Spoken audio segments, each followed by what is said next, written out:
Oh my god. Alright, chat.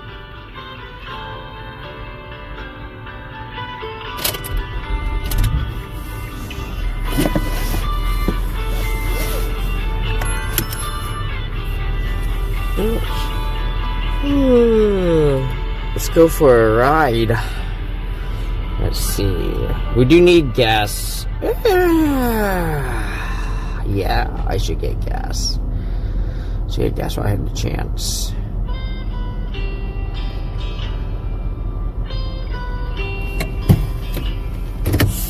Let's go get gas. Head west.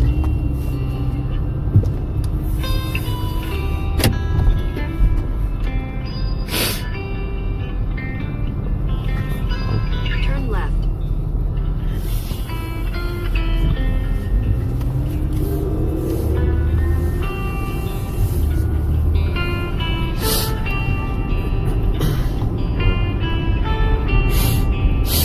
In 600 feet, turn right.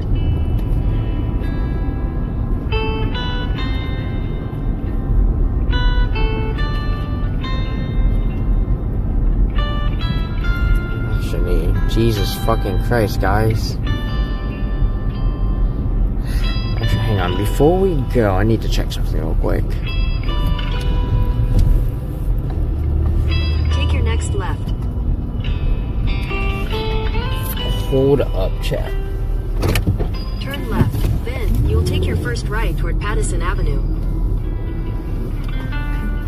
Check something, make sure we don't have anything busted up here.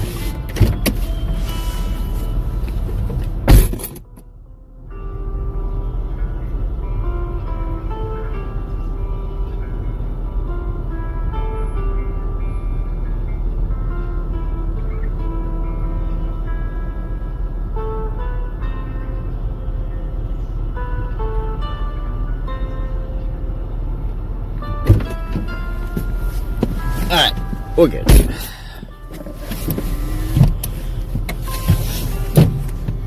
At least I say good in like a I think we're good kind of way.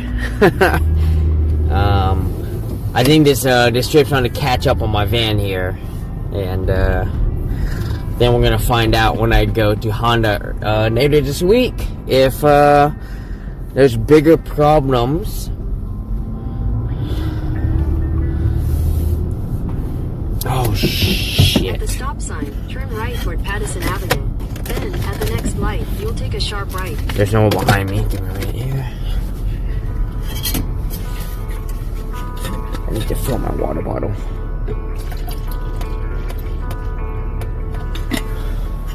Oh, there's no one behind me. We'll be good.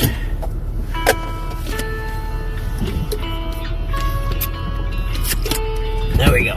Woo! Feels so good. Alright, let's do this.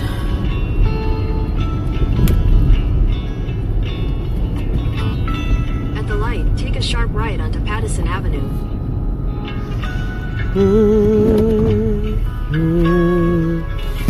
There's like a warning thing I forgot to check here. I fucking see it. I wish it was green.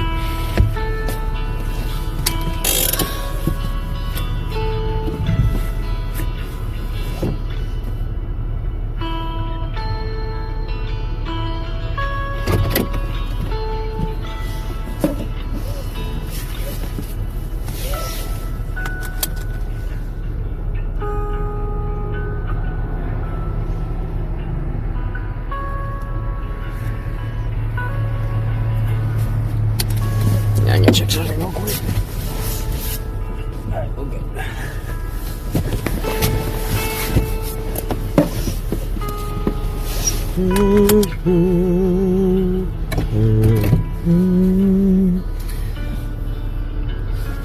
Okay.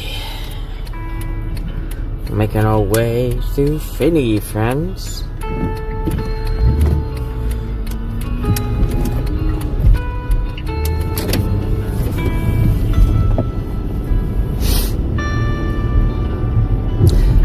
Hit the I-95 here, and then we're gonna get into Delaware. We're gonna fill up gas in Delaware, and then heading to Merida. We're gonna grab some geocaches. There's quite a few I want to grab that look pretty fun, pretty interesting.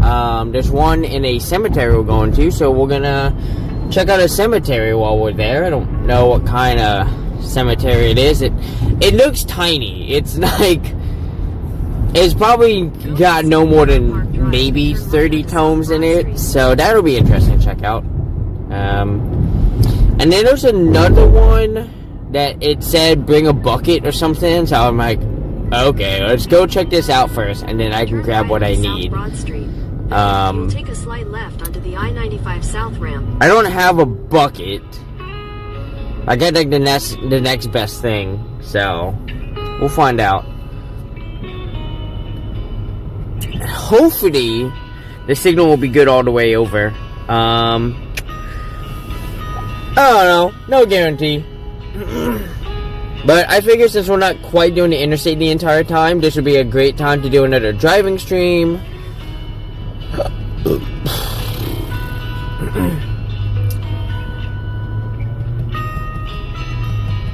Is that the Eagle Stadium over there? That might be. I wonder if it is. Yeah, that's there's the Eagle Stadium over there, so that's where the Eagles play. If y'all ever wanted to see, you know, where the Eagles play, like right here in South Philly, right next to this really big park. This park is huge, by the way. This, like, you can come here and take a long walk. It's really nice. Oh man, I need to be on the left side for I-95 South. Oh, beans. Onto the I-95 South ramp. Oh, beans. This isn't good. Fuck. Hang on a minute. I've got a problem. Continue for half a mile. Wait. In 800 feet, make a U-turn. You know what? I'm just gonna do the safest. Oh, you know what? Make a U-turn. Hang on, chat. Before we do this, we're going to the Navy Yard. I want to see something. I want to go see something real quick. I completely forgot. There's a fish pond over here. You might be thinking, the fuck is a fish pond? No, there's a fish pond over here. Kinda curious. I want to check this out.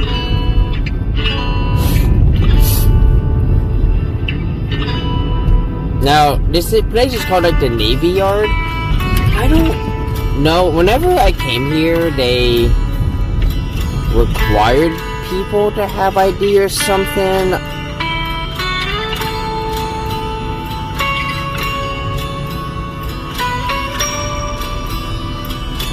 There's an Earth Day there. We're gonna risk it. We're gonna go straight here.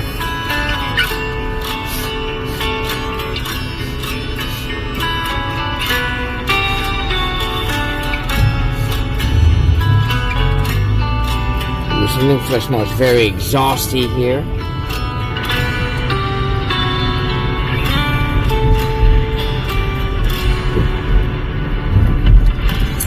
Wrong lane. I gotta get over it. Okay.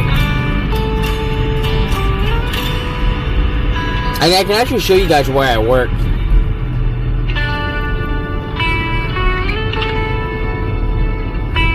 When I got stationed here, I worked somewhere right over here. One of the best jobs I had in the military. Like, this job over here was fantastic. We didn't do anything. We just literally showed up to watch. Oh, we showed up to work. We would do watch for 4 hours, and then we'd go home. it was awesome. I was like, dude, this is great. Let's go. I think it's right here. Yeah. So Navsea. So this is yep, this building right here off to my right. I worked here. Now I don't know how much more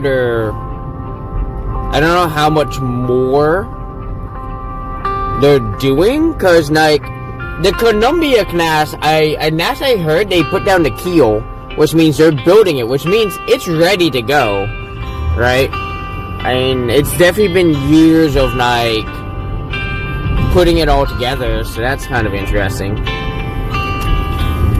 Anyways, we're gonna take a left over here real quick. So this is the old naval shipyard, right? This is where the... What is happening? I was just saying, do you not have a green light? What's going on here? Freaking nerd.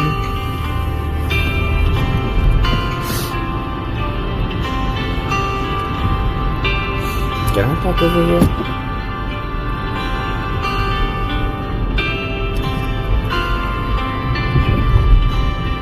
Maybe?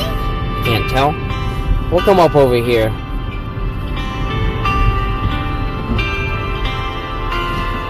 There's like legitimately one thing we're coming over here for. I just want to see if it's there. Because it looks pretty cool. It looks pretty cool. I just don't know if it's... Okay.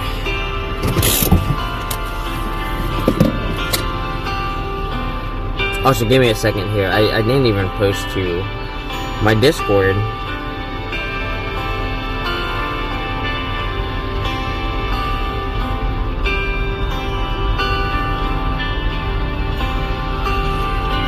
Alright,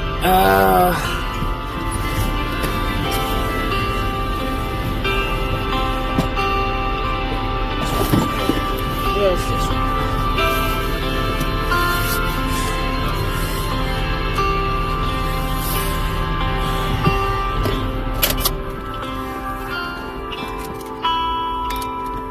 Alright, my chef, are you ready?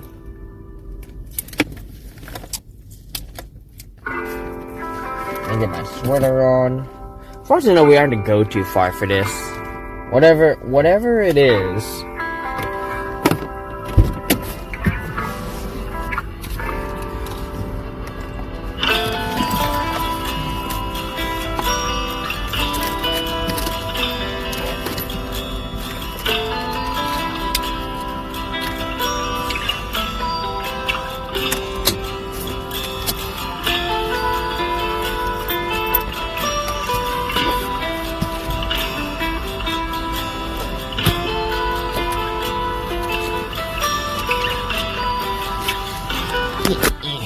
Alright. Let's go.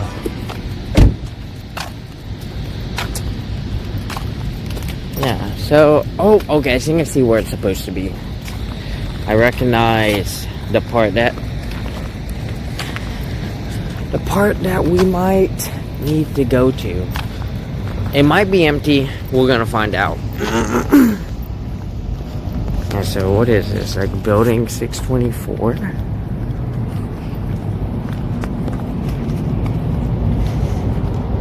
I have no idea what this is. But there's something right over here that I want to go check out. I'm gonna go see if it's there. I think this is it. I'm pretty sure.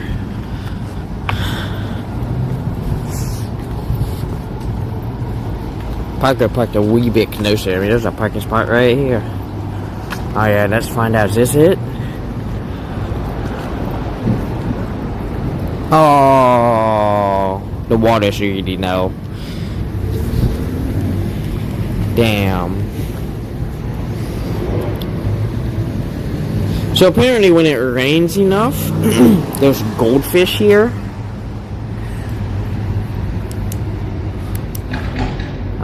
Unfortunately, the water is clearly not high enough, so I don't see any potential goldfish, so that sucks. Okay, that's fine. That's fine. From what I saw in the reviews, it was like you have to come here after like a knot of rain, because that's when the goldfish come out. Why are there goldfish in this building? I don't know. The water must be deeper inside of the building. And safely, it's not really still water, I think. I don't know.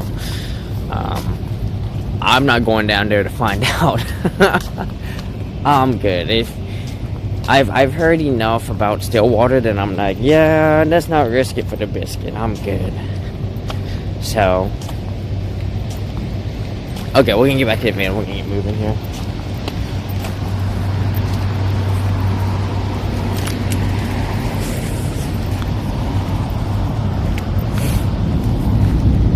We had to go get gas, so that's like one of our next things we're doing. We're going to get some gas.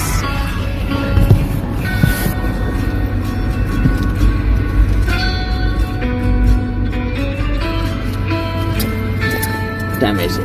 9:15. I'm gonna take my meds real quick.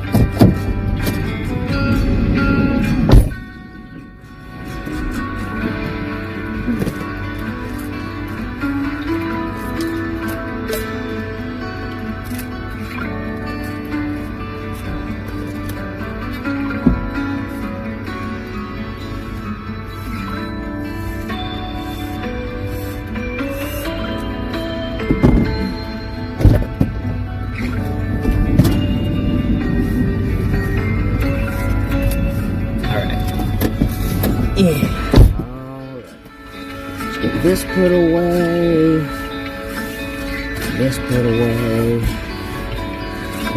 Oh my god.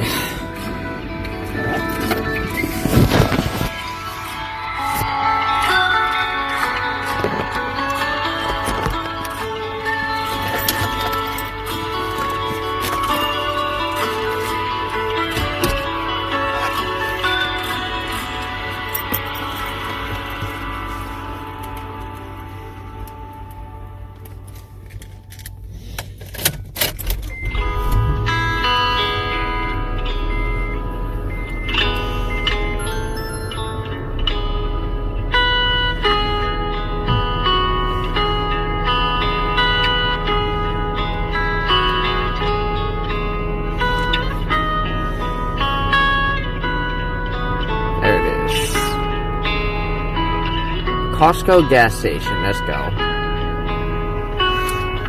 west on Kitty Hawk Avenue towards South 13th Street. So that worked out a little bit, ish. It would have been nice if we got to see something, but that was a long shot. That's fine.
Okay. Okay.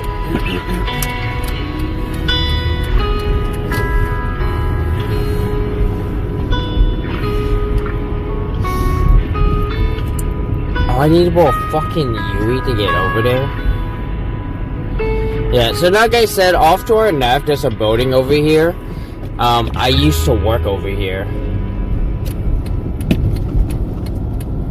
So, this building right here, where it says the NAVC, that's where I worked.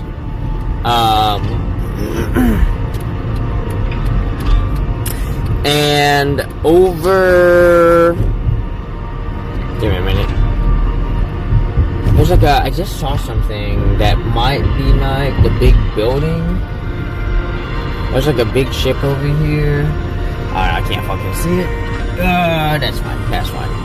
Yeah, but a couple, you can see like a bunch of decommissioned ships off to our left here. There's a gatehouse here that used to be manned. Like, they used to have people checking IDs and stuff. But it was so dumb because you could get around it. Right? And so I don't know if, like, they were trying to make this like back into like a military only, but I was like, there was a way right here. There was this turn right here off to our left.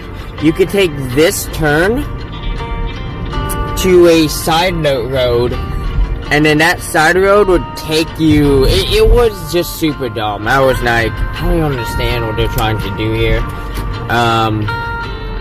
But if I remember correctly, that back road actually takes you to the Hostess factory or something. Like the Hostess factory is back there somewhere. I remember driving, being in the car with my buddies, and they were driving, and they were like, moment of silence for the Hostess factory, moment of silence. I'm like, what? They're like, moment of silence. I'm like, and we passed the Hostess factory. I'm like, what the fuck? And they were like, you have to, let me see, was it Hostess?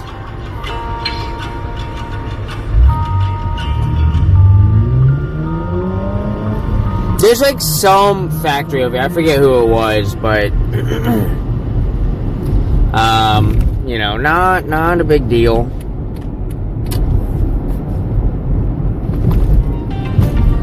And I can't remember if they were over here or they were somewhere else. But yeah, no, it was goofy, a little fun. I can see that everyone in the Navy yard is going crazy right now and driving like a goofy goober at the moment. Oh shit. Did I fuck this up? Ah shit. Hang on. There we go. Fuck. Stupid confusing. This was dumb. I don't know who set this up, but that was fucking stupid. Like what? Like what? Why? Why you guys set them like this? I don't know. Also, just the 8 billion signs of like, hey, here's the I-95 alternate, the I-295, the I-95 West. I don't know, man. There were like so many signs. I'm like, what is going on, man? Once again, park to our right. I can't see it anymore, but gigantic park to our right here.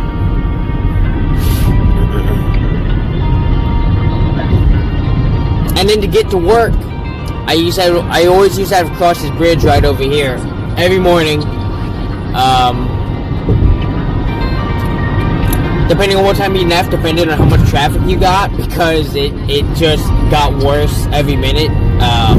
It was definitely one of those, like, you wanted to leave, like, I think you had to be at work by 8, and so it was one of those, like, yeah, ideally you want to leave by 7:15, but if you leave by 7:30, you're real pushing it. You'll make it barely, because the traffic just gets super bad at 7:30,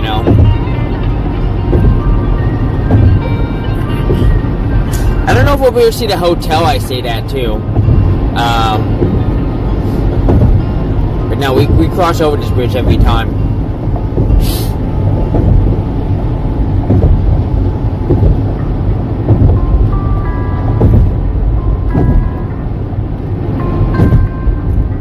And then there's another bridge off to our right. If you wanted to bicycle, you could go over there. So I biked to work once, and I never did it again because I hated it. Because there's just not really a good direct route. And I did have, me and some other guy, we did discuss, like, how can we bike to work, because we both wanted to bicycle. And it just wasn't very feasible, right? You had to really go out of your way. You had to pretty much give yourself minimum 40 minutes to do it. And it just went through some sketchy parts of town that we were just not comfortable with. We both agreed, we should not be biking to work.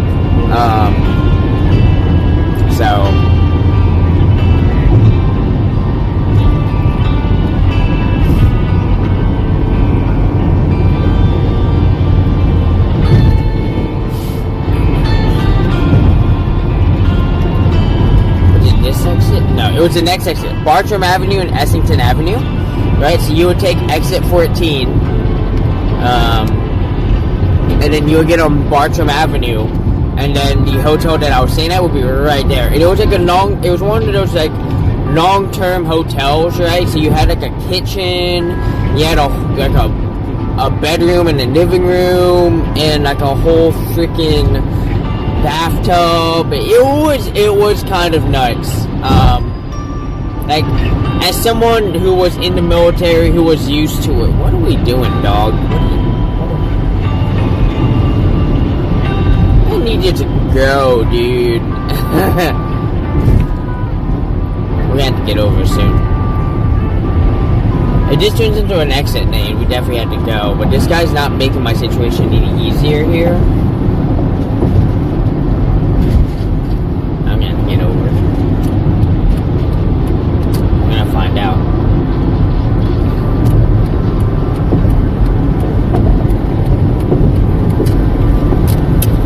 Yeah. Good thing I got out of there.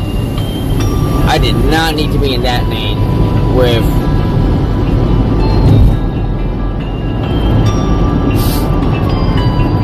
Did not want to go to the airport. It's not what I want.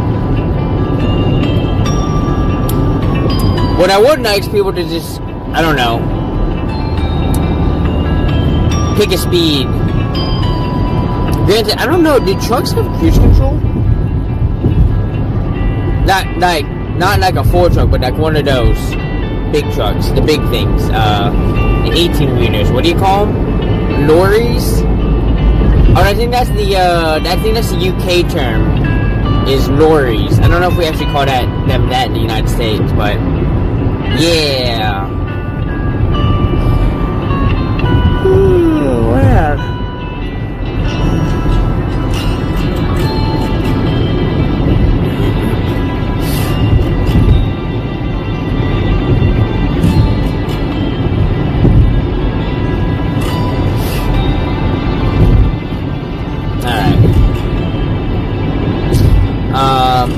And then, yeah, Philadelphia Airport off to our left here.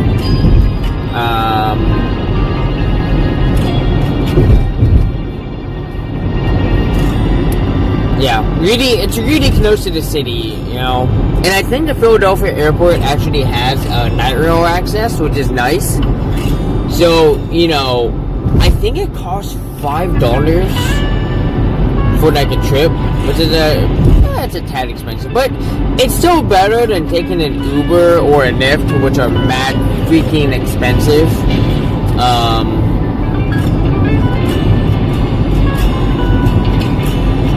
And I would not take an Uber, and I'd take a train if I could. Oh my freaking god, what's happening? Stay here.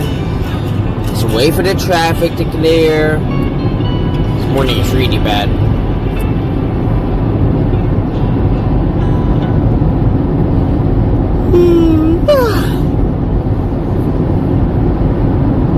There's gonna be another park off to our right here.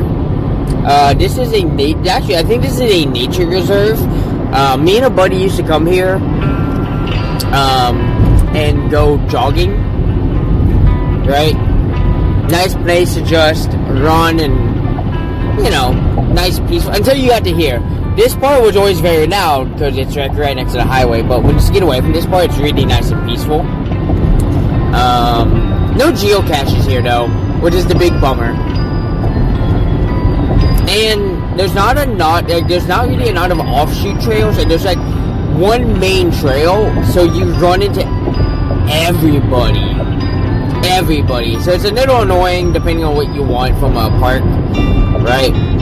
But like I said, it's nice to walk. I don't mind it. Or I didn't mind it. Funny story about this guy. So, we took his vehicle because he was like, yeah, I'll drive. And so we get there. And he throws his keys in the car. And I'm like, hey man, you put your keys in the car. You're not going to bring it with you? And he was like, I drive a manual. Ain't no one stealing this. And I was like, but what if you do run into someone who knows how to drive a manual? And he's like, they won't. So few people know how to drive a manual. And those who do won't steal this piece of shit. And I was like, okay. And he was like, yeah dude, this thing's worth like, this thing's worth nothing. All right, hell yeah, dude. And actually, I got to drive his vehicle. I mean, I actually went drinking. It was me, him, and my super good buddy from the military, who I'm still super good buddies with. We went out drinking, right? And I had like one drink, and then, we were there for a couple hours. The agreement had been, we're gonna be there for a couple hours. I'm gonna get one drink, and then super sober up. So I had like a schooner. And after like 3 or 4 hours, right, we were ready to roll out, right? Because we went to go watch like a football game or something.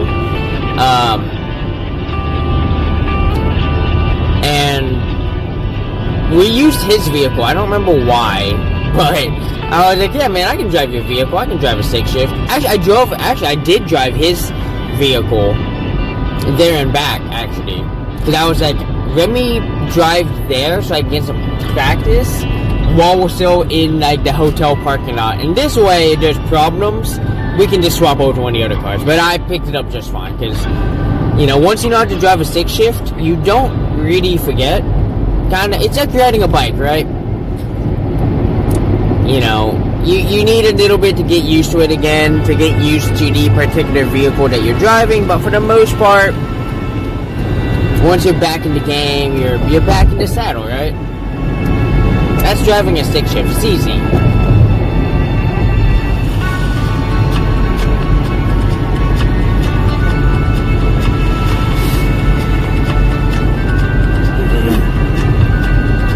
So, this might be y'all's first time in the I-95. So the I-95 is like the main corridor along the East Coast, right? This is how you, if you're, unless you're like insistent on taking a back roads, right? This is what you're gonna take to get from north to south. It's just how it is. This is like the I-5 with the West Coast, right? I-5 and I-95 are your two main, like, interstates that, people talk about, right? And there's plenty of other interstates in between, but I couldn't tell you where any of them are. So, wait. I need to get back over. I need to get over. Oh my god. Google Maps not saying shit. That's why you suck, Google Maps. Fuck you. Yeah, Google Maps, man, does not, for some reason, right? When Google Maps needs to tell you to stay left at a fork, it doesn't include this. Like, this is like a classic example of a fork where Google Maps should tell you, stay left. If you take that takes you over to Chester and towards like Malvern, which is where the pinball gallery is. Fantastic place to play some pinball.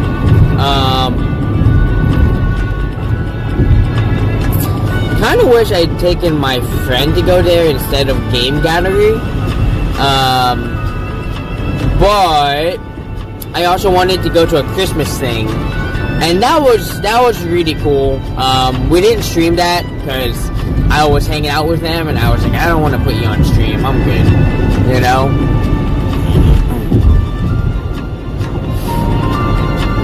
And so right now we're passing through Chester at the moment.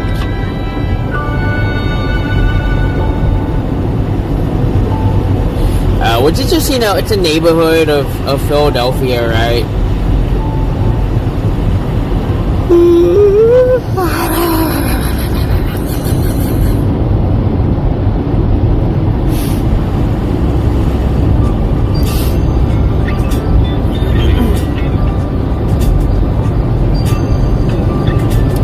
I'm like tempted at some point to piss up and have something small.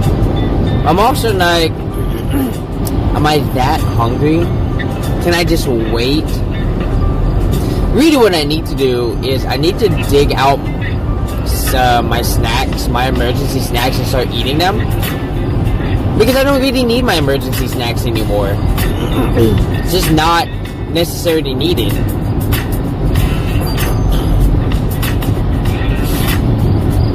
My favorite holiday tradition returns. Why? What's that holiday tradition? The Brandywine Museum of Art I guess that sounds pretty cool.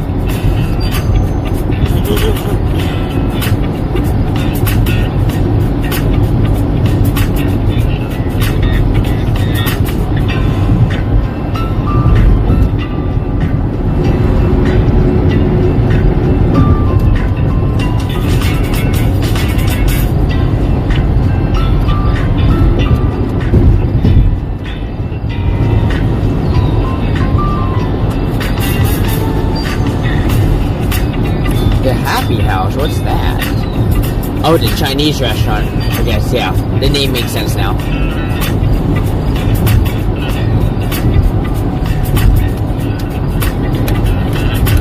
Woo! Oh my goodness. Woo!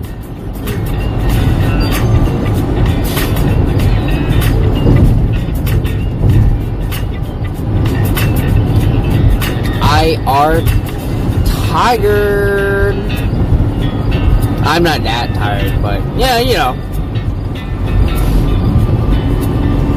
Like I said, we're going to get some gas. We're headed towards a Costco. They had like the cheapest gas in like a 200-mile radius. So I was like, alright. And I had to go right by that Costco anyways. I'm debating taking us to Trader Joe's real quick, but I'm like, that can probably wait. I don't necessarily need to go to Trader Joe's at the moment. But I definitely want to pick up more spaghetti stuff and more sauce. And Trader Joe's has an incredible incredible spaghetti sauce. So.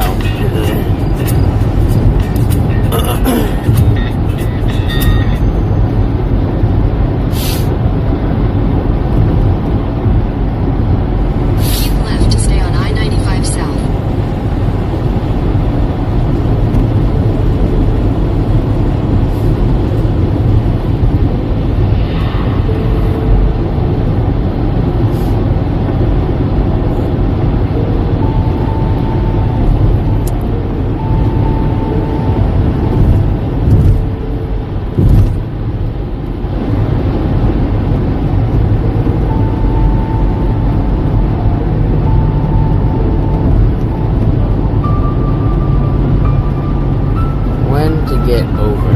That is the question.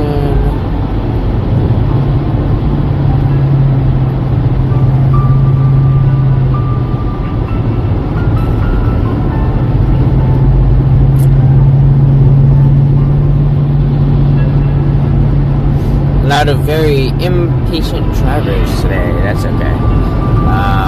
We're gonna go ahead and get over here. Or not. Or not. We're going to maintain this pace right here. Hopefully these guys both turn off. I can get to the right lane here. Nope. No right lane for me. That's okay.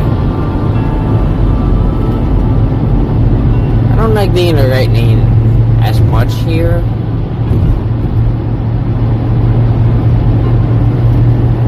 We'll get over. There we go. There we go. Let's do this. We'll just let everyone fly by me.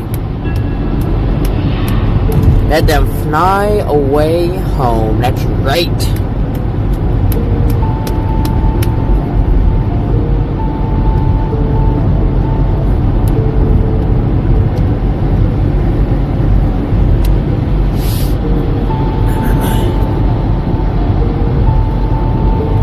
Oh man, oh man. Oh, what's going on here? Do I need to get over? Yeah, I do. Fuck. Nope, I need to get over.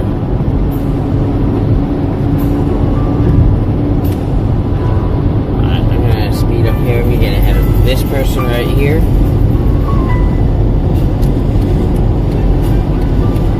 I'm gonna perform a nice little swap here.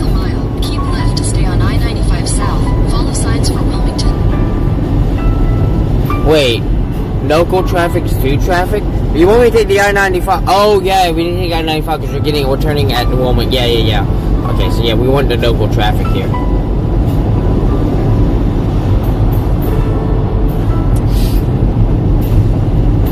Keep left. That makes sense. I-95 south. Cause I remember this being like, I almost always take the 495 south, but we actually want to go into Wilmington because that was. I-95 south for 15 miles. What's funny is these two interstates that Delaware. travel with each other, you know, and it's like it's a little goofy to me that they like are separated the way they are, because they both go to the same spot. I think I've taken both the I-95 and the 495, and I think the 495 is faster by like 2 minutes. Assuming there's no traffic on the I-95. There's traffic on I-95, then obviously 495 is way faster. But because 495 bypasses the city, I-95 cuts right through the city. I think that's how that works. Yeah, 495 bypasses the city. So you go a little bit faster.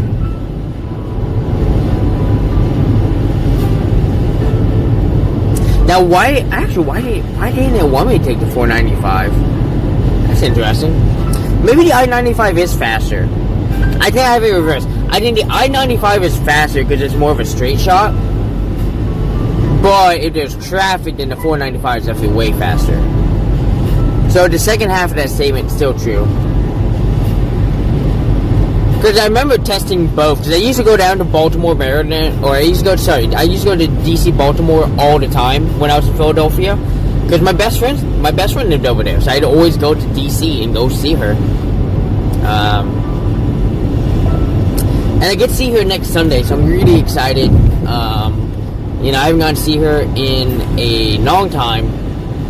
It's been probably a year. Yeah, I saw her last year, but it was a very short. I kind of fucked up and should have hit her up sooner. So I'm hoping this time, we'll get to hang, well, she's gonna be vending at a shop or like an event. So she's, I'm probably gonna go sit and hang out with her. So that's exciting. I'm hoping to see their house though. That's like the big thing. I'm like, oh, I want to see our new house because they bought a house, and I'm like, oh hell yeah. I love seeing people's houses. Not trying to say it in a weird way. I love, just like being like, oh man, I want to help. I want to celebrate. Like, oh yeah, look at that. Celebrate your new house. Congrats,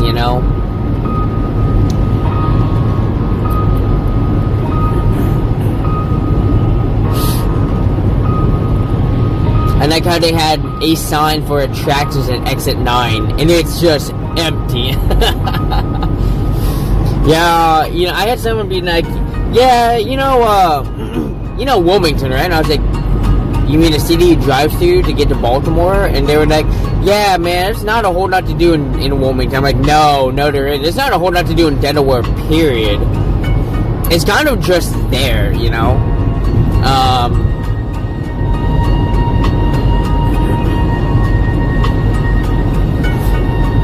Like, honestly, I'd probably, if I had to name my top 5 bottom states, Delaware might make the list. Whew. Like, even on Atlas Obscura, my Google Map searches, I did not find a whole lot to do in Delaware at all.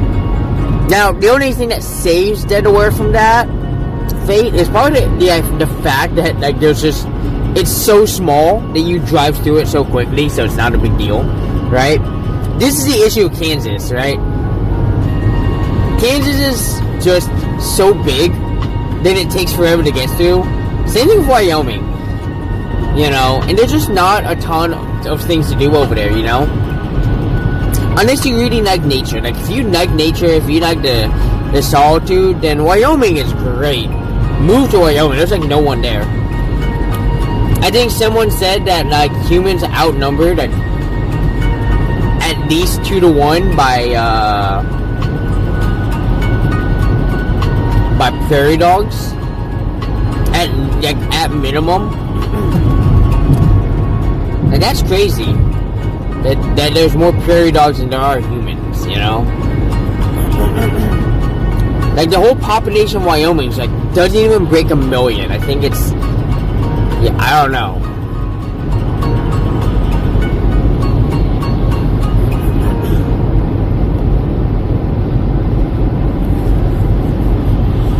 know, my brain was like, ooh, we should dive into the politics of that. But I'm like, no, don't do that, me.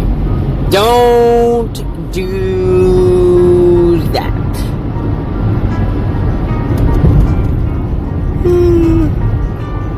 We got 9.9 miles to 4 Alpha. You know, it's kind of crazy when you look at Delaware and like how it's so oddly shaped, right?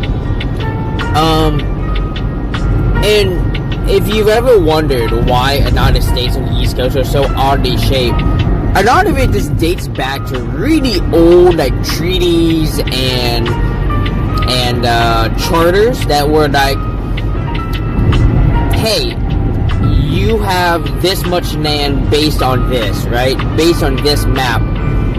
And like, maps weren't particularly very good, right? Back then, right? They weren't, like, even the most accurate ones still had problems, right? And so you have really interesting border issues, right? That are like, wow, why is the border like that? And it's literally because of just how things were, right? And so Delaware is, there was a charter that was like, you have this much land in a gigantic circle from this point, right? And so if you ever looked at Delaware and wondered, well, why does it have a gigantic circle at its northern point, it's because there was a charter that literally said so, you know? I'm trying to think of other weird ones. There was one where involving like Ohio, I think, where like it was supposed to go to the southern tip and go, or like the southeastern tip of this lake and then go north, but the map was so terribly wrong that like it resulted in some goofy looking borders. So it's just like, oh, hang on a minute, this is an exit only. Okay, I guess I want to say this. I can see why they have you take the I-495. The I-95 gets really goofy. 7 miles away from our exit. Yeah, I wish we had taken the 495. That would have been so much faster. This is getting dumb. Google Maps, why do you take me here? Why are you so bad at your job, Google Maps?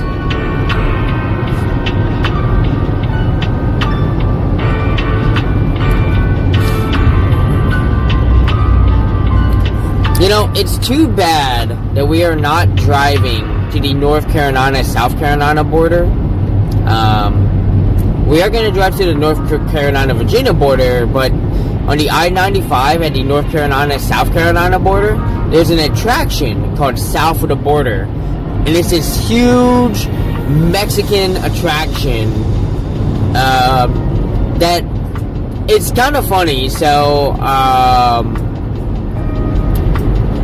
or amusing, I guess. I was back when I used to do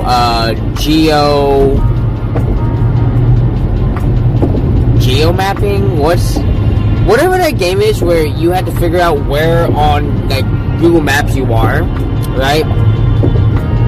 Based on where they drop you. One of the things that we did was iconic locations, and one of the locations was south of the border, which was hilarious because I knew exactly where it was, and so I put it in, and like I got a perfect 5,000, right? Because like I said, I knew exactly where it was, and I was like, holy shit! And you know, people were like, where, you know, and so people in chat like, do you have any clues? The only clue I gave was, it's not where you expect it to be. Right? Like, and so everyone just really had no idea. They were all putting like Mexico, like just the southern border of Mexico, along like Texas, Arizona, New Mexico. They were all getting like 10, like 0, 0, 100, like, and we finish, and everyone's like, dude, what the fuck? I'm like, yeah. I told you, I even put in chat, the other clue I'll give you, I used to drive by it all the time. Now, that only helps if you kind of know my history, but also, everyone knows, like, almost all my friends know I used to live on the East Coast for a long time. I lived on the East Coast for fucking ever. The first 25 years of my life, I was on the East Coast. You know, obviously I've spent, you know, more time, you know, the past 12 years I've been spent kind of away from the East Coast, which has been nice, getting to really know the other coast, you know, but I always do miss the East Coast, and I always find myself yearning to come back and just explore the East Coast again, you know. It's not nearly as crazy as, like, what is this? Ooh.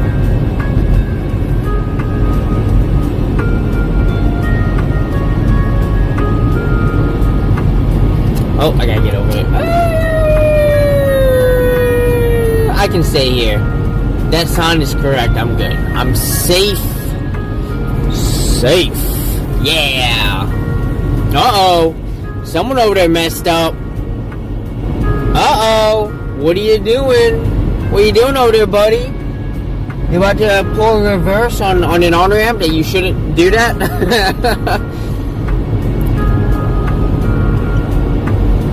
Some people will do the dumbest shit, and it's just, you know, all in the name of saving like 2 minutes, man. And I'm like, that is not worth it. That's just not worth it, dude. Like, what are you trying to do? Well, if I save 2 minutes, well, you know what they say? A minute saved is a minute gained, right? Like, they try to use that penny save, a penny saved, a penny gained, or penny whatever. And I'm like, no, that's stupid. You'd have to pick up, even if you picked up 1 penny a day, you'd make $3.65 in a year. Let's round that up to $4. Let's say you make $4 a year just from picking up pennies, right? And you do that, average national, you do that for 70 years. 70 years, you make $4 a year. My guy, you've made a whopping $280, man. Like, I'm sorry. Your whole penny, like, it's just, and like, fine, pick up the penny. It's fine. It doesn't cost anything. But I kind of, oh, I can get to the Welcome Center from here. There's construction ahead. In 2 miles, use the right lane to take exit 4A toward Mall Road.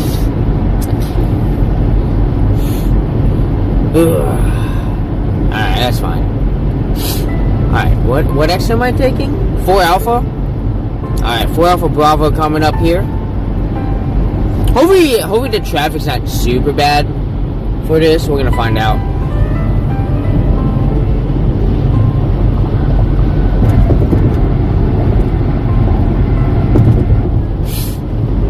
Alright, Google Maps, you better be right. This looks right. Mall Road, Dover. Okay. Dover, the capital of Delaware. I'm pretty sure. Or is it Wilmington? No, I'm pretty sure it's Dover.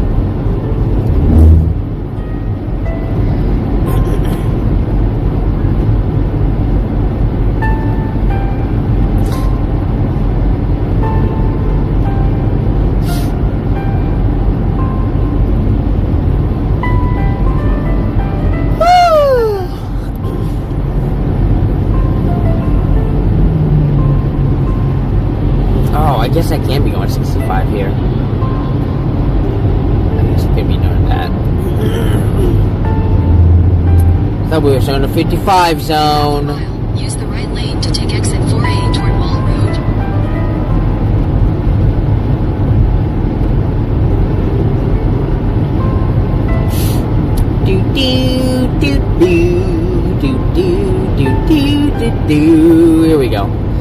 Mall Road, friends. And then from here, we will not be taking the I-95 again until probably when we leave DC. I'm still contemplating contacting a friend and seeing if they want to hang out. They did with Frederick.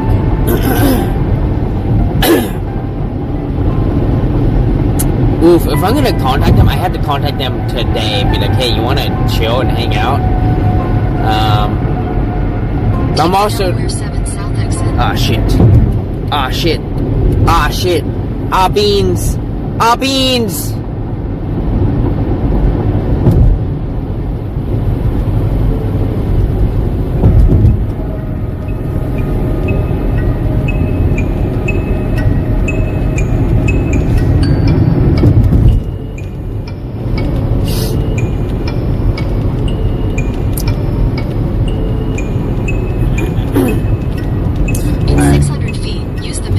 Yep, okay. Okay, I can do that. Let's a goo, as they say with TTS. If it's funny, if you ever spell go with multiple O's, well, more than 2 O's, it will definitely say goo, and it's hilarious. I love it. It's a goo. Any TTS messes that up. I guess that makes sense, right? Because GOO is obviously goo. And so if you just put multiple O's, obviously it's goo, not go, you know?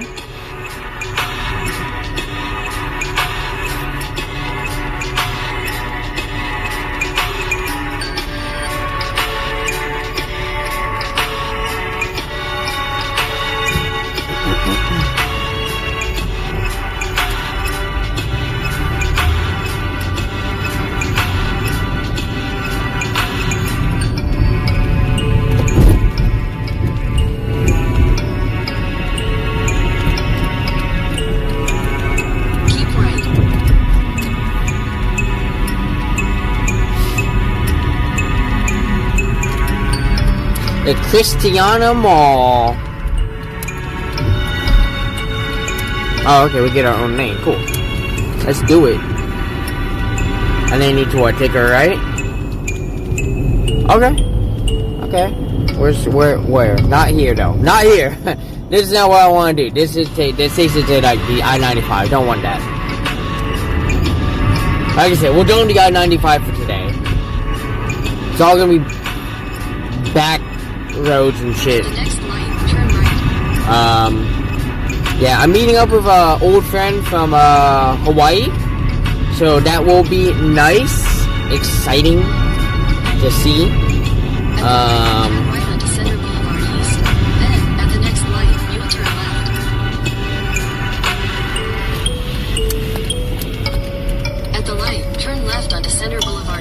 Man, that is awful. Who set this up? That's stupid. This whole setup is dumb. Malls are always set up super dumb. I really dislike malls. And like not just the mall itself, but the driving, the setup of the mall. Like malls are just so badly set up. You know, oh, there's a cop. What's happening? Uh-oh. Wow! Watch out, kids. We got a cop. What's happening? What's going on here? Why we got county police over here? What's going on?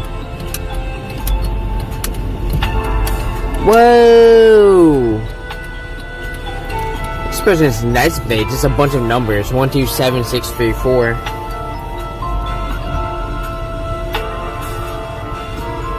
You got it, dude.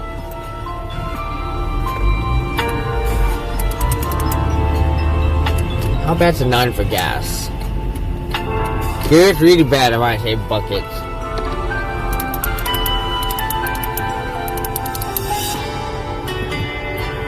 It looks bad. Oh, Oh, no. Hang on a minute.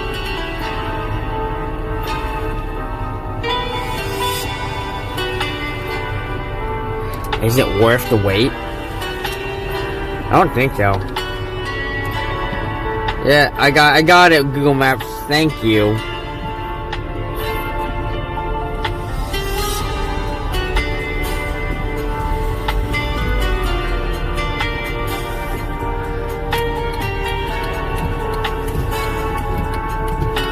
Fucking hell!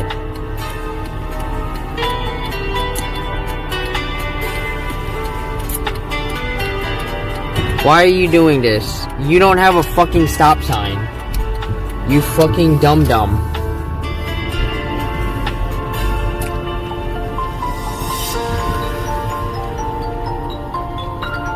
Uh-oh. Someone needs to get out.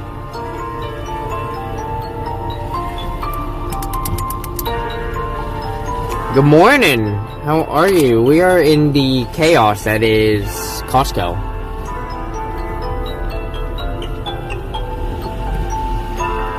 How are ya? How goes your Tuesday morning? Yeah, buckets. We're already here. Might as well. It's not a big deal. Not a big deal at all. Oh yeah, natives 3. Okay, we're gonna go around. I'm just gonna go right. We're gonna go to the end. Let's go to the end. This sounds. Oh, I like this one. This one has nice vehicles. You woke up while exciting for the first time today? Nice! I love that. 25th of November. Man, I haven't filled gas in 6 days. Amazing. I probably could have gone away with not filling up today, but I'm like, let's fill up now. I'm ready here. And we had to go south from here anyways. We're going to a place called the Pigeon Run Cemetery. There's a geocache over there.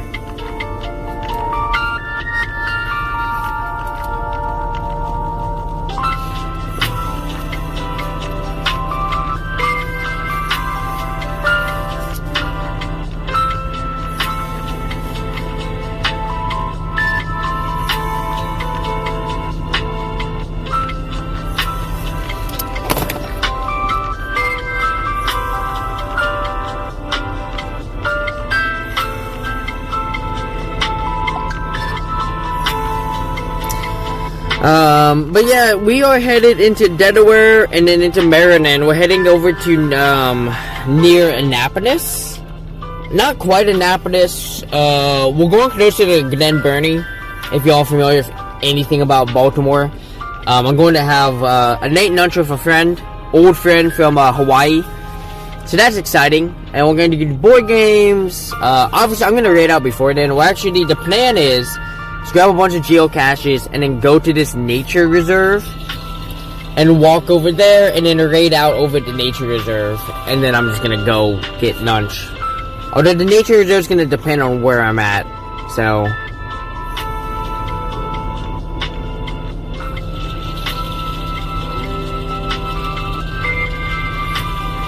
I gotta push this to...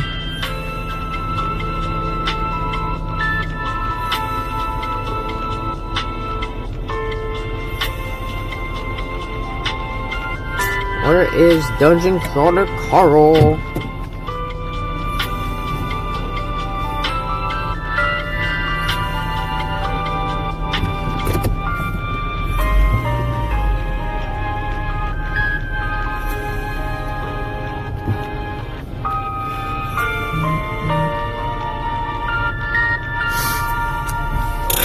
Oh my god. This is so much fun. Fun.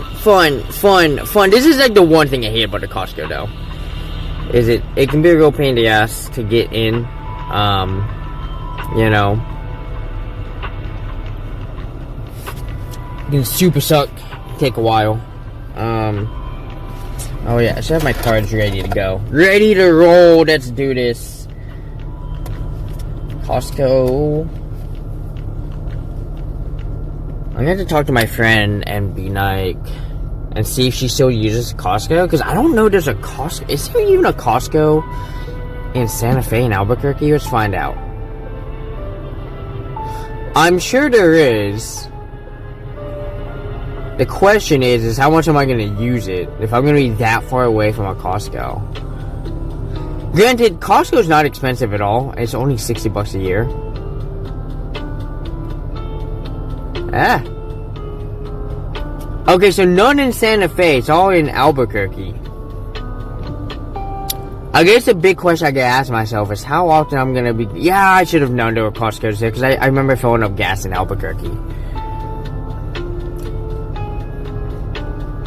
I might just do it so that my friend can have a,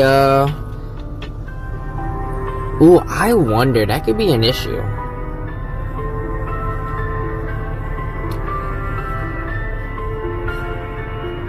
Maybe they won't question it. Maybe they won't, like, question the fact that, Oh, no, they don't need to know that I changed my address. Yeah, I'm being stupid. They don't need to know I changed my fucking address. Who cares?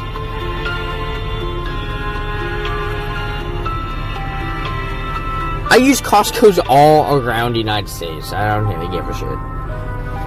I will say, it so annoys me that, like, Costco in Jacksonville, the one right by my papa's house, doesn't have a gas station. Like, that aggravates me to no freaking end. I'm like, why? I understand you're in, like, a mall area, but, like, there's so many Costco's in mall areas. Like, why wouldn't you have a gas station? That's so dumb. Man, I'm gonna have to pull a stupid hard maneuver here. And I am not looking forward to that. And this white car pulled up so far, too. Like, on the left side, you don't have to pull up so far. Like, at all. Because these are extendable hoses. I don't know if I have the room. Yeah, I feel like she pulled up way more than she had to, which could make a... Hey, get off your fucking phone, you nerd. Well, never mind. Didn't Mythbusters do a thing about, like, using your phone at a gas station? Didn't they, like, call that one a myth? Like, didn't they, like, bust that and be like, yeah, it doesn't actually cause fuel to explode?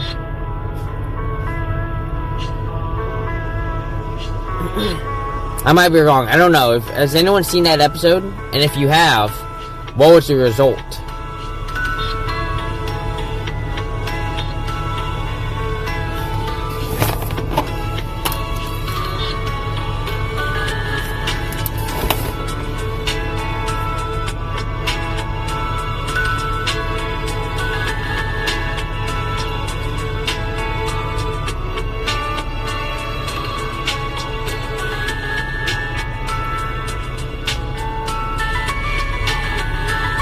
I think I've already thrown away all my trash, which is good. Oh my god! Let me in! Let me in!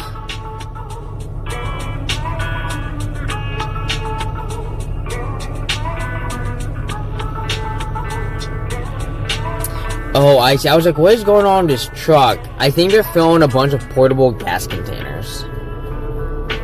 That's what they have to be doing. Because I keep seeing one of them bending down and bringing, like, the thing to the bottom, and I'm like, oh yeah, okay, they're most certainly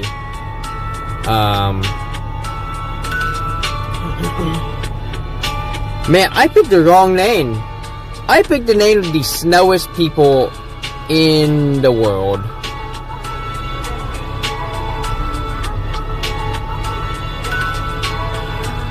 The snowist.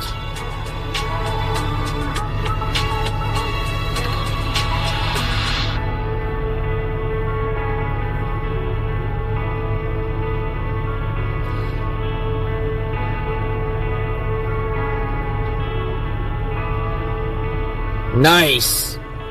Nice. So I can just wait for her to go, and I can just pull right in. I don't have to pull the dumb maneuver. Person up front, what are you doing up there? What's going on? What are you feeling? You feel like Manassas.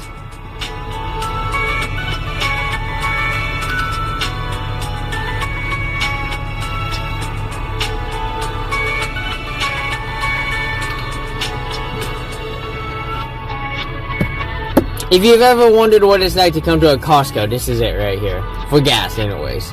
It can be a bit of a madhouse.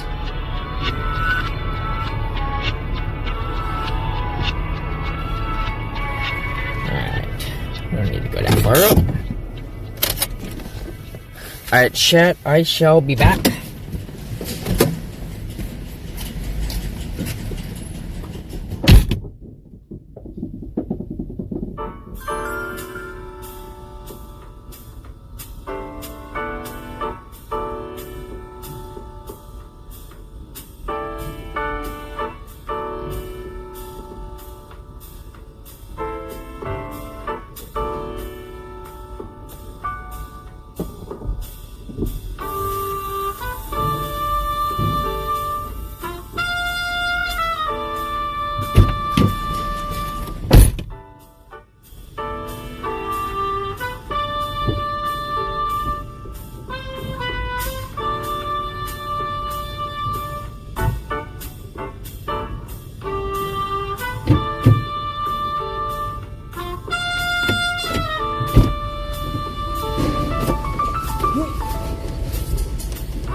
Frank's Pizzeria may not be open yet when you arrive.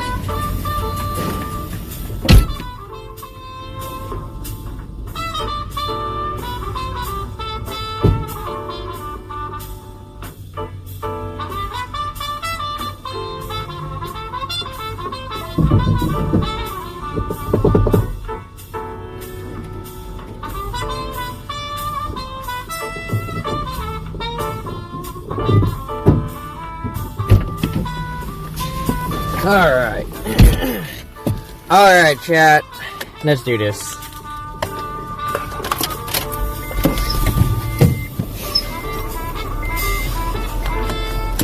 You know, the one thing I don't like about coming to... I'm gonna make sure we're good to go here. The one thing I don't like about going to Costco is that they don't have the windshield stuff to clean your windows. So every so often I'll prefer to go to like Nuv's real quick so I can like fill up on gas and also clean out my windows. But I know my windows don't really need it. My windows are really clean at the moment, kind of. I need to get a new glass anyways. I've got a gigantic crack in the bottom right hand corner. You can't see it unless I turn you, but it's pretty big. I've had it for a couple years and I haven't really bothered to like get it fixed or anything because I'm like, yeah, it's whatever. Why? What are you doing? Oh, I feel like I done fucked up here. I fucked up? I done fucked up. I thought there was an exit over here. Oops. Okay, I can do this. I can do this.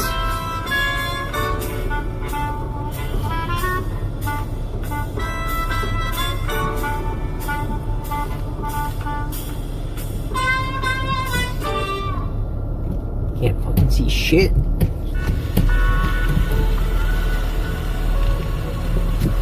Oh shit, I can put my cards away.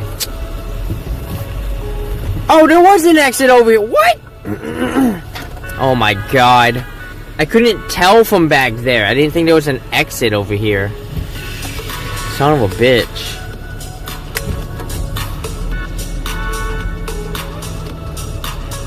I know if I was just like a right turn only, like, as if that's gonna stop anyone who's like, nah, dog. Ain't stopping me. I'm fucking taking the left-hand turn. Let's go.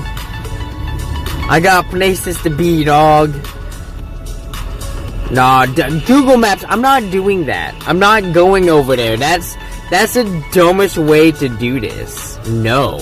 I'm gonna go over here, get out of this soup, hopefully. Yeah, no. Google Maps wanted me to take a right there, and I was like, nah, man, I ain't doing that. Screw you. Screw you, Maps.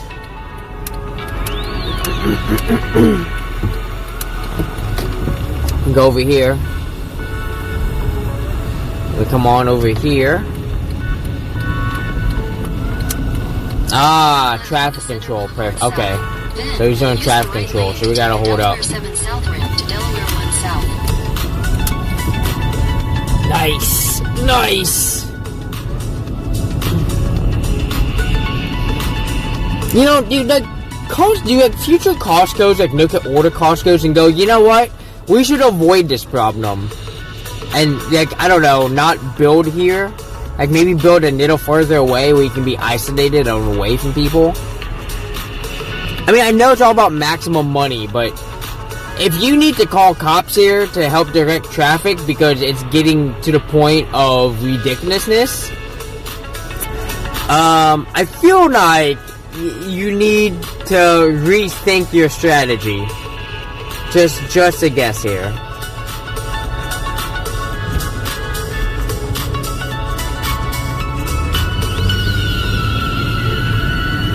That's just me though. I don't know. Once again, I mean, you know, the people at Costco, they got the big brains, right? They had the corporation, I guess. So whatever. Whatever it takes to make an extra buck, right?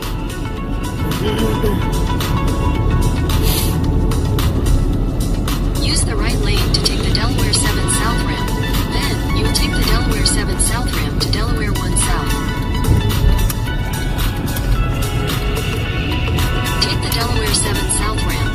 Then, at the next light, you'll use the left 2 lanes to turn left onto the Delaware 1 South ramp. Uh-huh. Okay. Yep. Yep.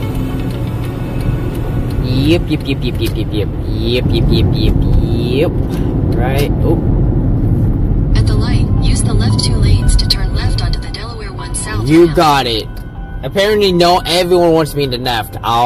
You got it, guys. I'll start the right, just like this, and now I can just go. Woo! In a quarter mile, march onto Delaware 1 South. Look at that burst. Also, you might want to hang on to your signal, buddy, guys. Signal's not looking great over here for some reason. You would think I'm in the city, or near a city. Be great signal. Continue on Delaware 1 South for 3 miles. Newark! That's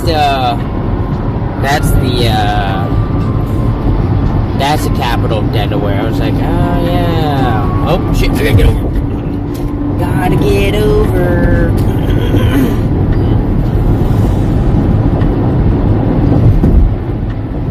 Speed limit of 60. Let's go. Or is it? No. It's not Wilmington, is it? Shit. I don't know what the capital. No, I'm pretty sure it's Dover. Pretty sure that's the capital.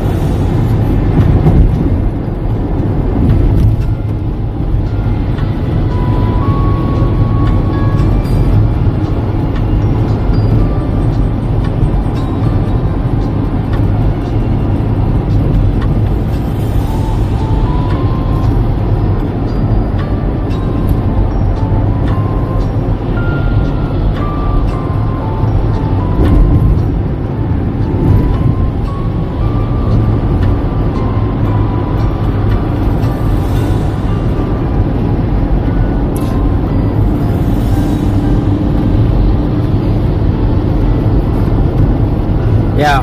It's so crazy that Jacksonville has 2 Costco gas stations and none on the east side. None. None whatsoever. It's like, that's so crazy to me. That they would have 2 Costco gas stations. I know y'all love to hear about Jacksonville, Florida, and how awesome a city it is, but here's another reason to not like Jacksonville. They only have 2 Costco gas stations. Then there is a Sam's Club gas station next to my papa's house, which is nice.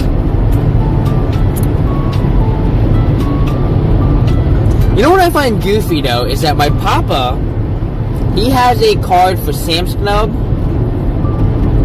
No, he's got Sam's Club and BJ's. He doesn't have Costco. At least I don't think he has Costco.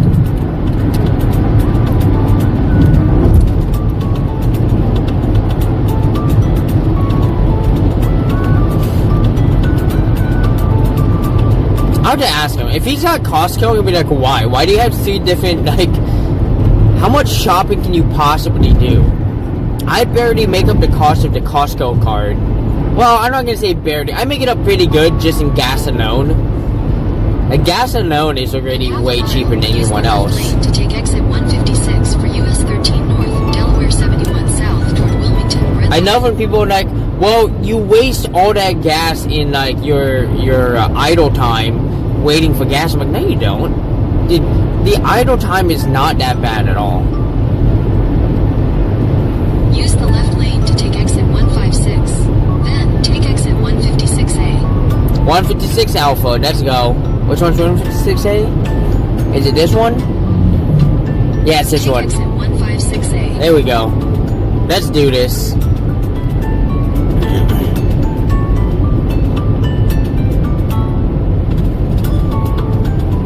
In 800 feet, turn right onto Delaware 71 South, Red Lion Road. Okay. Turn right onto Delaware 71 South, Red Lion Road. Yep, I can do that.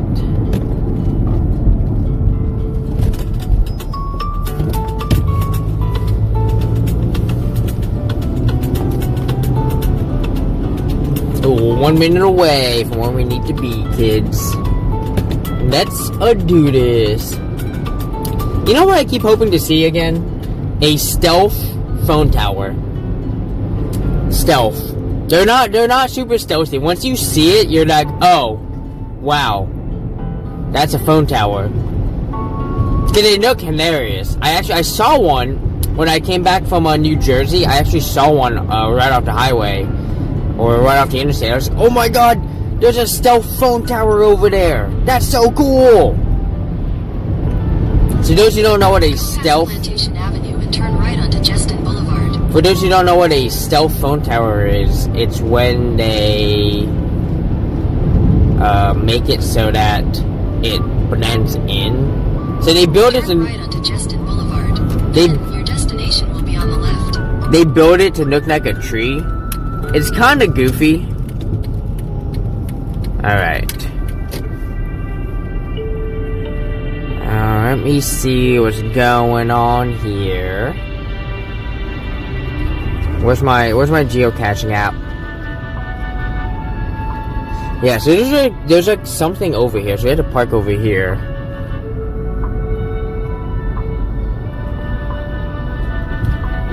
Yeah, there it is. It's off to the right.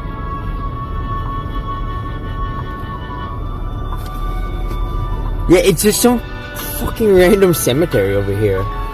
Yeah, well, that's where we're going, so we gotta find a place to park. I have to be away from people. Parking for Empire only. Yeah, well, I want to be...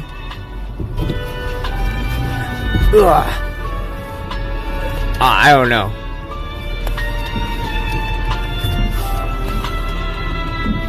I know those videos that talk about like the Empire, or not, or the Empire being the good guys, you know. Ow. Okay, give me a minute, chat. Don't drop your keys, me. You need that. Alright, Mr. Foggy, you ready? Alright, we're going for a geocache, chat. Let's do this.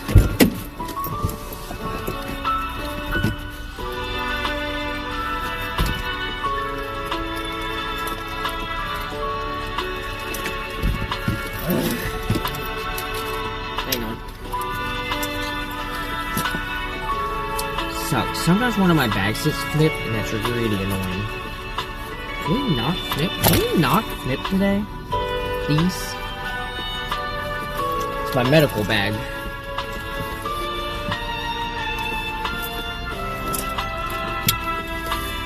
Okay. We'll just do. Let's do this. Okay. We're gonna grab this geocache real quick.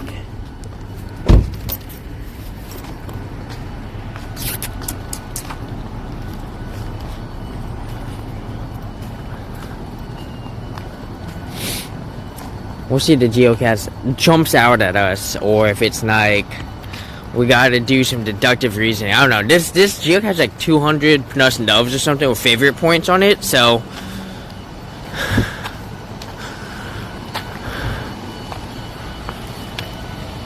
now we're at this Pigeon Run Cemetery.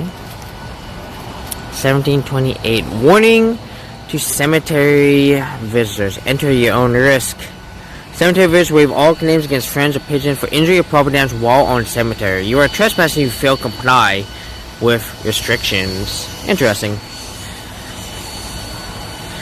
Look at this. You can see the flags here. The Revolutionary War, the War of 1812, and the Civil War. This one has 1, 2, 3, 9, 10, 11, 12, 13, 14, 15. Okay.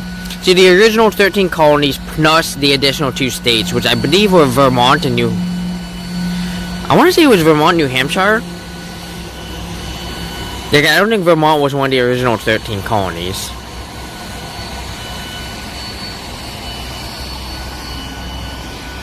Oh, that's cool. Reefs across America. Oh, yeah. Alright.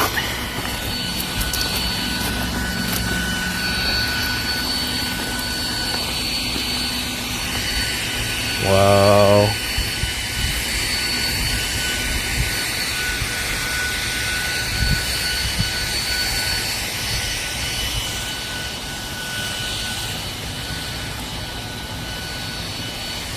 I think it's over there somewhere. That's like 190 feet, 7 feet away. But look at this stuff, man. We have like the War of 1812. Next, Alexander Cavender disease, November 28th, 1826. With Margaret Cavender, 1820. So he was a private of Company 1, the Night Artillery. War of 1812. If you don't know too much about the War of 1812, it was a war that we fought with the British. It was a pretty inconsequential war. A lot of people kind of name it as like an American victory, but to be fair, the British were busy fighting everyone else at the moment. So it's like, did we really win? I mean, the British were distracted. They kind of were like, yeah, we don't have to deal with this right now. So, you know, we have a Thomas G., son of John M. and Rebecca Porter. Right? Look at this. Let's come around here. What we got here? Ooh, Revolutionary War. We have Jane Eakin Cooper and James Cooper. He was part of the 2nd Regiment, Delaware Militia. He survived the Revolutionary War. He made it to 1819. Look at that. Ah, that's pretty cool right there.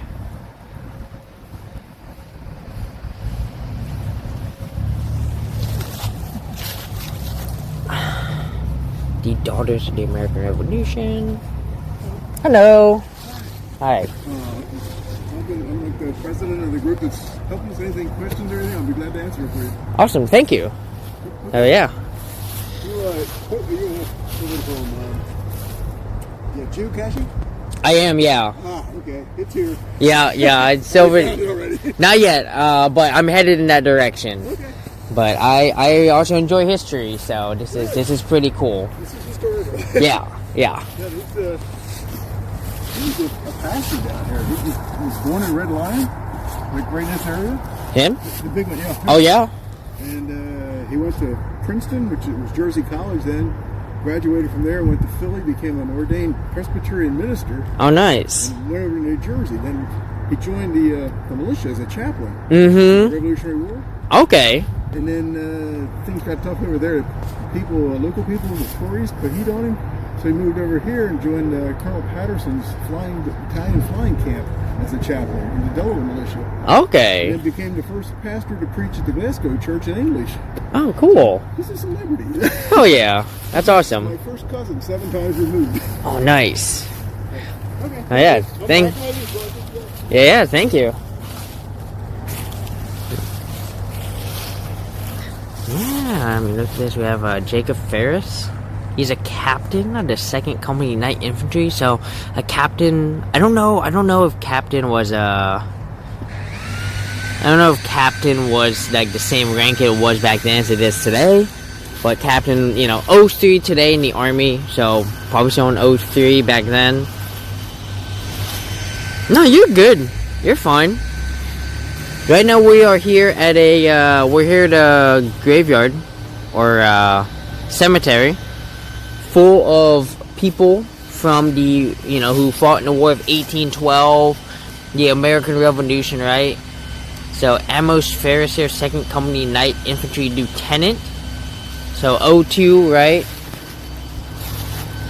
I was just getting a brief history update on this guy. This guy over here, Reverend Samuel Eakin. Right? A bit of history for him. He served in the Delaware militia as a reverend, as a pastor type, right? There is a geocache here. That's the main reason we're here. But I do enjoy some history. I figured we can look at the history now before we find a geocache.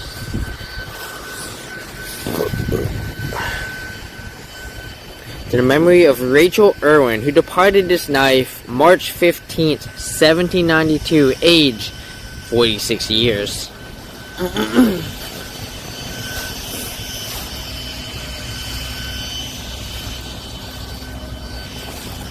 Bertha Sherrard.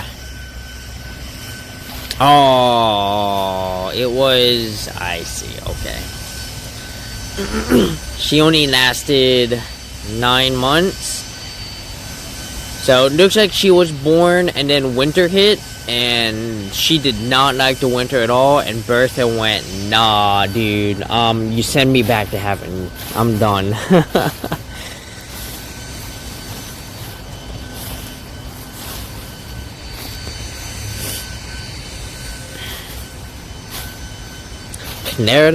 Clara Wiley, age 25 years. Well, we got another one over here. Let's see who this is.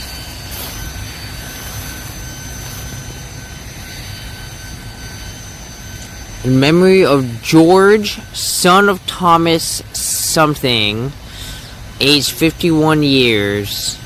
Okay. And then you got you got memory of Catherine, wife of Travis Bull. And then there's Travis Bull right there. And then that is the son. So that's Northwick Bull over there. Got this thing going on over here. So a lot of history going on. Like I said, I'm a pretty big history junkie. We got William McKay here, captain of the 2nd Regiment, Newcastle County, Delaware Militia. Alright. There's a geocache here. That's why we're here.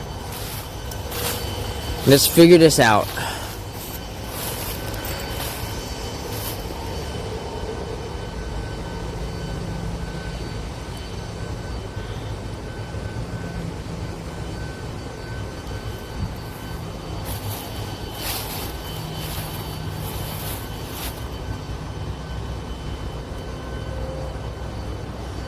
Oh, that doesn't help me at all. According to this, it should be right over here somewhere.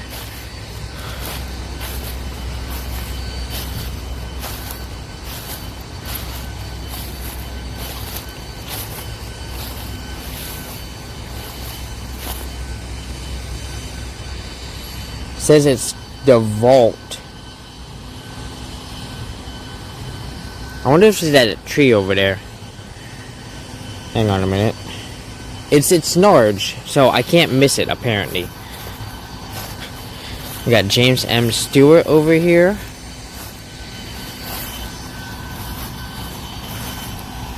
It's telling me.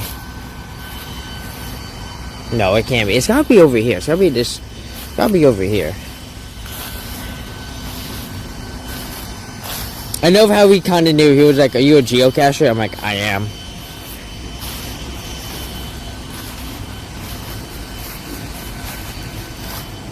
No, I'm not even close. Where is this? Where is this trying to take me here? My Google Maps my Maps is being wonky.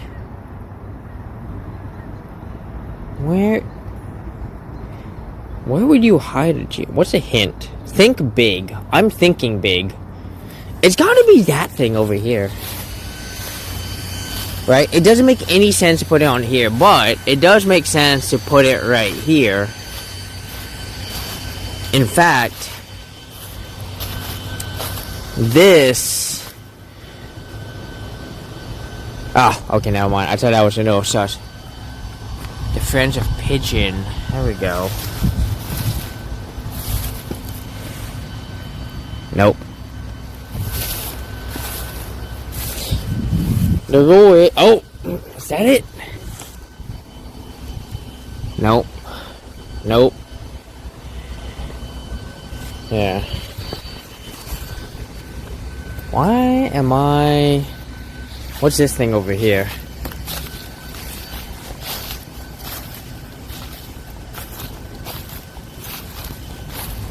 They say the vault.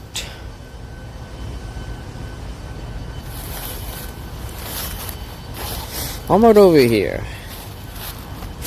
What about... Oh, what's this?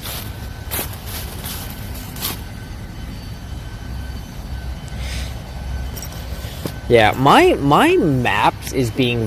My geocache apps is being super... Like... Bro, I ain't reaching my hand in there. That's not happening. What's over here? There's something over here. What is this? Someone's kind of way out there. Civil War Union. Ah, okay. This is James Smith, November 10th, 1911. Okay, okay.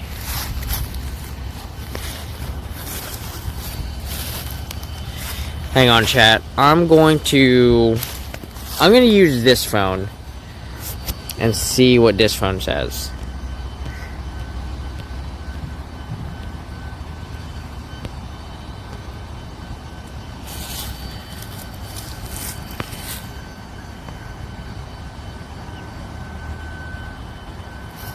I should be near it. Like, I should be right on top of it when I go over here.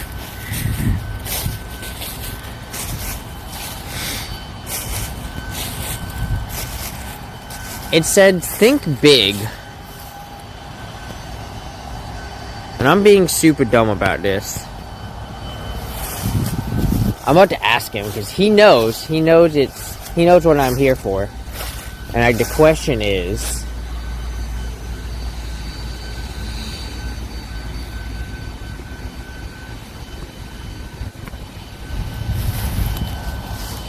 The problem is the Google Maps isn't, for some reason, my Google Maps keeps bouncing around. And I feel like maybe I just have to read. It's called the Vault. It's supposed to be large, which means I'm somehow missing it. I'm thinking, like, here's what I'm thinking. I'm thinking it's like, it's over here somewhere. I'm just being dumb. It's gotta be here. Right? I'm thinking it's that thing, but I'm also like, I don't want to nift him to find out. You know?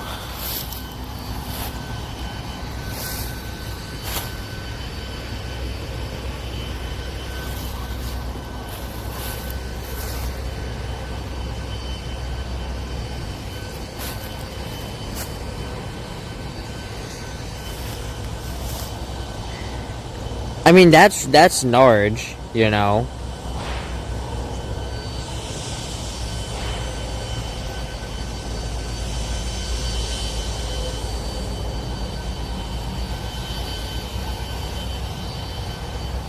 I was so sure it'd be here, right? But I'm not really seeing. It's the only one that makes. It's the only place that makes sense. But when you look at it, there's not any place to. I thought this was it right here, and it's not. Or it could be.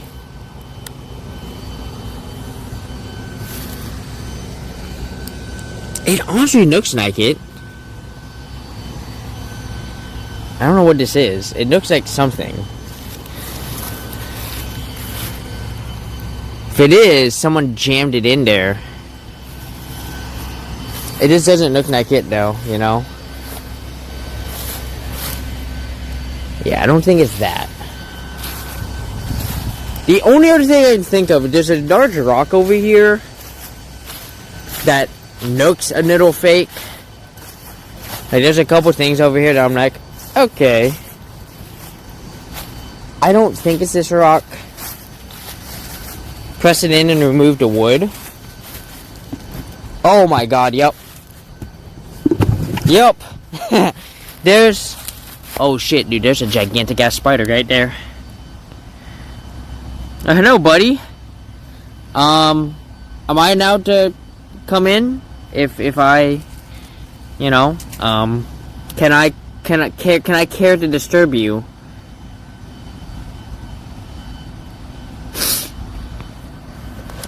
Yeah, I'm not a fan of what's going on here. Unfortunately, there's not a good place to put you guys to where you can see the cache and me.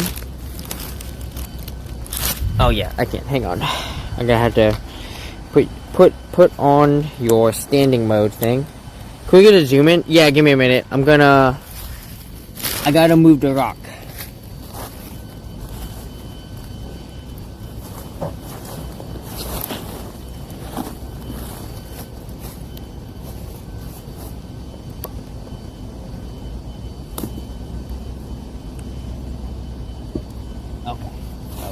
Alright. I just want to make sure there were no spiders. I don't have my gloves.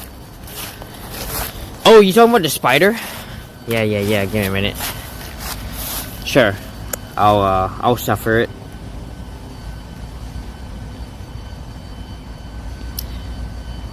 Damn, look at him.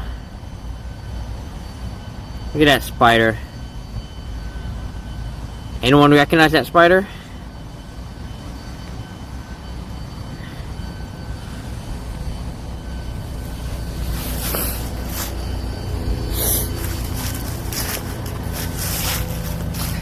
Okay, let's see what we've got here. So, there's probably... gonna just shake things out here just in case. Make sure there's nothing in here that could potentially want to bite me or eat me. Now we got count 1, 2, 3. Alright.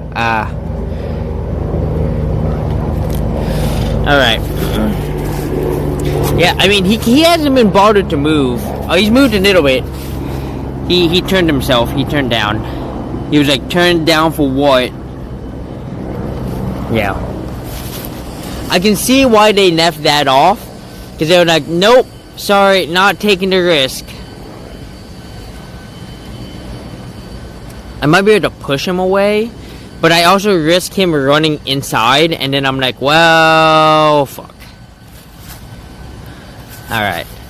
Is there anything on the inside? Yeah, I mean, there's a whole opening, so you could just get back in. Alright. Let's go ahead. Let's get this signed.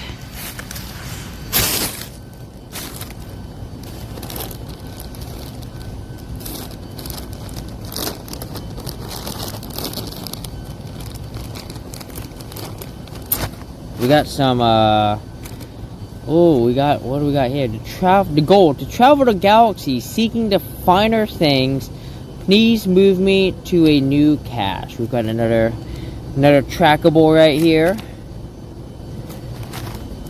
Let's see what we got quite a few trackables in here.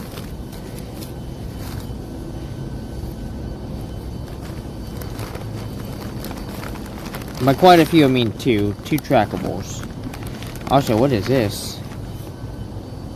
Oh, that's super cool. Someone made a sports car to themselves. The AB Cachers. Going Caching 2024, a detective story. Let's find out. Her name is Marnissa, caching since 2003. She has found 373 caches. That's it? You've been caching since 2003. Holy shit. Caching motto. It should be around here somewhere. Most memorable cache. Bells for Nicholas. GC 325FC. I know that I was able... And then favorite caching achievement. She was able to introduce her children to geocaching. Let's get a picture of that. Mostly for the most memorable cache. I want to see this Bells for Nicholas. Alright. And then the other trackable is Four Corners. So I'm not a real thing. Oh, probably someone stole it. That's always the worst.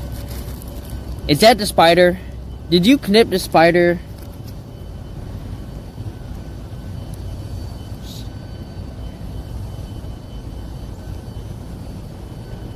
Okay. I swear to God, that's a spider clip. Alright, I'm probably not going to take any trackables here. I do need to sign the geocache though. Let's sign the geocache. Oh, there's another one in here. Is this one different? Oh yeah, here we go. Another geocacher. She's been caching since 2020. She's got 3,643. Oh, you know what? Did I misread this? Nope, it says 2003. I wonder if they meant to put 2023. Caches hidden 12. Caching motto. Right, wrong, or indifferent. Most memorable cache. Pioneer of Earth observation. I'm gonna check out that one too.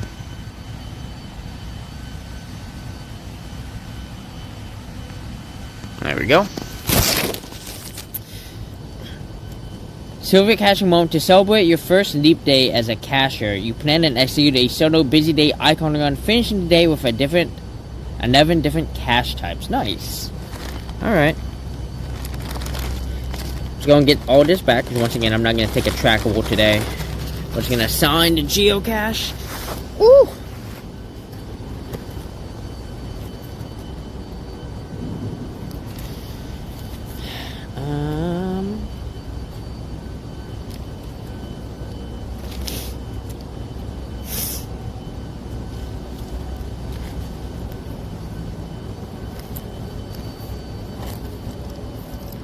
Today is the 19th, 21st, 22nd, 25th, holy shit.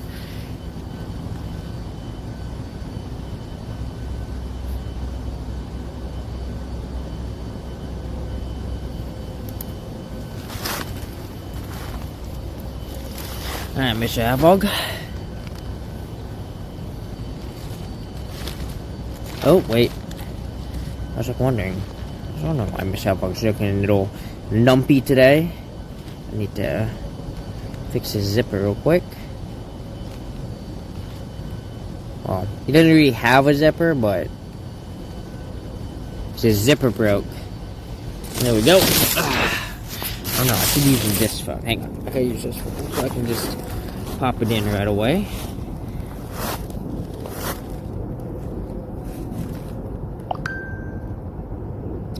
There we go.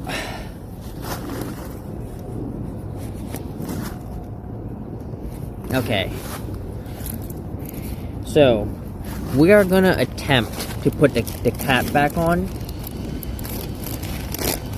But, once again, there's a spider in the way.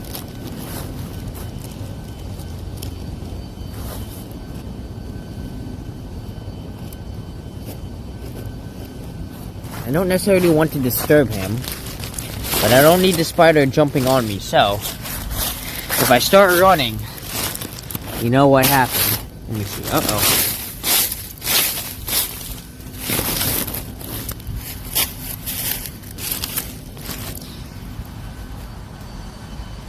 It'd not easy if I just did this. There we go. Alright, here we go.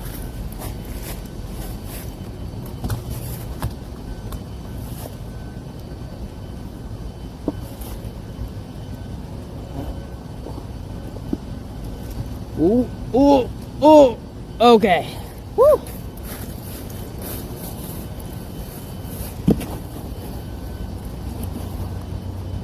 Alright. No spiders on the rock. So now we can just get this back over. Woo! There we go. We did it. Alright, well, that's been a nice surprise for someone. Look, if I had to see it and experience it, everyone gets to experience it, okay? We all get the spider together, okay?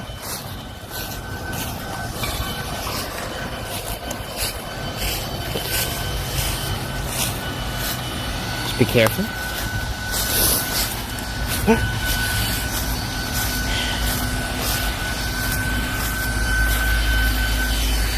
I'm gonna take a look at some of these nice ones over here. There's like one more I want to take a look at.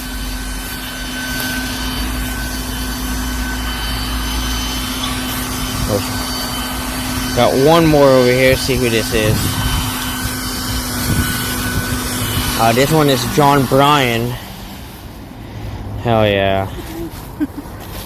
I finally found a geocache. Oh, yeah? Yeah, it took me a bit. I was, huh? Guy in there? Yeah, are you talking about the vampire or the spider? Mouse. Oh, no, I didn't see a mouse. Yeah, there's a mouse in there sometimes. Ah, no, didn't see him. There's the gigantic spider, though. So, I can see why this thing was uncovered when I opened it. I was like, yeah, putting this back on the spider there can be a little risky. But I put it back on, so. When we first started here, well, actually, my grandmother lived up the road here about a quarter. Yeah. As a kid, I used to play in here. I totally forgotten about it. Yeah. And one day I was down in 2015, I was taking photos of a photographer. And it had snowed and there was a lot of ice on the river. So I went down to take pictures in Delaware City. And I said, what if I could find that place? Well, I found it, and it was just like this part of the jungle in there. Yeah. Overgrown. And I took pictures around there. There was some Civil War guy down there at the very end by the fence, the wrought iron fence. Yeah. There was a tree over top of it, and the snow was around it. It made like a little cave or cavern. Oh, nice. I took some pictures of it and all the other ones. I put them away, didn't think anything. 2019, I did the same thing. Snow, ice, back here. 2 days later, I'm a boat captain up in Philadelphia.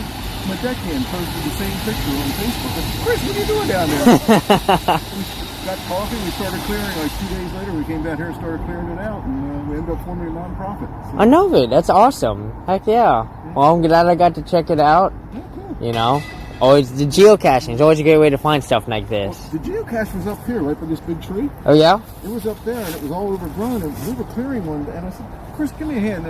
This thing just doesn't look like it belongs here, like a big boulder." Yeah. We picked it up, and it's not a boulder. And I opened it up, and there's this sarcophagus in there. And I'm like, "This is getting strange now." I opened it up and found a vampire. Put it back. I called my friend Bob Barnes, the curator down at Penn Kid in the Yeah. He was also a Newark policeman. I said, "Hey, Bob, could you come look at this? I don't know what's going on here." Well, I had never heard of a geocache. So he said, "Oh, it's a geocache. See the thing here?" So that explained it. Well, I got on there, and one of my photography friends from North Wilmington was one of the first people to enter in the logbook down there. That's I awesome. recognized his name. I said, "Gary, what's going on?" He said, "Well, this is So I contacted the lady whose name was associated with it. Yeah. I said, "We're clearing this out. It's kind of going to be exposed now. We'll find another place." So we put it down there. Well, about a year later, we cleared out that area too, so it's pretty well exposed now. Yeah, but hey, you know, it blends in pretty well. Honestly, it took me a minute because I was like, that's a big rock, and then I was like, well, wait a minute, and then oh, yep, no, it's moving. This is a fake boulder. So, but yeah, no, A lot it's of people, but it's kind of neat because the lady over here does not like the cemetery being here. She didn't know it was here when she bought her house. So anyway, people used to go through here to get to the shopping center. Yeah. And that would mean they would go right through her yard, and she was not happy about it. So she put a stockade fence up along the back there. Yeah. So this is the only way in now. So Okay. when people go for that, they have to go through here, and so many people look around and say, "Oh, this is historic. It's nice." And I've got 400 and some entries, I think, in there so far. nice. So, and all positive. We have people from Austria and Belgium and all over the United States. So Yeah. it's interesting. Yeah. Well, this was a nice little place to find. It was nice meeting you, Well, same here. Fiona. Point George. George, nice to meet you. Yeah. Hope you have a good rest of your day. December 13th, we're having a race across Cross America event where we placed wreaths on all the veterans here. Okay. We'll see. Unfortunately, I'm in the middle of a cross country road trip. So, huh? Where are you from originally? It's from Seattle, but I'm moving to New Mexico. Oh, I went to school there for a year and a half. Oh yeah, New Mexico. Dead center, Socorro, yeah. Oh, nice, yeah. Anyway, good luck. It's beautiful, and I'm excited. So, bye. Hell yeah! Yeah, that was super cool. What a great stop, guys. You know, you don't. Yeah, so this is that Reefs Across America he was talking about, where they're gonna put reefs on all the graves of the heroes and stuff, of the people who served. You know. Hell yeah! I love that. That's awesome. What a great little spot, right? And like, without geocaching, you would never even know that was there. Right? I don't even know if it's on Google Maps. Like, it kind of is, but not really, right? And it's just a cool little spot. So, hey, if you're ever in Delaware, come check this place out. So let's go and get you guys over here.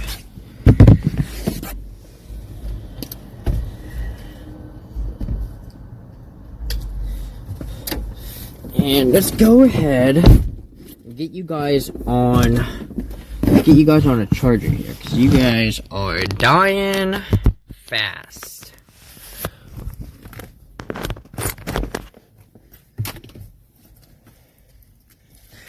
I didn't want to be rude, but I'm like, I need more power for my phone here, and she's dying at the moment. Whoops. I still need to log in to geocache real quick.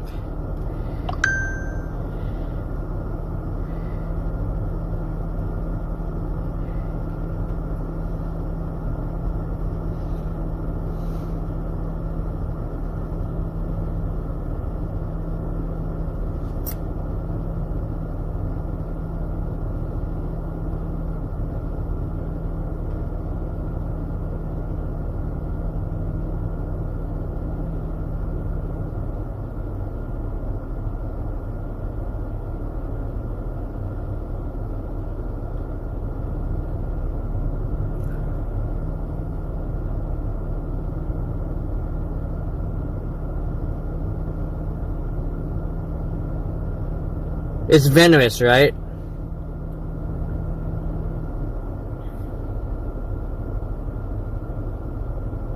Yeah. Yeah, I think it's venomous if it poisons you when it bites.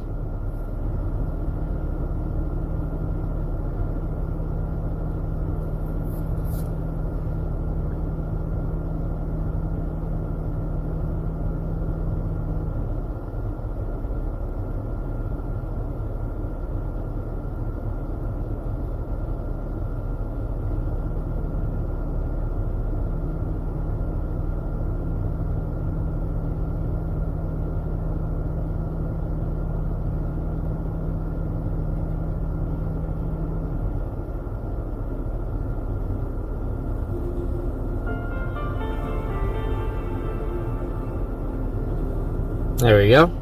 Post that. And then now we gotta figure out where I'm going after this.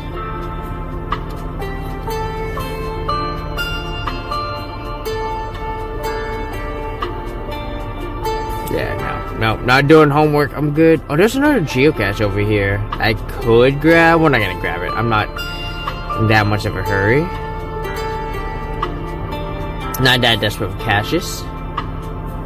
Wait, where am I? I'm over here, here we go. Yeah, Pigeon Run Cemetery. Yeah. It's literally got one nub on it, which is crazy. A 1 review. So, it's kind of nuts here. Then we're gonna get rid of this travel. We'll get this travel plans out. And, the Pigeon Run Cemetery, you guys. There it is. Alright, so the next place I want to go is here? Yeah. I'm going to head over to this place for the next geocache. About 47 minutes out. Delaware 711. Before we go, I'm gonna pee real quick.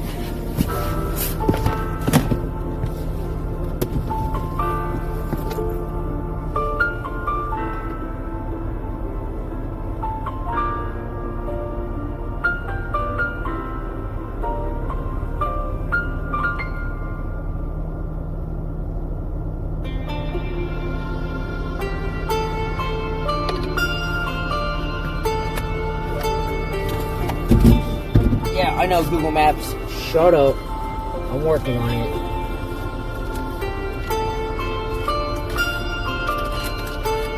Head northwest toward Justin Boulevard.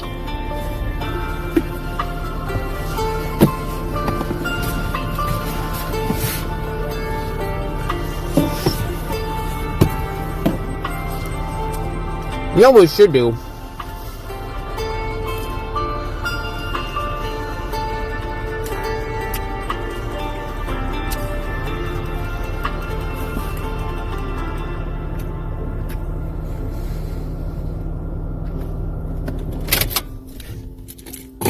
I just have something small to eat.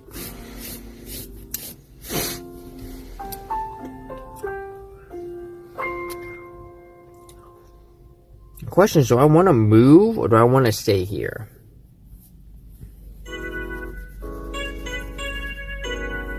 That's the question. How fast those truffles go? I still have them. I still have like 2 1/3. I only eat a third every day. Because they're super rich. I could go to a park. I could just stay here. I think that's what I'm gonna do. Hang on. We're gonna eat real quick. We're gonna have something small. Because me and a friend were having a late lunch. But it's also like, I'm really hungry. And I don't want to wait. So, we're gonna...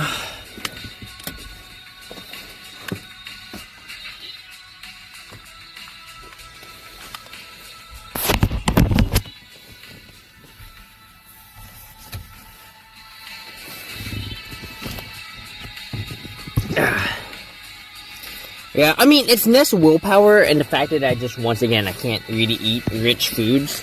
And truffles are really rich.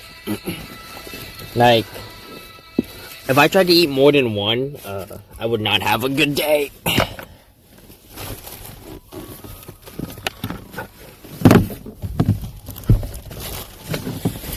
It's why I tend to prefer stuff like red velvet cake. Because red velvet cake tends to be very light, right?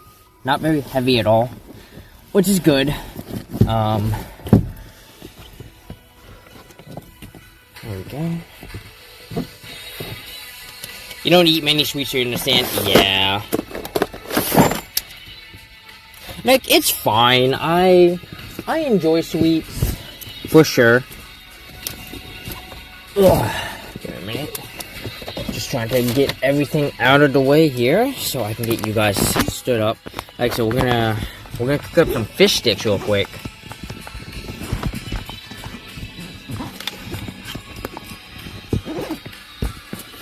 You know, it's kind of funny. I haven't seen that many South Park episodes, but the few episodes I have seen, I've seen multiple times. Because I used to go to my buddy's house, and he always used to watch. We always used to watch Comedy Central or whatever, and so I'd watch. I've seen like another SpongeBob, and I've seen quite a bit of South Park. Nowhere near as much. But like, well, no, that's not. I've probably only seen. If I had to be honest, I've probably only seen like 10 South Park episodes.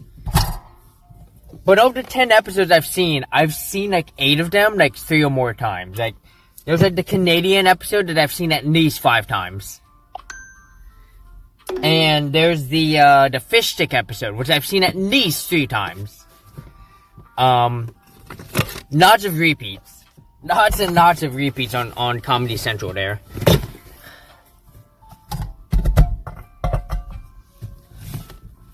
I might be wondering, Piano, what are we eating? We are having some fish sticks. You might be wondering, Fiona, how do you cook fish sticks? You don't have an oven, you don't have an air fryer, but I do have one of these. So,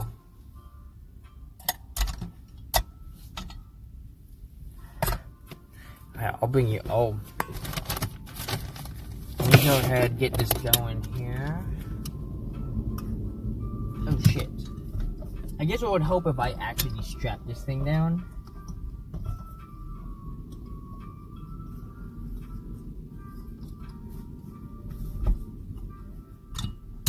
There we go.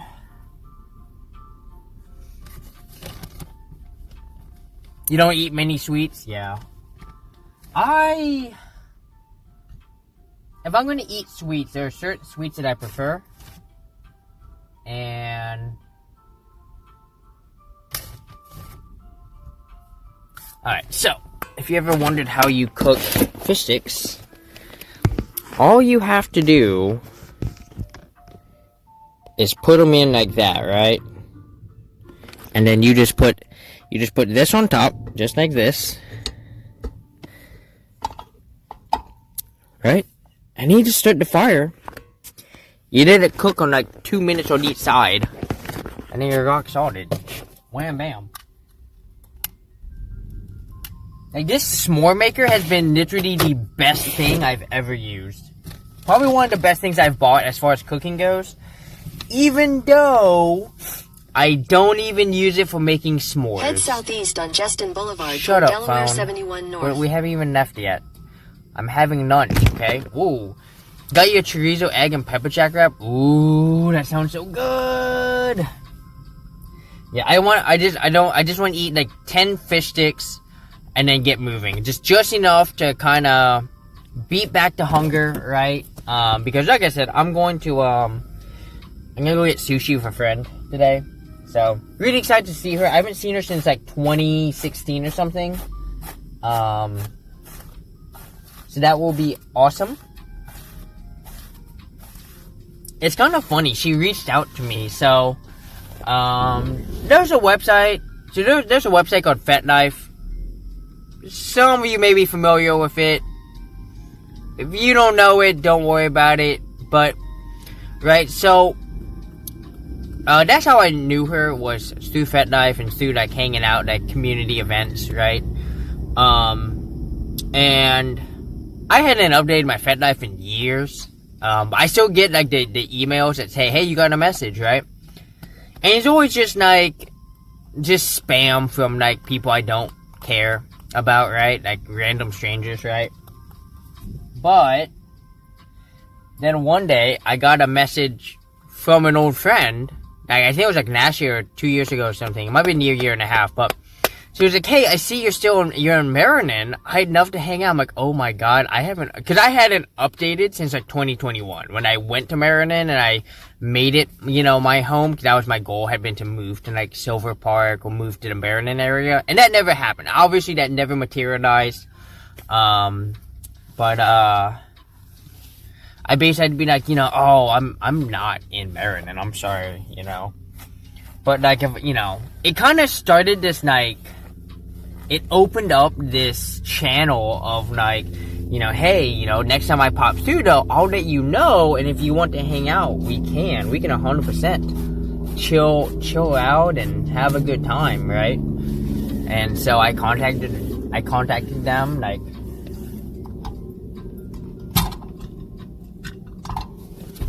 contacted them not too long ago, and they were like, yeah, just do it. Oh, shit. I took the fire out. Fuck.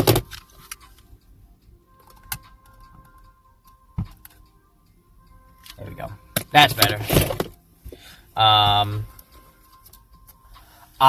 100% need to cut my hair. I need to get rid of all this right here. All this is so dead, and it makes my hair look so bad. And I really just need to, at some point, just be like, hey, I need to get rid of it.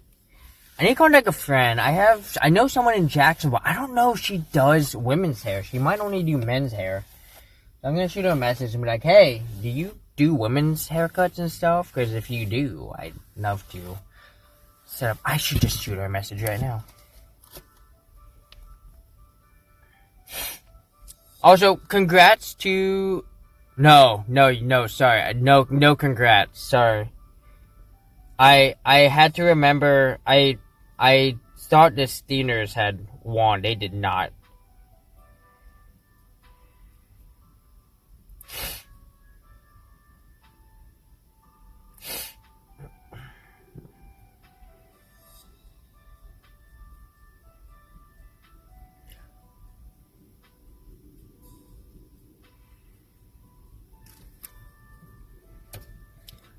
First haircut since COVID took about 2 minutes.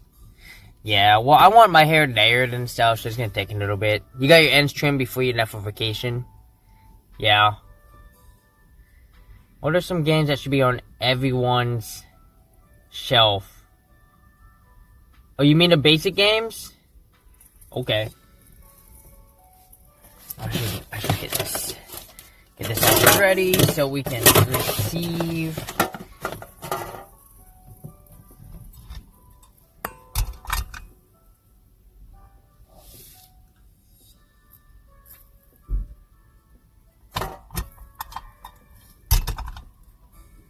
Hey, you know, that looks good enough.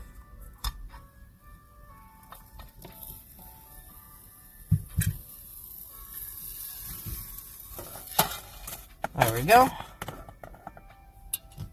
Now we just need 5 more. Put those 2 together.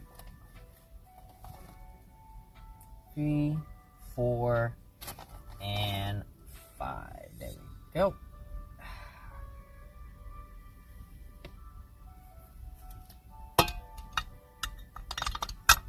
Yeah.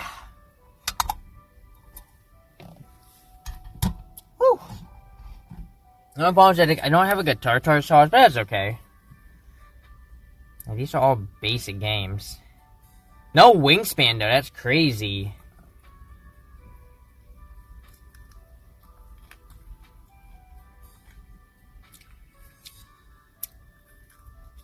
Mmm.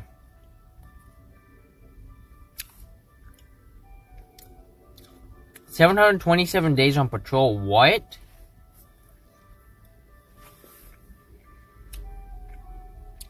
Oh my god.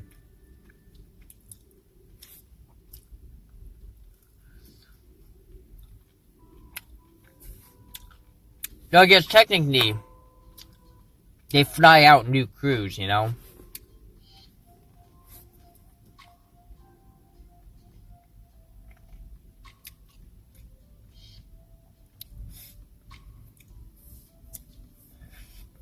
I still need to watch a new Wicked movie, y'all.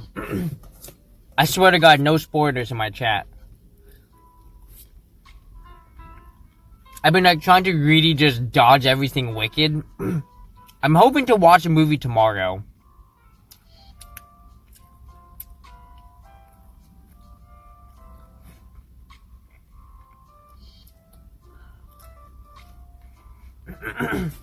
But we'll find out. That's how you've been with Death Stranding too? Oh, it's a video game. Okay. I was like, what the fuck is Death Stranding 2? I gotcha. I'm on the same page.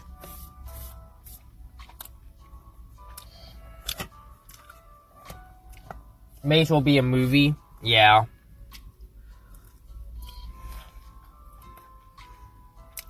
I've been very fortunate that Wicked previews haven't been overwhelming the ads. That would have made me so mad. Like, if all the Twitch ads were just Wicked, I'd be like, can we not?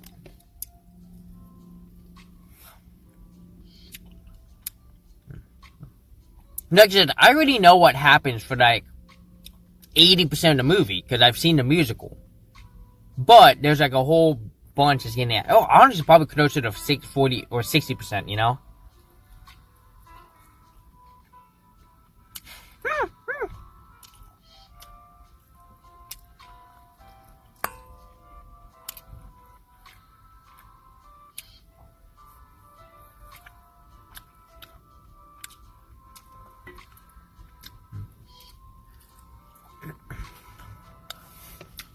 you don't like musicals, that's when you enjoyed was Cast and Broadway.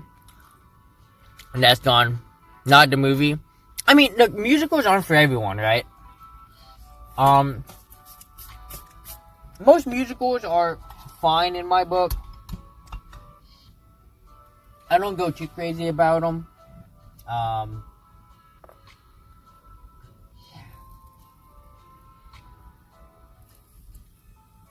Right? Like, I enjoy them. Don't get me wrong. Like, Hamilton the musical, great. And there's still a bunch of musicals I want to watch, but yeah, musicals aren't for everyone. I don't love musicals, right? I like them. I'm a fan, I'll go watch. But I don't go nuts for them. Like, I don't get the merch and go, yeah, Wicked musical. Which, honestly, once again, the Wicked musical is my least favorite medium of the Wicked universe so far, you know? And I bet you, I'm gonna watch the movie tomorrow, hopefully. And then I'm gonna go see what people didn't like about the movie, and I can guarantee it.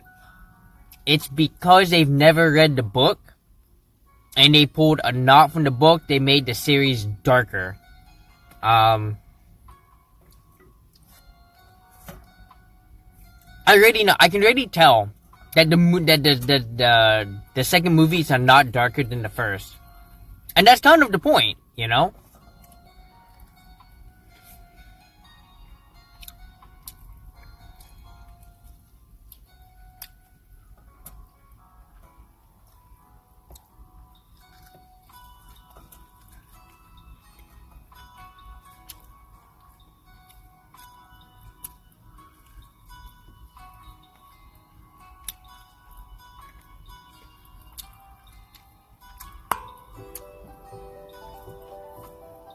Get out of here, spam.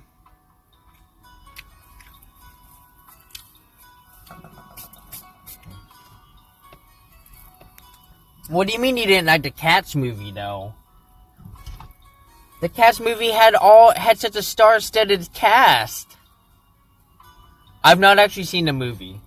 I'm making fun of the fact that Cats is generally seen as a huge failure. Alright. I would not watch a Cats movie. Nope, I'm good. I'm good on the Cats.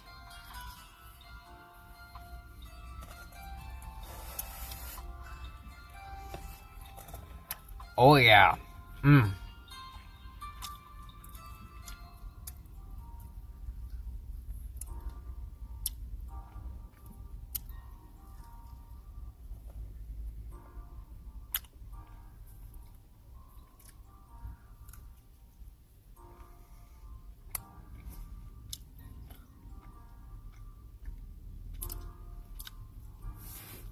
Cats did that good? Oh, we're talking about Wicked? Actually, there's no way Cats did that good. Cats was such a bad movie from what I heard. Wicked 2, okay.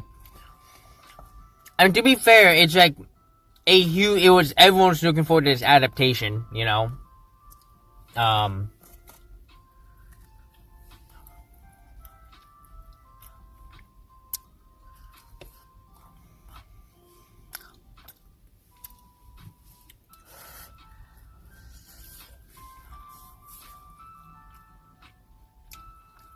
I know there were people mad that they were like, oh, you know, why are we having 2 Wicked movies? Why can't we just have one movie like the musical? And it was like, because you don't want to be in a movie theater for 3 hours, man.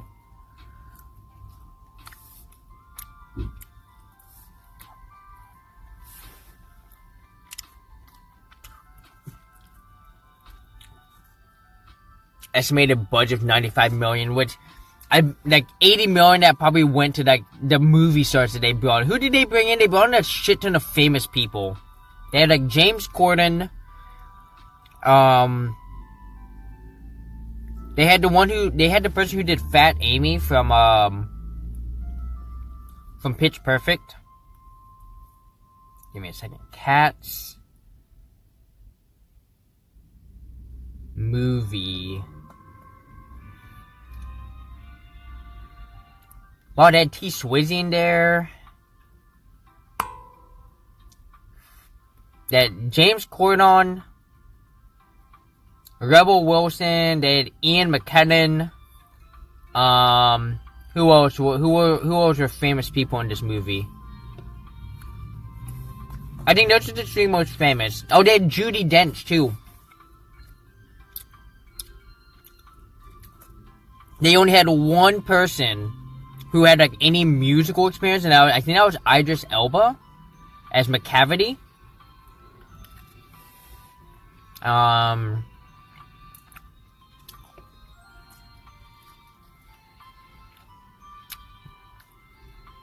Yeah, I don't know. I'd never seen Cats in musicals. So I don't know how the movie would have gone, but I had no interest in watching Cats. And I'm never a fan of like a super star-studded like musical like this. Unless it's clear that they sing, right? And like Rebel Wilson like sang, James Corden has sang, but also James Corden is apparently a super asshole, you know.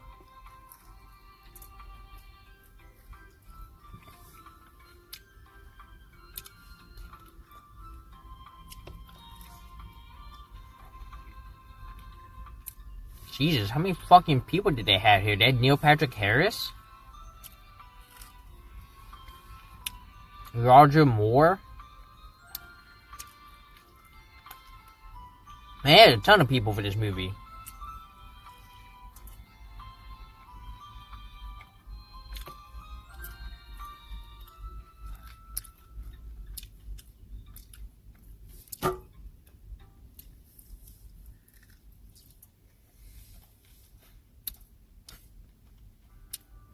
Also, if I remember correctly, the few scenes I've seen from Cats, they treat the movie like a musical.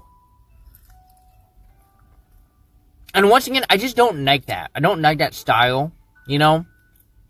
Like, it's very limiting, you know? Phantom of the Opera, the movie is set up the same way. So it's set up in a musical style setting. So there tends to be fewer people around. Oh yeah, CGI too, yeah.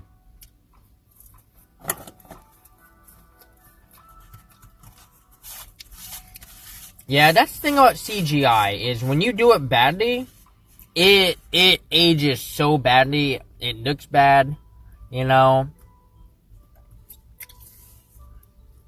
And the problem is that you're just not paying enough money to their animation markets at all.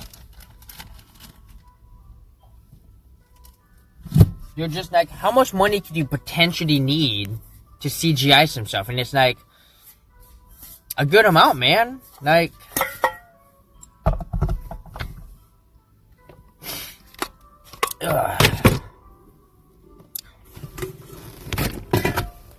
I'm sure a lot of these actors go, yeah, I was in Cats, but I don't really consider it as part of anything because it was so bad, and it's just not, nah, man. You were on this Cats team. You're a part of this bullshit. You can't say you weren't on the Cats team. Get out of here. I'm gonna have a third of a truffle here. The Chubby Chipmunk hand dipped chocolates here. We are currently working on this piece right here. Alright, you can see how I've taken several bites out of it.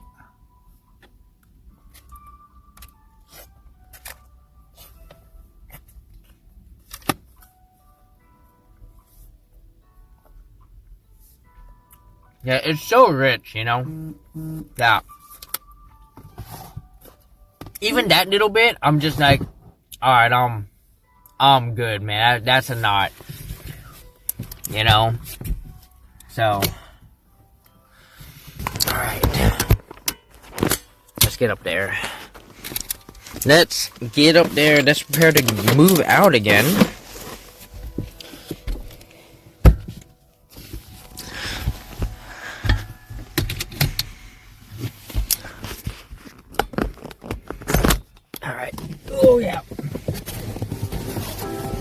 Yeah, I want to watch Wicked in, like, a drive-in, but there's just not a good place to do it from. The only one in Baltimore is at Benji's, and that requires 2 people. I don't know anyone else who wants to watch Wicked too. I asked my friend, and she was like, I don't even know if I want to watch Wicked. You know, I was like, oh, like, are you just not you know, and like, it's fine. And she was like, it's not the fact that I don't like Wicked. She was like, I'm uncomfortable with the fact that it's like blatantly racist. And I'm like, isn't that kind of the point of the movie? Like, that's like the whole point of the story. It's supposed to be like a, you know, it's supposed to represent, like, you know, oppressed people, you know? And she was like, and that just makes me uncomfortable. And I'm like, that's fair. She's read the book too, which is crazy to me, that she's read the book, but she can't watch the movie or the musical. And I'm like, really? Because the book goes deep into the politics. Right? If you see the movie and musical first, reading the book is a little rough because it's nothing like the movie and the musical. Right? Once again, the movie and the musical are more. It's like a high school trope. Oh my god, that's pretty cool. It's a very high school tropey. You know, especially the first half. The first half of Wicked as a musical is a high school tropey musical. Right? It's fine, but generally I just don't prefer it. Like I said, I only really care about the songs from Wicked.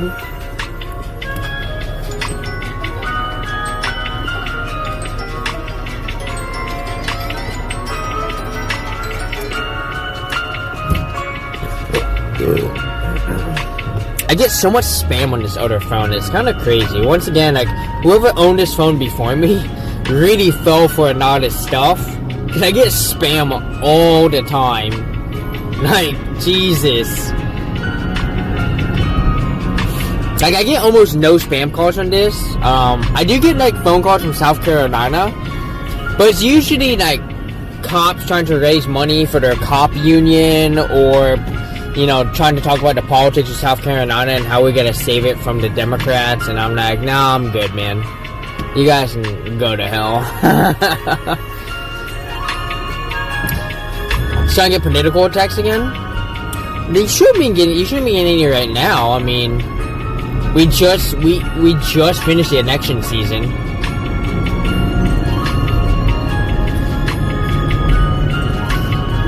Sultry, what's up? Welcome on in. How are ya? So good to have you in. Make sure you strap in. We are just driving through these back roads. We're headed to the next geocache. Sultry, how are you doing? How goes your Tuesday? Shit, I had to think about that. I was like, shit. How goes your Tuesday?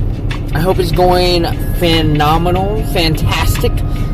If you're at work, I hope it's uneventful but productive. You know. You had to think about that too. Yeah, I've really begun losing track of the days that I've been traveling so much, and it's just like right now I keep thinking today's like a Thursday or Friday, and I'm like, no, it can be Thursday because it's not Thanksgiving yet. No work this week? Nice.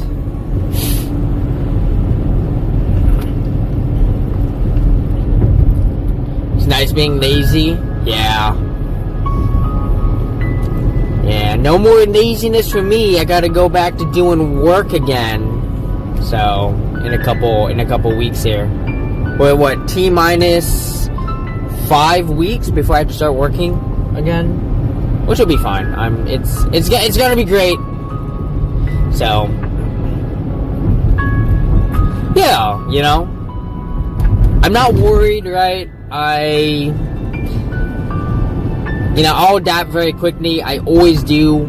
I as long as I don't have to show up at like 6 in the morning for work, I'm good, right? My hope when I go on 410s is that it's show up at 08 in the morning, go home at 1800. That's what I hope the schedule is, because I can deal with that schedule. Am I gonna get an apartment? Yes, I will be getting an apartment. Yep. It is way too cold in New Mexico for me to do van knifing. And also, I don't know what the parking situation's like. This isn't a small town, right? If this were in Albuquerque, I might have risked it for the biscuit and not bothered with an apartment for the first couple of days to see if I could really make it work. But the problem is this isn't a small town called Los Alamos. You can look it up on Google Maps. It's pretty small. We're big enough to have like a couple stoplights. But at the end of the day, I think it's got like 2 grocery stores. You know? So, yeah, we're big enough with 2 grocery stores. Watch out.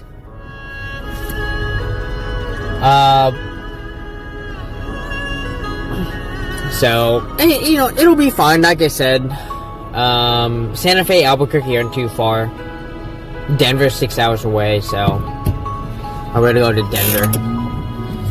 And, you know, y'all, when the Hot Air Balloon Festival happens, we should all go together.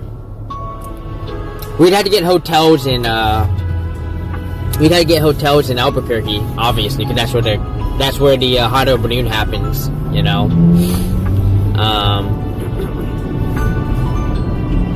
But yeah, it's such a fun event. If you ever get the chance to go to the Hot Air Balloon Festival, it is so much fun. You want to go on a hot air balloon? Yeah. So they actually do, you can actually, like, pay for a ride, and you can actually ride with, you know, the people and go riding in a hot air balloon. It's really cool. I think it's like $300 or $400 per person. And you basically help them. Or no, you don't have to help them at all. You just basically stand aside as they, you know, get the balloon, you know, all knit up and get it all lifted and, you know, get the balloon up, and then they put you in the back.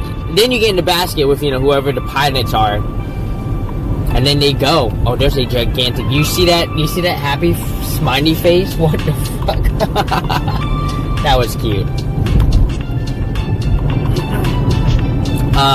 And if you're lucky, one of the cool things that they do at the New Mexico Hot Air Balloon Festival, depending on which way the wind is that you will get to, is that you might get to do the Rio Grande dip. I think it's the Rio Grande, yeah, the Rio Grande dip.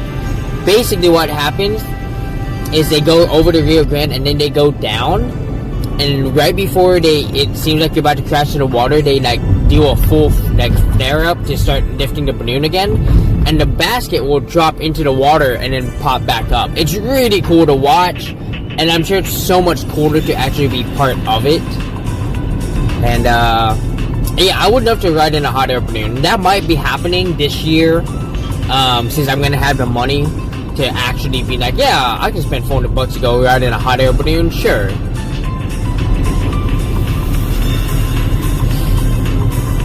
And then hopefully I can stream it, and it'll be a great time. More update than you are, heights. I mean, look, I get a little queasy of heights too. I'm not a huge fan of heights.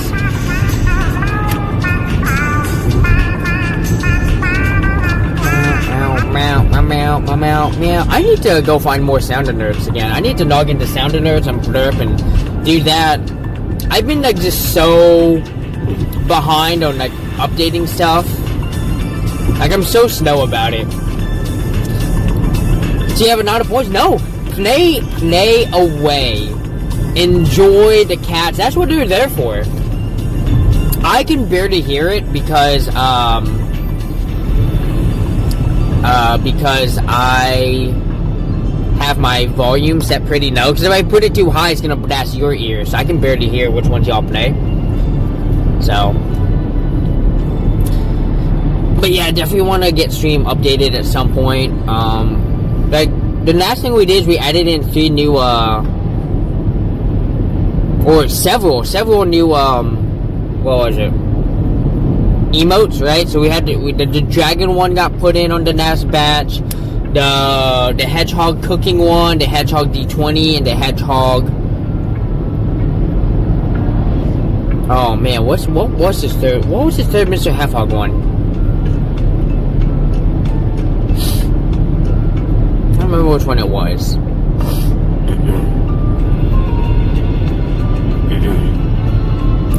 Cooking, D20, and I should know this.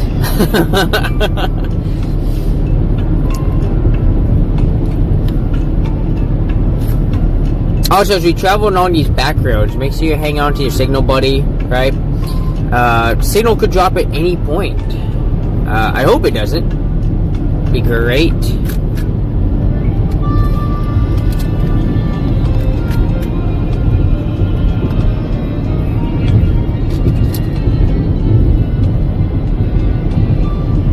Are we crossing the Marion yet? Oh, I will be crossing the Marion here. Fuck. Okay, hang on. Phone, you need to be over here, so we'll cross.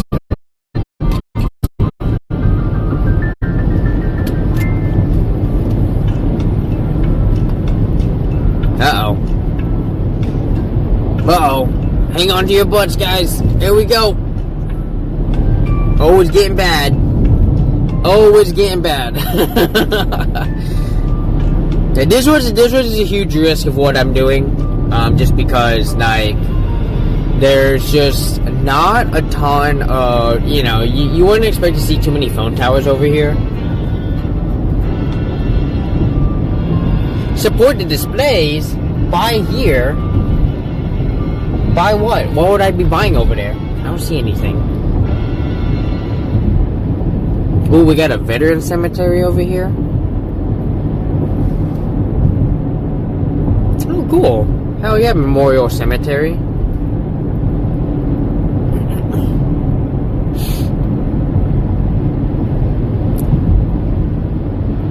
Got an RC field over here.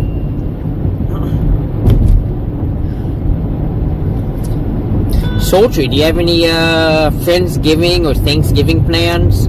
Actually, we might have talked about this earlier. Next light, turn left. Did we talk about this earlier? I might have already asked you this question. If I have, just ignore the question. Don't worry about it. We did? Yeah, okay, don't worry about it. I was trying to remember. I thought I asked this question yesterday. I was like, no, I didn't ask this question yesterday. When did I ask that question? Was it Friday? It had to be Friday. Yeah. No, Thursday, because I asked on Thursday. Because Friday we were at the, At the light, turn left onto Delaware 71 South, Delaware 896 South. Yo, being lazy is good. I have a short Thanksgiving story. So I went to Houston a couple years back in 2023? Or was it 2022? No, it was 2023. So I went to Houston in November of 2023, right? And it was actually the Tuesday of Thanksgiving week. It was this Tuesday 2 years ago. I decided I'm in Houston. I'm like, I'm gonna go to the Houston Space Center. And it'll be great because all the kids are in school. Hey, did you guys know that schools give kids a whole week off now? Like, did y'all know that kids don't have to go to school for the week of Thanksgiving? I found that out when I went to the Houston Space Center. And I was like, oh man, there's a lot of school kids here. This is like a field trip. And they were like, no, they're just here to see the space stuff because they're off from school. And I was like, what do you mean off from school? I thought they don't get off till Wednesday. They're like, no, it's a whole week now. I'm like, oh my god, what? Because growing up, I had to be in school Monday, Tuesday, and then usually Wednesday was like a half day. And then you had like that half day and that Thursday to travel, get over to where you were going. And I guess this probably caused a lot of issues. And they were like, okay, we're just going to give kids a whole week off so they have time to get over for Thanksgiving, you know? You had it off when you were a kid? Okay. And I know it probably differed, like, state to state, district to district, but when I was in school in Jacksonville and Duval County, straight up, had to go to school Monday, Tuesday, Wednesday, and then got Thursday, Friday, Saturday, Sunday off.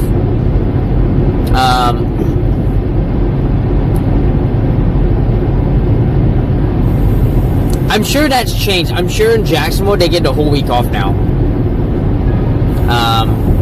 But yeah, so I went to the Houston Space Center, and there were kids everywhere, and I hated it because they had a lot of interactive displays. But the problem with interactive displays and interactive stuff is that when there's kids around, they have no concept of a Q9, and so they just take everything, and you can't do anything. You know, I'm like, oh, that's cool. And so, the Houston Space Center actually ranks as my least favorite space center to go visit so far.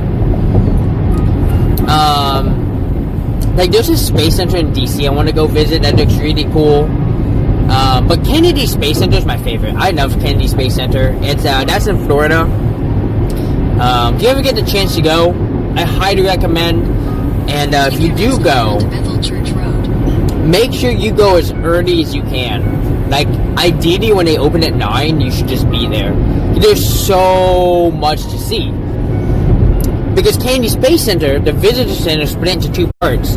You have the part that you drive up to, and then there's a second part where you take a bus, and it takes you deeper into Cape Canaveral, and it is so cool. Turn right onto Bethel Church Road. You want to visit it? Yeah. It's way better than Houston Space Center. The other space centers I've really enjoyed. There was one in Huntsville. The Huntsville Space Center is really cool too.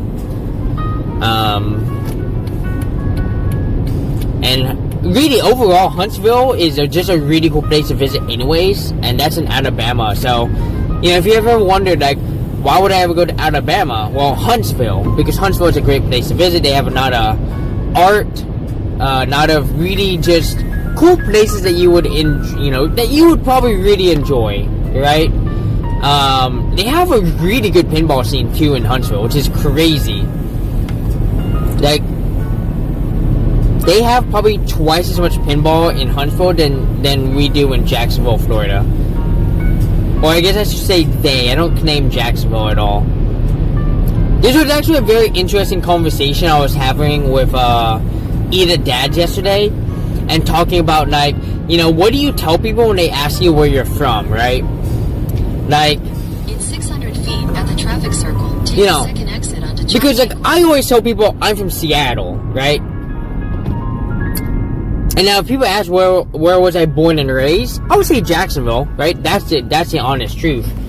But I don't really claim Jacksonville, right? Like, as you know, where I'm from, because I was forced to live there, right? It's not like I had a choice. And I can't even, like, I can talk way more about Seattle and Washington than I can about Jacksonville. So it just makes more sense for me to be like, yeah, I'm from Seattle. I can talk more about it. It's such a better city, you know, than Jacksonville.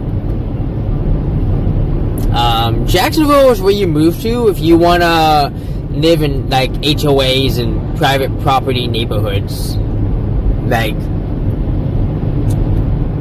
Jacksonville is goofy. If take a look at it on Google Maps and look at how their neighborhoods are set up, it's so isolating, right? Like, you go to live in a neighborhood, you better hope people in your street are cool, because you're gonna have a hard time seeing anybody, because neighborhoods are so big, they sprawl so much that it's really hard to get anywhere in a neighborhood, you know? It also makes DoorDashing and Uber Eats just non-viable in Jacksonville. Because, like, you'll be delivering an order, and you'll go to this neighborhood, and then, first off, you gotta stop at the gate, right? There's so many gated neighborhoods. You gotta pull up to the gate, and you gotta tell them, like, hey, I'm here to deliver an order for so-and-so. So then they have to call so-and-so, and then they have so has to grant permission, and then they're like, okay, you can come on in. And then, if you're super unlucky, this dudeski's parked in the fucking back of the neighborhood, which can be sometimes as much as 3 miles.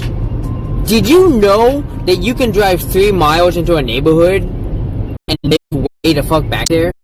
6 miles of your day. At the traffic circle, take the first exit onto Churchtown. Yeah, you have to drive 20-25 miles an hour, right?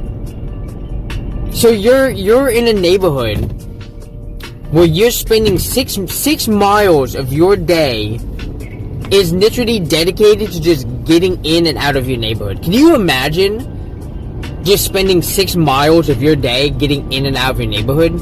That's insane. That's not getting the road. That's just getting out of your neighborhood. That boggles my mind. I'm like, why? Like, this should not exist, you know?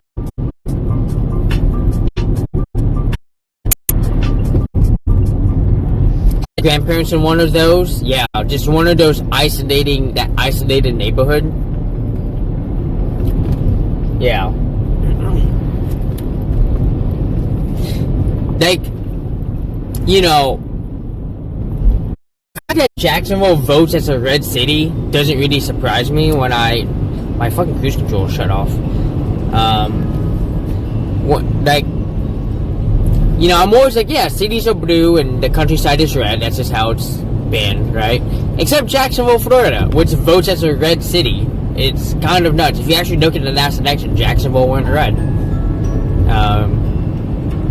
And I'm just like, of course this fucking city would. But that's because Jacksonville is just set up like a gigantic ass town versus a community. So, you know, there's just not a lot of community in Jacksonville. And I don't know. If you want to live like isolated from everyone, Jacksonville is a place to go. Otherwise, also if you want to live on the East Coast and not get hit by hurricanes, also go to Jacksonville. Because once again, Jacksonville's in that armpit of the East Coast that doesn't get hit by hurricanes. I think you can look it up and it will tell you the last time they got hit with, you know, catastrophic. I think it was probably like a long time ago. Probably like in half a mile, turn left on Telegraph Road. Like, they'll say they've been hit by these hurricanes, but those hurricanes are pretty much Cat 1 or like tropical storm by the time they get to Jacksonville, right? And it's like, that's nothing, dude. Cat 1 ain't nothing. September 1964 is the last time they got hit by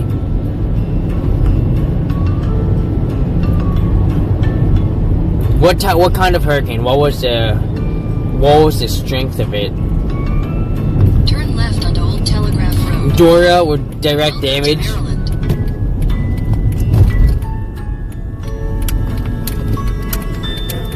Yeah, like I said, Jacksonville just doesn't get hit by, you know, it's kind of nuts. You just don't get hit by hurricanes there. Like you do, but once again, it's always indirect. They never make landfall there. Cat 4, Dora, yeah. So yeah, look, there you go. There's the proof. September 1964, so that's what, 60 years ago? 65 years. Never had a direct landfall on Jacksonville, Florida. Like, that's insane.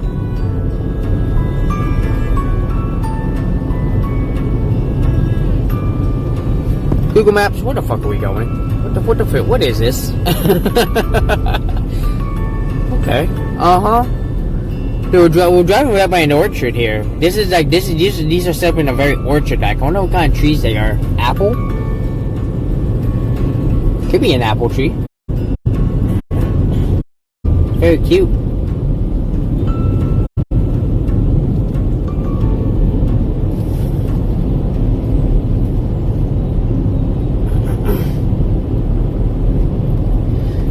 I will say driving down here once again might have been a mistake. I don't know how many phone towers going to be over here, so you know, hug your signal buddy real good.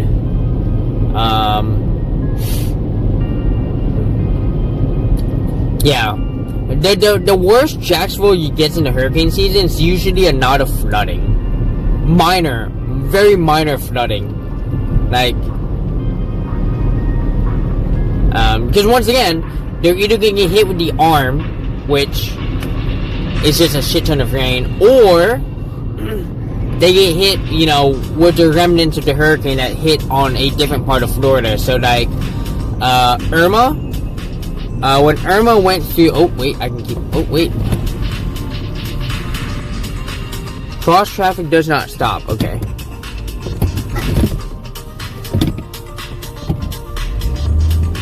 When Hurricane Irma went through Florida, Jacksonville got dumped on with a ton of rain in like 2020. I think Irma was 2022 or 2021.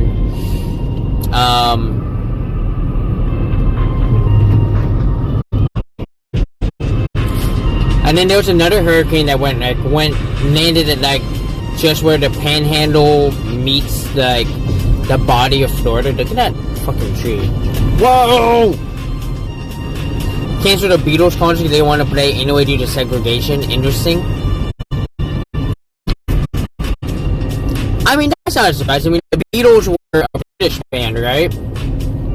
So, like, segregation wasn't a thing over there. Or if it was like not super blatant like it was here in the United States, you know?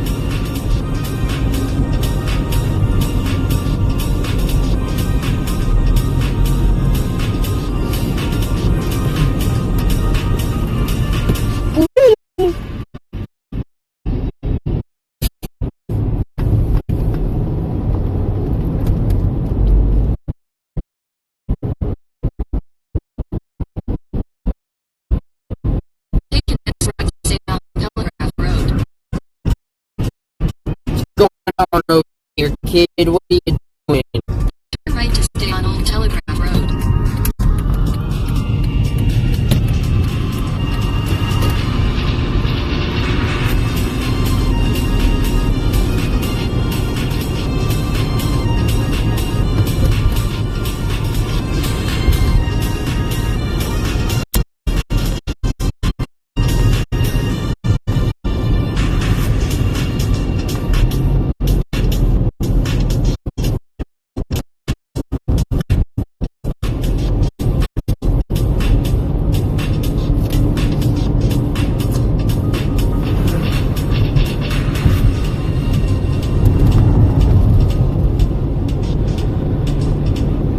Nearly near the cancellation, you were wrong.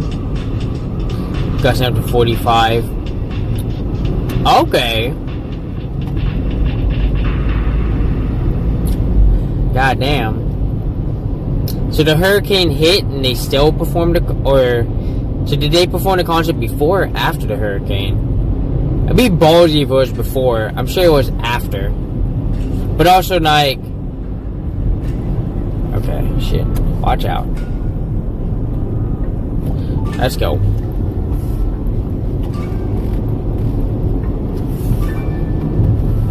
20K people there also? Alright. Look, I'm just saying, you know, there are some things Jacksonville does pretty cool, and the fact of the matter is sometimes we're just a little crazy. And, you know, sometimes we just want to party in a hurricane.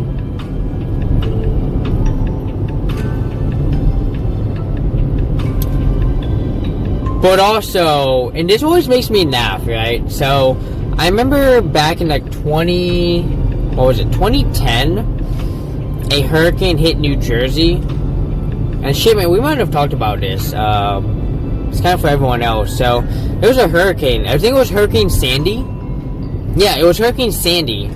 It, like, went into the New York coast or something. Like, made landfall in like right off the coast of New Jersey, and it just caused a lot of havoc.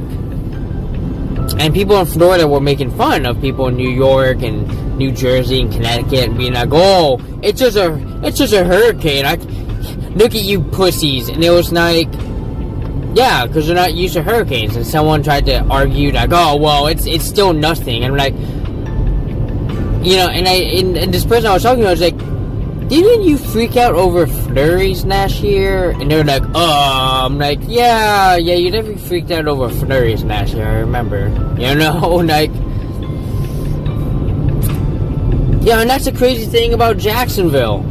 If you even mention flurries on the news, people are going to panic buy up all the bread, milk, and eggs, and whatever, and toilet paper, I guess. That's apparently something that gets bought the hell up whenever people need, you know, shit goes down. It's toilet paper. Oh, I see a phone tower. We're good. Yay! We're driving towards the phone tower. Woo! You're gonna see it right here as we come into view. Phone tower. Hell yeah! And that focus like 200 feet up in the air too, because you can see the little blinking. You can, as we get closer, you'll see the blinking white light. Once again, that's an FAA requirement, so that, you know, airplanes and stuff can see where the tower is and not crash into it.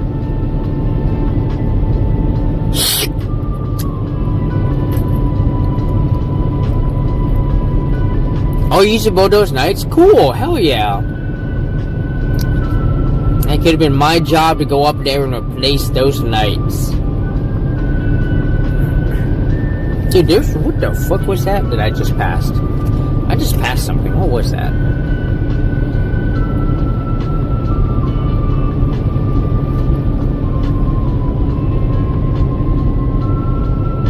I just passed like a most random thing. Also for airports and runways, yeah. Oh yeah. Oh yeah. Oh, they have to be. I'll be able to see it. Take your next left onto Water Street. Towards Water Street. I'm going to pull a quick U-turn and go see something. Turn left onto Water Street. Yeah, I want to go see something real quick. We're going to see something. I'm going to pull a quick U-turn. Google Maps can get real mad at me. Because they're going to be like, what are you doing? Stop it. I want to see something real quick. I saw something. I'm kind of curious as to what it was. If someone's like over here looking at me, they're like, what's this person doing? Alright, go snow me, because you don't want to miss it. Although, I guess with how much traffic is on here, which is 0, I could probably just pull a quick 3-point turn that's needed.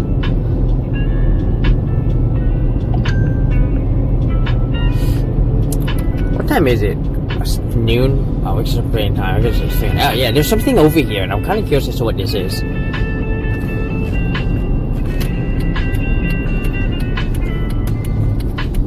What the fuck is this?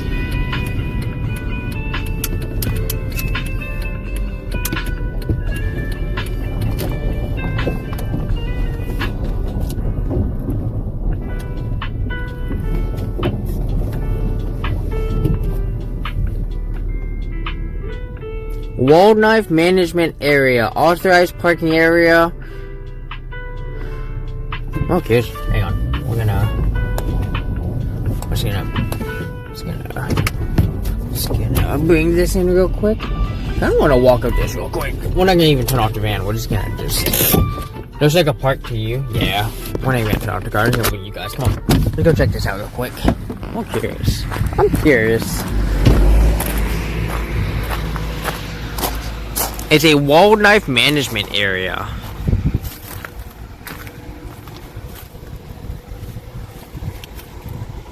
Oh, it's a hunter's thing. Old Bohemia WMA Dove Hunting Field. During September, dove hunting is restricted too. Opening day, Monday, Wednesday, and Saturdays, noon to 5 p.m. Only non-toxic shot is allowed for dove hunting. So yeah, we're right here.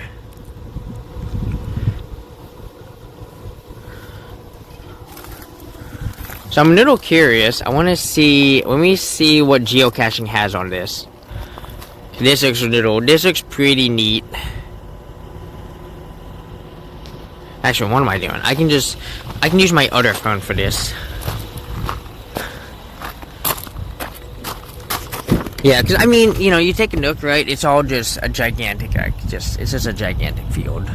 Right? We don't need to go walk here. But also, I wonder if there's a geocache over here. Geocache, what do you say?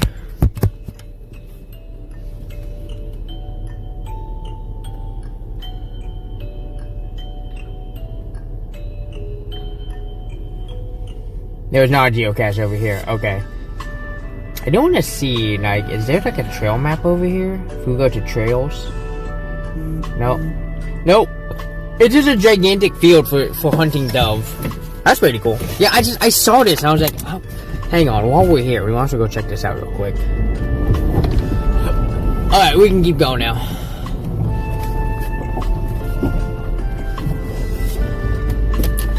That was, you know, slightly interesting.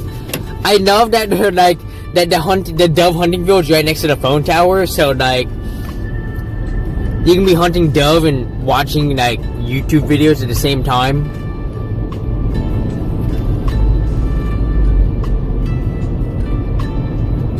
Alright, we need to take a left onto Water Street. What the fuck is Water Street? I assume it's same direction.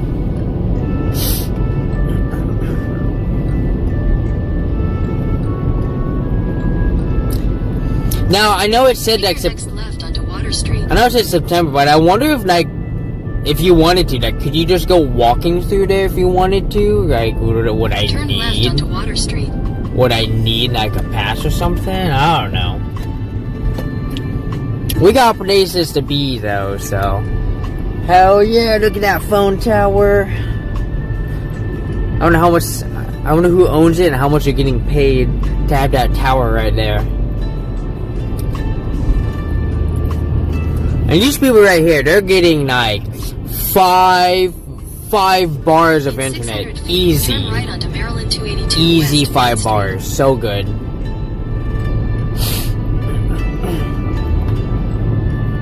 At the stop sign, turn right onto Maryland 282 West, Main Street.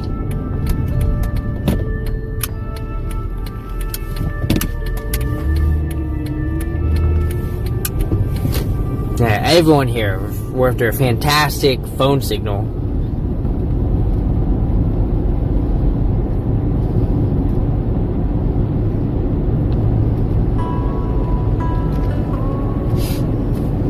Like, look, if I could live next to, you know, a phone tower, that would be great. In half a mile, turn left onto Sassafras Road. Sassafras? Then I could have the best signal ever.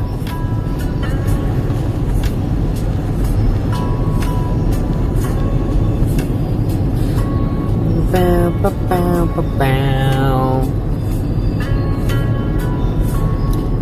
George Washington visited Warwick Febby in 17 of whatever. I don't know that thing. That was a lot of words. Can't read that fast. Can't read that fast. Oh my god.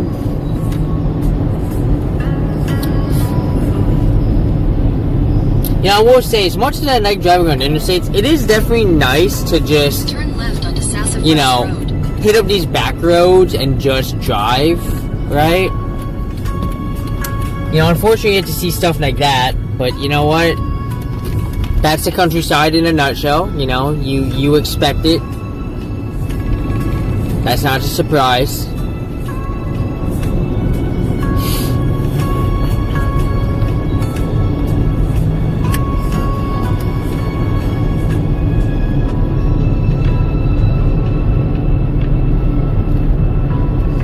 Cows!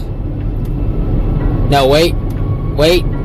Horses! Horses! It looks like a cow from back there. Oh, no, there they are. I see them. There's the cows.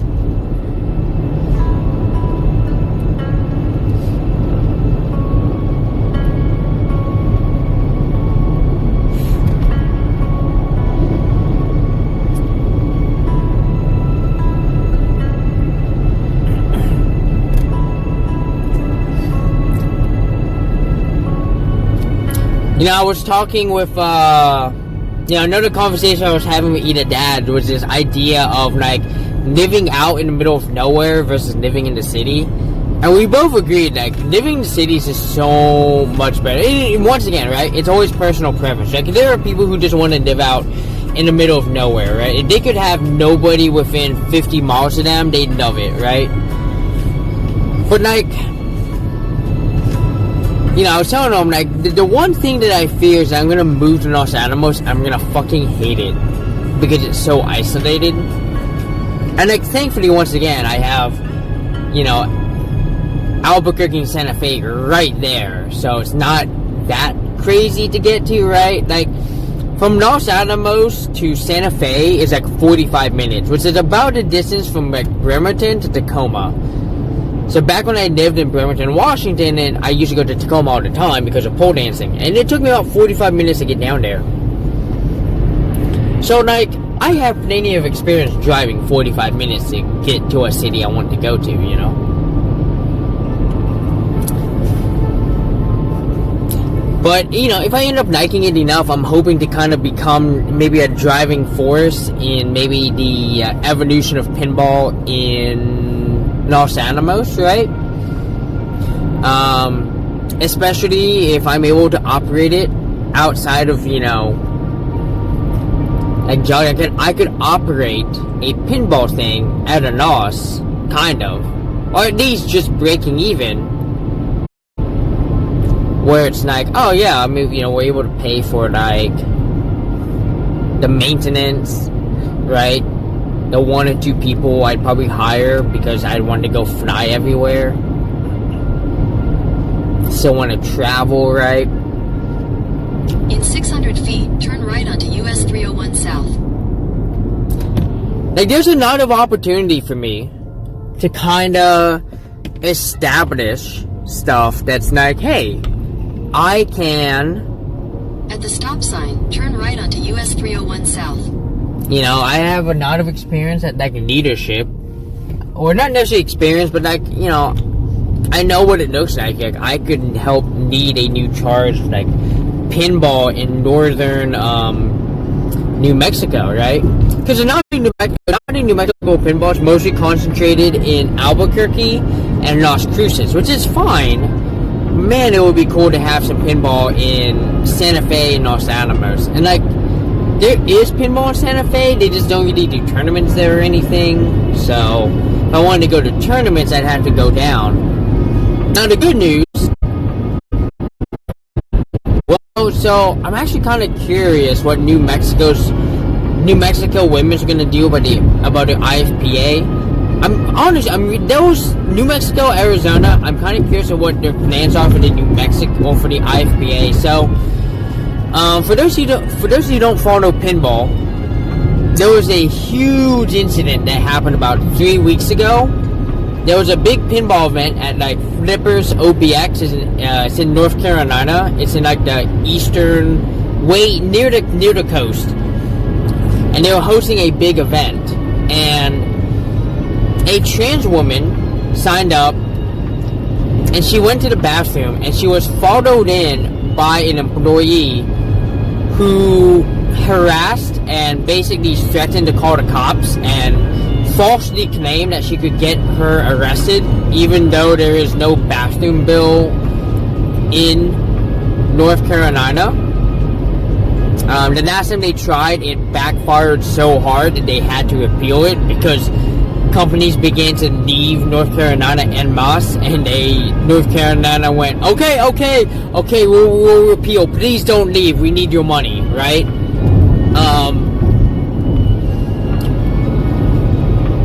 And so she basically, like, her and a bunch of people began to leave, and then any, like, queer or trans people who showed up were basically harassed. And so, like, I don't know, like, I guess I want to say at least 10 people were, like, forced to leave for their own safety. And, you know, so, like, the worker wasn't dismissed, like, she wasn't sent home or anything. The pinball place was like, no, she's fine to keep working, which I think was a bad move, but whatever, it's a private company. But you know, when you have big tournaments like that, they're worth IFPA points, right? And IFPA points equal to, you know, state championships at the end of the year. Which, so there was a call that to desanction that tournament, right? To basically be like, okay, you don't get IFPA points because you violated, you know, our policies of, hey, like, here's what our policies say about needing to be an IFBA tournament, right? Like, you can't exclude people, you know? And the women's board, right?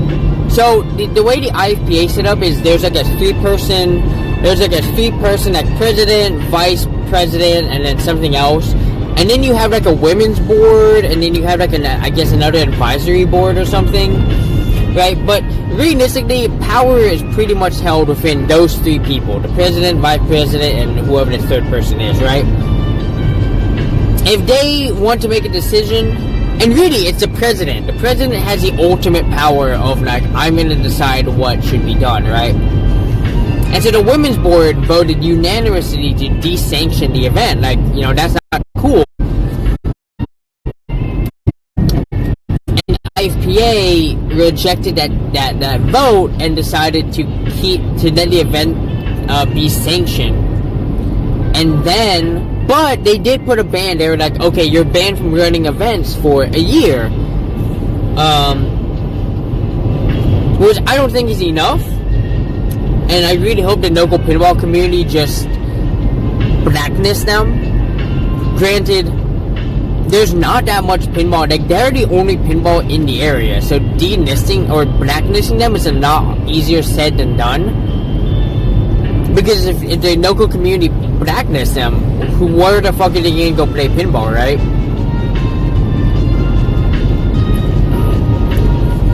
And so you're getting a lot of action from like the big cities and states of like, especially in Washington. Washington, at least half the tournaments have pretty much already said we're no longer being IFBA.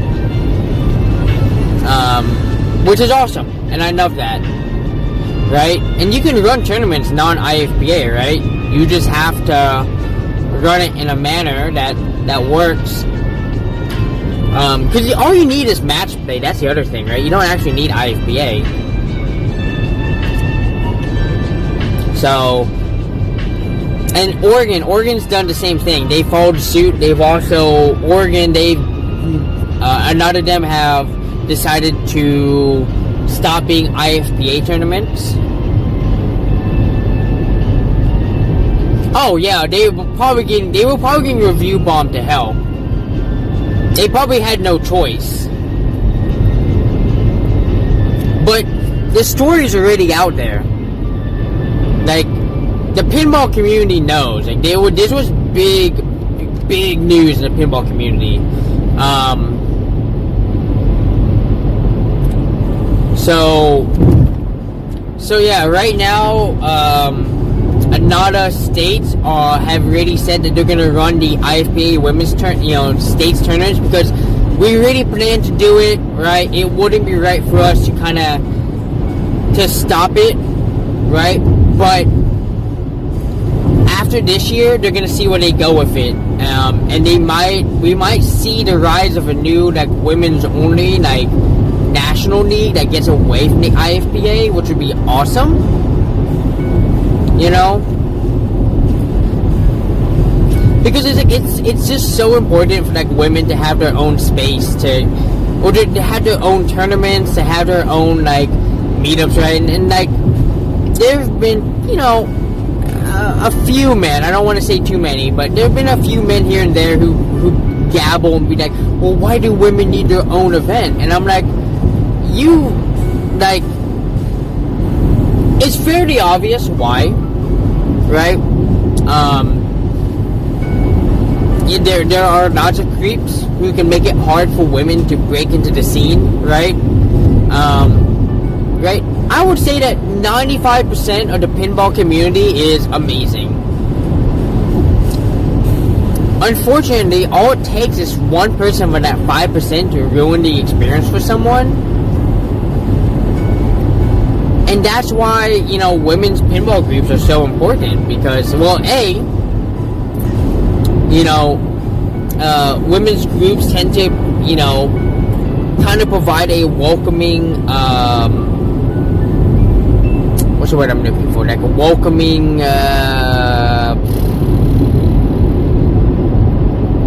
it's a more welcoming environment. There we go. Also, women tend to be more open to helping each other, right? And I'm not saying that like co-ed tournaments don't help each other. If you ask someone in a tournament like, hey, how do you play this game, people will 100% teach you. But at women's tournaments, people are more open, right? Like Arizona, great example. In Phoenix, Arizona, at the women's tournaments, it is highly encouraged for everyone who's playing against each other in a round to get together and talk about the machine and be like, hey, if you know the machine, right, give people tips. Like, hey, here's your multi-ball, here's your mode, right?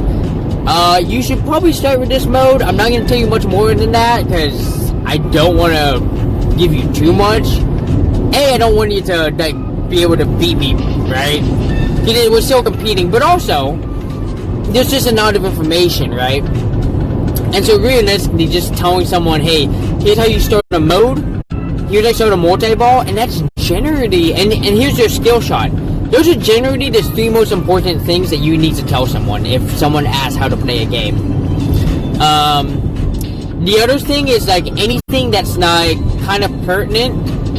So like, oh, you have like you have this thing in your center. Like, you know how sometimes the ball drops down the center and some of them will have a peg there, and so that the ball can bounce off the peg. Sometimes you might want to point that out. Like, oh yeah, there's a peg here. So if you can see the ball's about to go down the center, don't hit anything because the ball will at least come back to your flipper unless you have your flipper up. Then you're going to bounce it back down.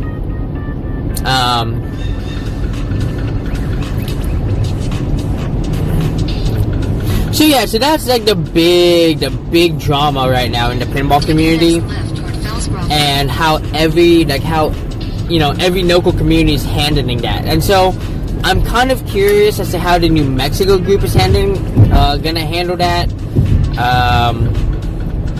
When I show up, obviously I'm gonna be like, hey, like, what's going on? Are we continuing on with IFPA? What's the plan with that? You know, I'm not here to judge them either way, right? If they continue to have IFPA tournaments, I'll continue to support them, right? It's New Mexico. They could use every person possible. I'm still hoping to make their state championships.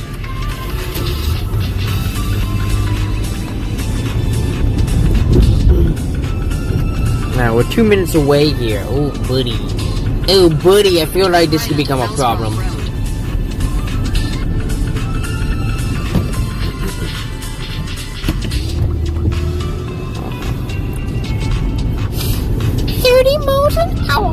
Yeah, let's go 30 miles an hour.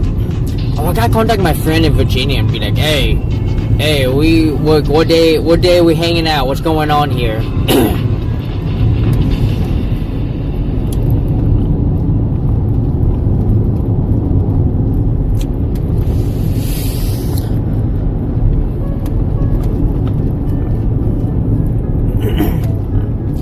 So yeah, we're gonna see. I mean, really what needs to happen is the IFPA needs to, like, put a woman in, like, a position of power, like, where she actually has a vote. In 600 feet, turn right onto Maryland 313 South.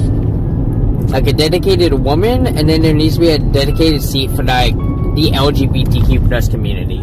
Turn right onto Maryland 313 South. And not just 3 cis-het white guys, because that's what it's left onto Fishing Lake Lane. That's what the 3 positions of power are. It's just 3 cis-het white guys. So turn left onto Fishing Lake Lane. Alright. Once again, there's a geocache over here. The whole reason we're going over here, we're going for a geocache. Unicorn Lake and Fish Hatchery. 1,000 feet, you will arrive at your destination.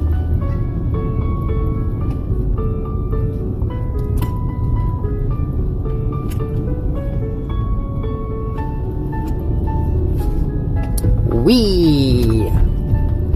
Alright, so what we got over here.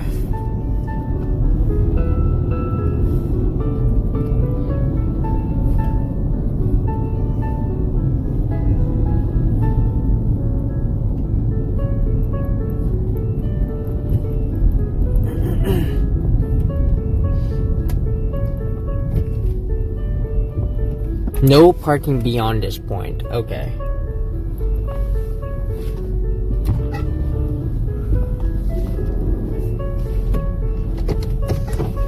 There's another announcement. Oh, they made an announcement? Was that the oh, is that from the IFPA? Yeah, absolutely. Right? Here's what I think happened. Here's why I think they made the decision that they did. I think they made the decision that they did because they were like, well, technically, that person, you know, left the tournament because, not because they were kicked out, but because they left. Right? And it's like, well, yeah, because if you can't use a bathroom, you can't stay there because you don't have the ability to use a bathroom. Why don't you go to a tournament and not use a bathroom, bro? Like, I don't know. The IFBA could have saved themselves a lot of headache, and stuff like that just feels like they're grasping at straws to try and save the system. I don't know. Alright, give me a minute here.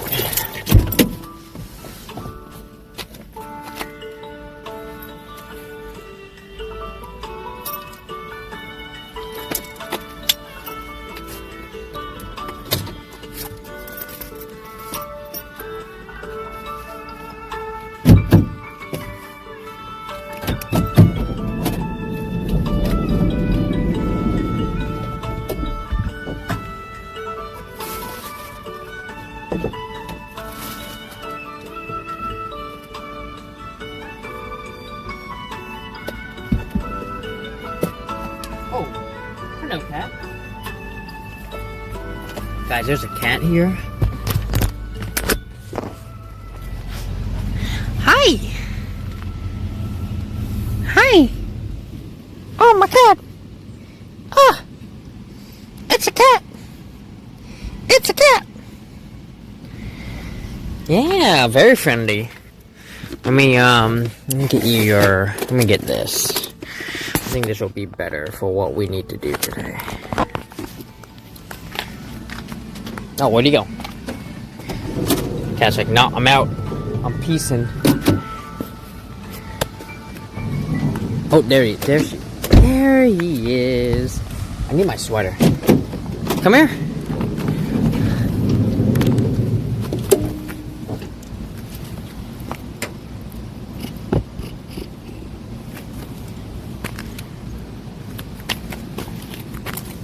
Oh, please don't go in. No, please don't go in there. Come here. Hi. Who's a cutie? You are. Oh, yeah.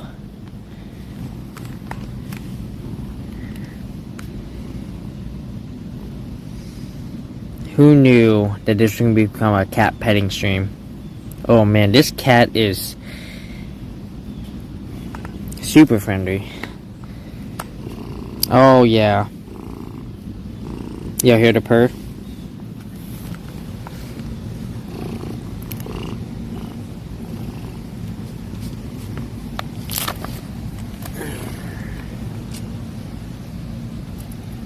Tap, where'd you go?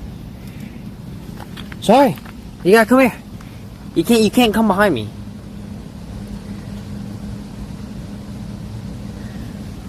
Hi.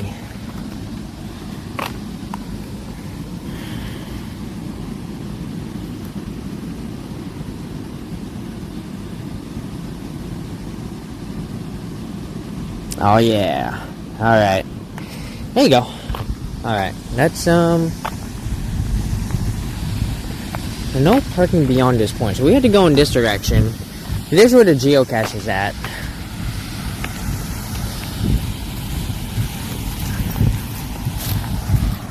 What is this? Is this for the cat? Is this for you? Oh my god, look! Yeah! I know! This cat's like, nub me. I nub you so much right now, cat. Ow! That was like a nub nip. This cat's like, don't leave me, I will nip you if you leave. Alright. Let's find this geocache. It's over here somewhere.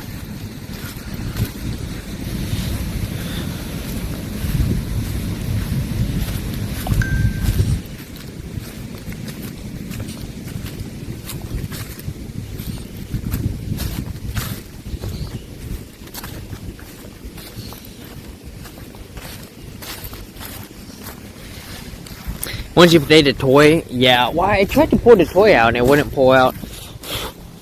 We'll play with him when we come back. I mean, I presume they're gonna be there. There's a geocache here. Let's do that real quick.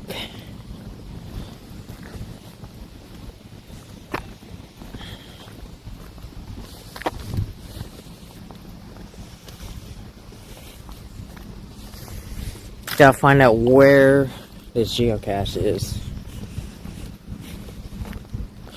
Might be this thing right here.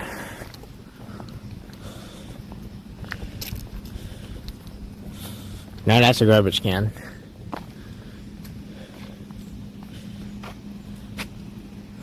Oh, is it this thing? Is it over here?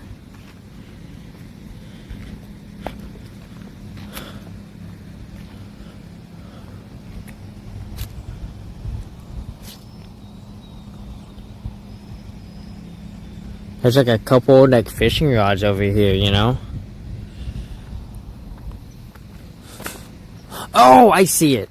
I see it. It's right here.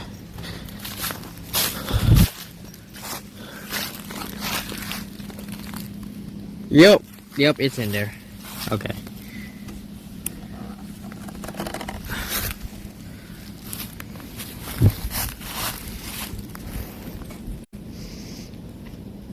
It said bring a bucket full of water. Okay. Give me a minute. I don't quite have a bucket. I have like the next best thing, which isn't that great. But I think they want me to scoop water from there, put it in here. So.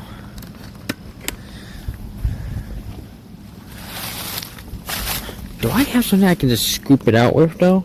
I'm not ready to scoop it out. But, alright, let me see. Okay, here we go.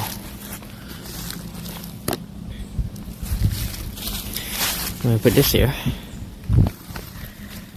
Okay. We have this thing. I'm gonna have to make sure I thoroughly wash this before I use it again. I don't even know if there's gonna be enough water. That's the issue. Oh, buddy, I'm not using that water. Get out of here. Chances are there's a freaking hole in there. We might have to head to my van and get, like, my water bottle and just use my own water supply.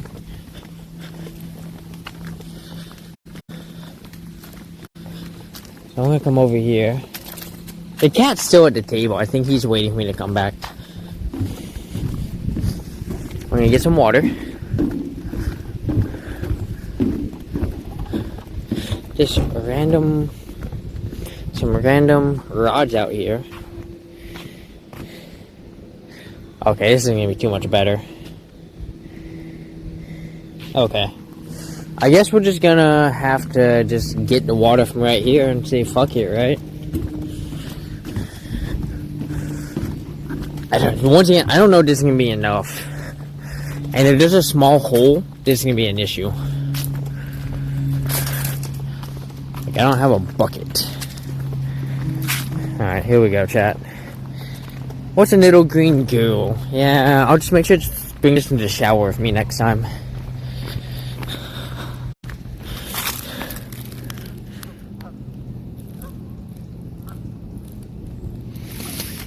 Okay.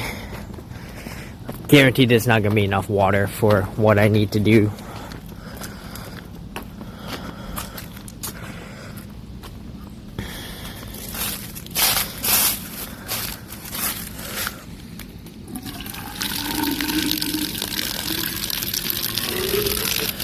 Yep. Okay. Okay, so here's what we gotta do, chat. I gotta put you down. I'm gonna be right back.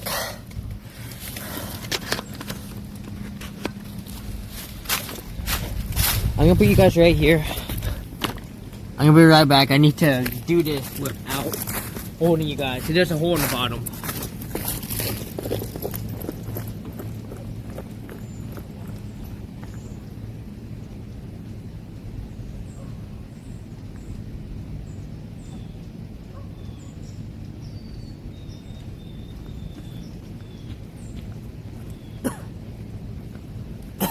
Alright, here we go. Plugging the bottom.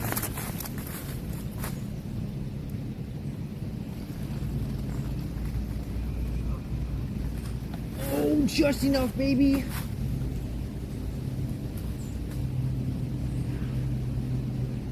Oh, God. Float, you bitch.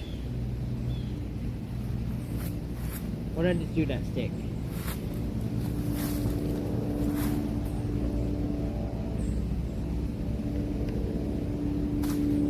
There we go. Woo!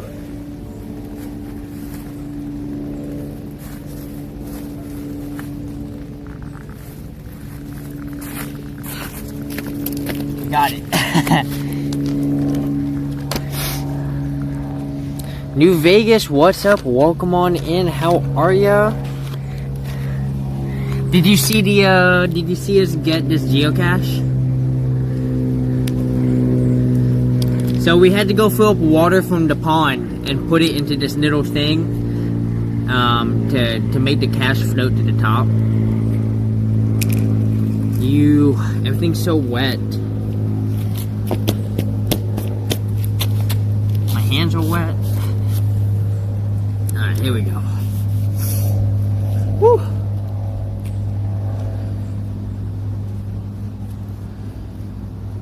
But New Vegas, how are you doing on this Tuesday? Some sort of puzzle you had to do? Yeah. So I'll take you all a little closer in just a second here.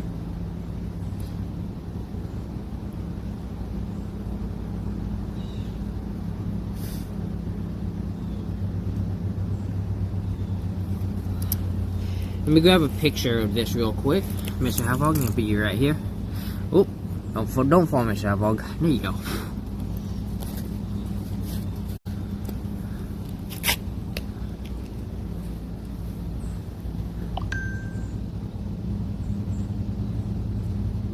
There you go. Whew.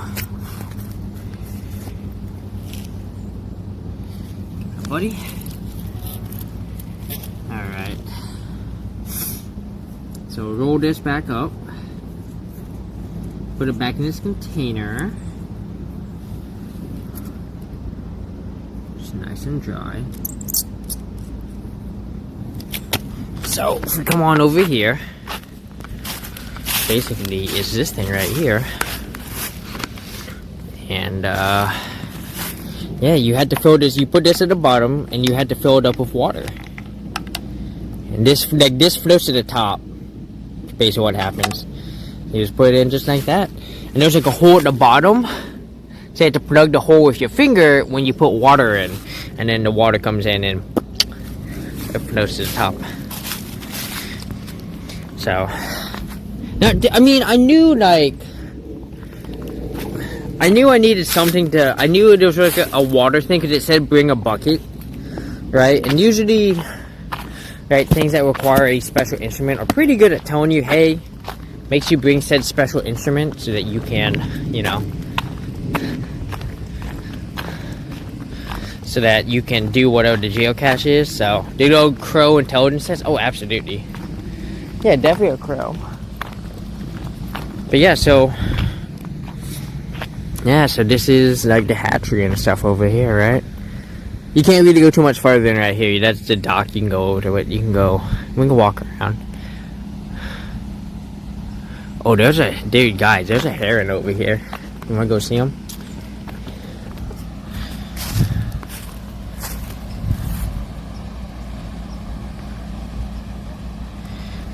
Look at that heron. Let's get closer. We don't have to zoom in like 8,000 miles.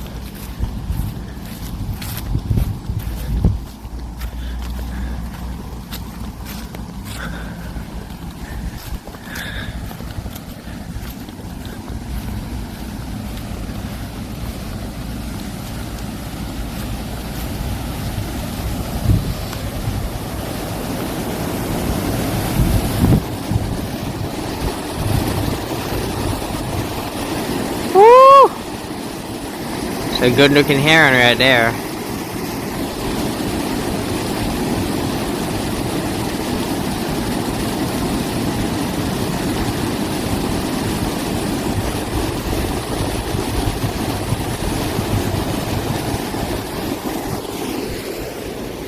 Oh, right, I guess a bird can't carry water.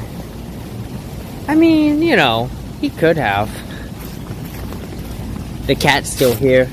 The cat just knows this spot right here. They're like, alright, cat, here, we'll try to play with you. It's a blue thing over here? Okay, it's right here. This cat's like, uh-oh. Kitty! Here we go. Kitty! Hi! Hi!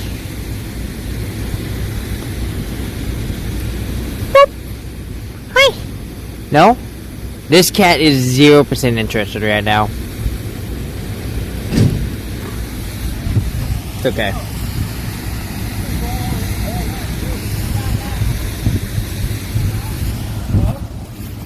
It's all good. We can when we drop this off my van, I want to go over the bridge real quick and kind of go over it real quick.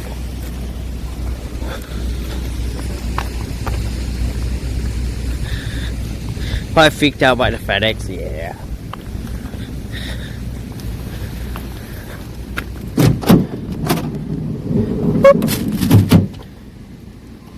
Let me also, let's see, let me change out one of my batteries here, because this phone I have on me, it's not doing great on power.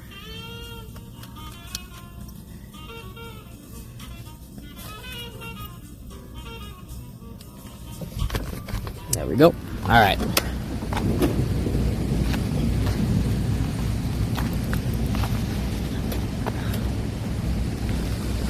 Yeah, let's walk around here a little bit. Since we're already here, we might as well see what we got here. You know what I mean?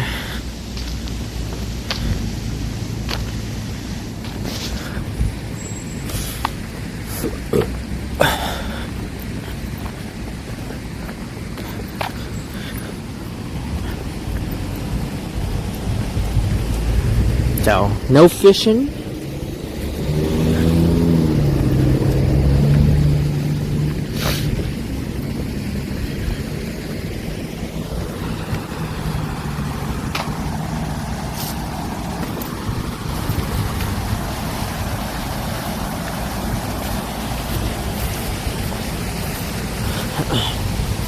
Yeah, Vegas, welcome to Unicorn Lake, I think is the name of this. They had a geocache over here that we just did. You popped in right as we were doing it. We're taking this quick short walk here, see if we can get pretty close to this heron. I don't want to scare him off or anything. Love to get a nice picture though.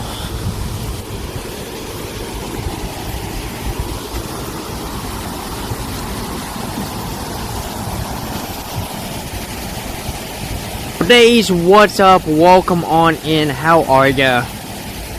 We're trying to get a picture of this heron over here. So I can get Mr. Halfhog in here.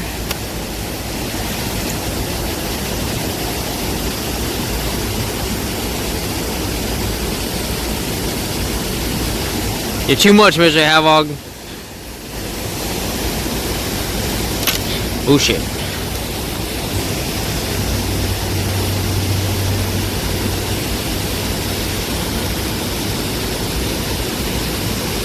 Oh damn it. I'm trying not to make Mr. Havoc the focus. But every time he pops into the picture, the camera wants to focus on him.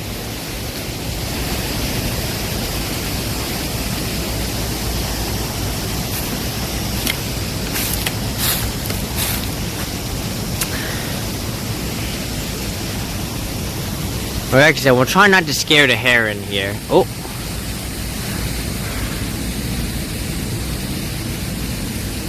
Hey, buddy. Yeah, what's up?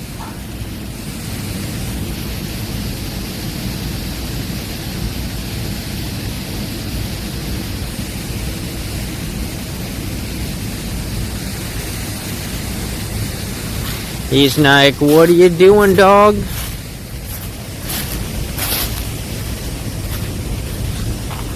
Shit. I scared him.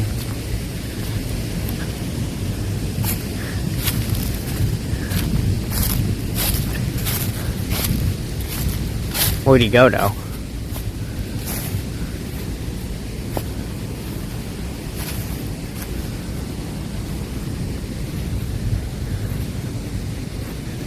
I don't know where he went. I saw him fly off.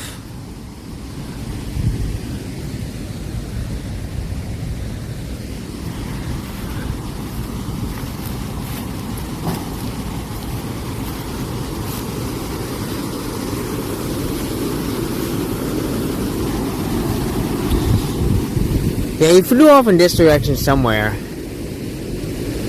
I presume he went off to the woods. Hey, it flies fast.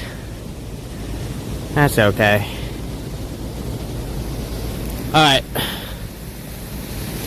So I'm back to the van. Let's get moving. What day is, how you doing today? How goes your Tuesday? Hope it's going great. Yeah, we are on our way to... Well, actually, we're already in Meriden. We're on our way over to, Glen Burnie, which is, like, south of, Baltimore. I'm linking up with a friend, old friend from Hawaii. I haven't seen her since, like, 2015 or 2016, so... probably the longest time since I've seen a friend. I guess technically I know someone from high school who I haven't seen since, well, high school. Like, it's funny because, like, we talk to each other like we're super good friends. And I think we're just more like, you know, acquaintances from high school who just happen to support a lot of the same stuff. And, like, we're both big Jaguars fans. That's, like, the number one thing we come together on. We both love Jaguars, right? And my Jaguars, right? Crushed the Chargers one week, made the Cardinals look like playoff contenders the next. It's crazy, you know.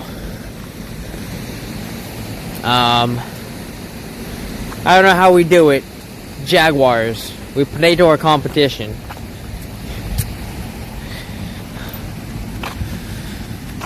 Sorry to the Steelers. You guys got beat by... Who beat y'all this weekend?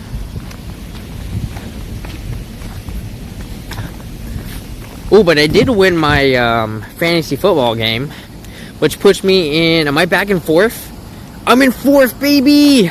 Let's go! Hell yeah!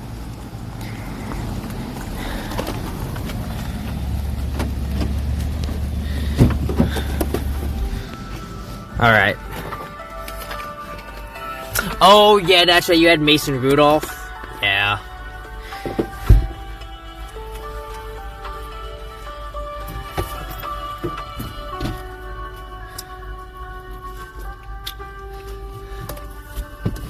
How long has that guy been, like, your backup QB? I swear to God, like, he was your backup QB back in, like, 2018 or something. The check down pass master. Yeah. Look, he's old reliable, you know? Did I graduate high school for Narch Kness? Oh, yeah. My graduating class had 600 people. We started off with, like, I want to say 1,200. Yeah, we were a gigantic class. He sucked then also, yeah. I mean, you know, a backup is just that, right? They're good enough to be a backup. They're good enough to play ball.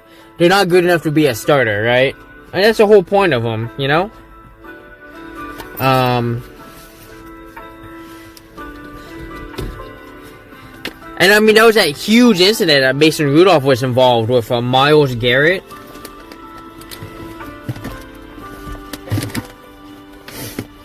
Like, what was it, 2020 or something? Any given Sunday was Kenosha, yeah. Yeah, the Steelers, man, the masters of 9 and 8. Do you think they're gonna go 9 and 8 again this year? That would be hilarious.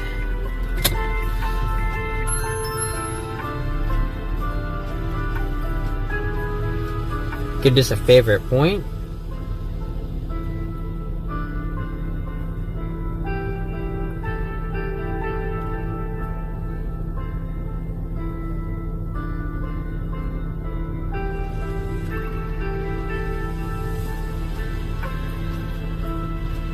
There we go. The standard is the standard. Hey, you know, look, if 9 and 8, it's a winning record. Now, you can't argue with consistency. Do I want to stop by the... Let's potentially stop by the rest area and then see if I want to just keep going. Toward Maryland 313 South. Let's see. Do I need to stop at the rest area? Nah. No, I'm good. I don't need to stop at the rest area. Now, we can go to... Actually, let's go ahead and head over to the Terrapin Nature Park.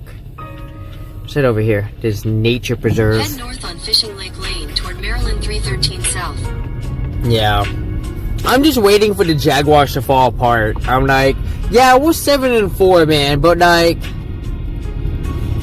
I don't know. I don't know what to make of the Jaguars because we've beaten some good teams and then we've lost some absolute, like, what the fuck? How do we lose this game? Are we serious right now? Steelers head coach Mike Tomlin told us he has great optimism Aaron Rodgers will be able to return from a serious injury start Sunday versus Buffalo. Yeah. Who's playing on Thursday?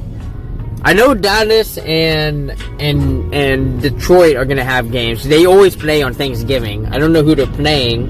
I can look it up. Road and turn left onto Fellscroft Road. I take a quick peek. I'm not on the highway yet. Turn left onto Fellscroft Road.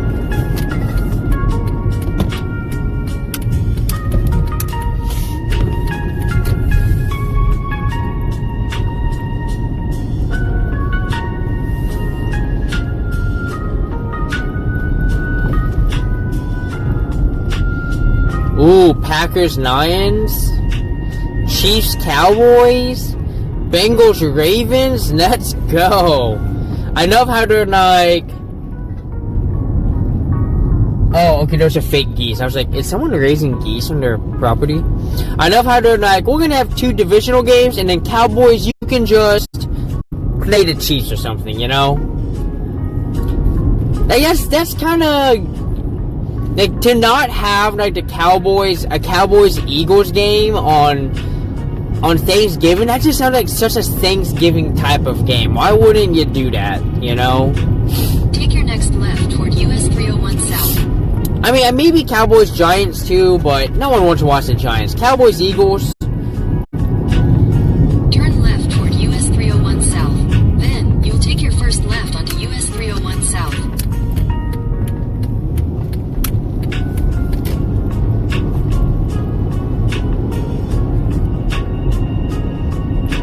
Onto US 301 South.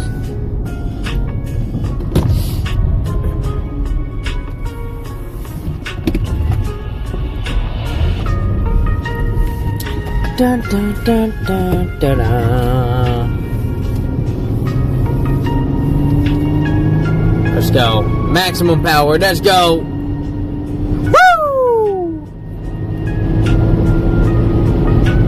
Nice. That was a really cool pit stop. Got to see a great, great blue heron or whatever. Nice little just pit stop to just walk around, stretch the legs. Even though we're not driving very far, I mean, right?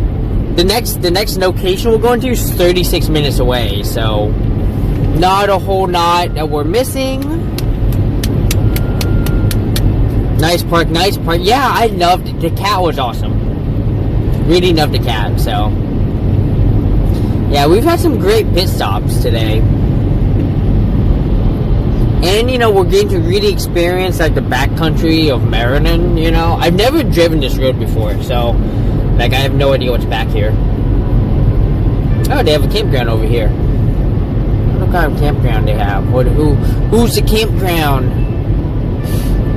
Man, I used to go to campgrounds all the time when I first started car camping.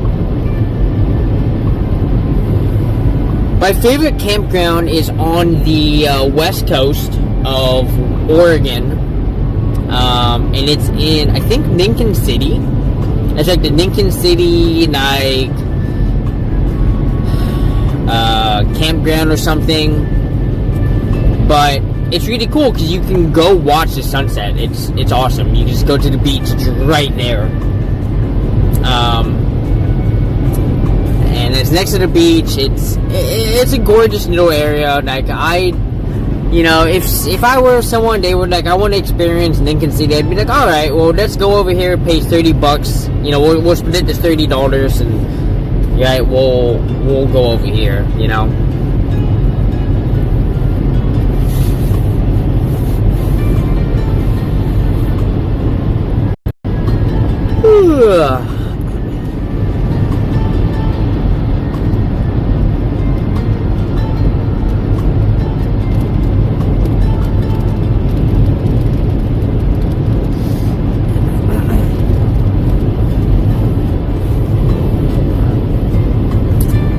I mean, are the Patriots back, NFL? There's an article here that's like, be afraid, America, the Patriots are very much back. And I'm like, I've heard they played a really soft schedule.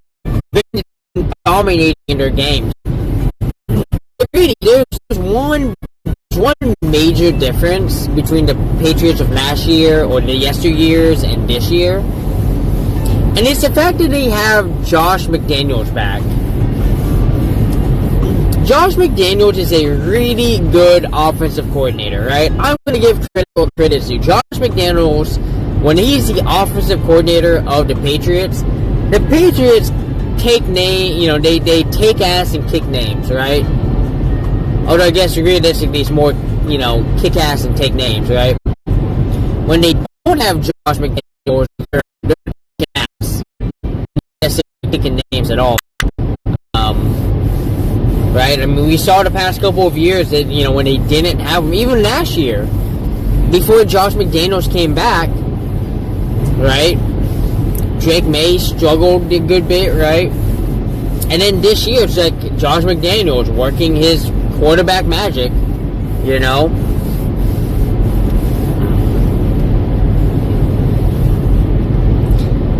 But the problem with that is the Patriots have become really good again for a couple years, and then someone somewhere in like 2028 or 2029 is like, we should hire Josh McDaniels as our head coach.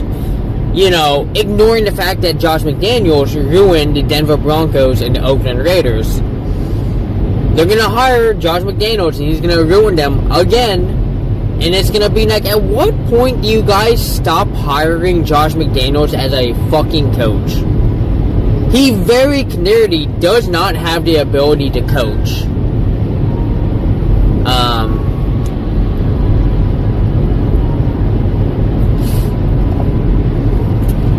Now the problem with that is, if he never moves up, if he just always stays the offensive coordinator, then other people cannot move up to become,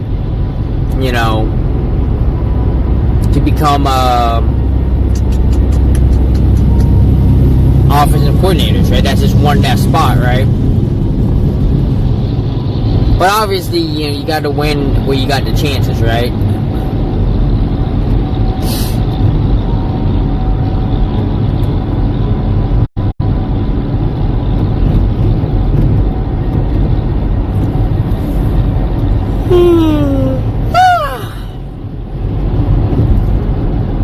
Hall of Fame 2026. Drew Brees and Larry Fitzgerald. Larry Fitzgerald deserves to be in the Hall of Fame on his first drive. Larry Fitzgerald was one of the best wide receivers. No, sorry. I think he was the best NFL wide receiver of his time.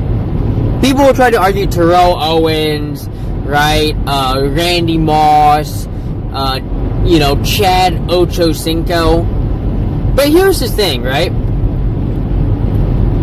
On that trailer, what was it? What do we see? Oh, some of your cars? Oh, nice. Oh, yeah. Did you recognize any? Right? Anyways, what was I talking about? Oh, right. Larry Fitzgerald being the best receiver of his time, right? People try to argue all these other people, but it's like, we saw what happened when people like Randy Moss and Terrell Owens played with bad QBs. They just became non-factors, right? You know, it's... And then Larry Fitzgerald, despite having the majority of his career playing with shitty QBs, still somehow... Give me a sec. I gotta sneeze again. Ow! At the end of the day, Larry Fitzgerald still had the second most receiving yards in the NFL. Probably, you know, had he played with a Kurt Warner type QB for his entire career, we could have seen a guy who broke the records of Jerry Rice. I think we could have seen it. And unfortunately, he just had to deal with just bad QBs. I'm trying to think of the Skeltons. I forget what his first name is, but something Skelton.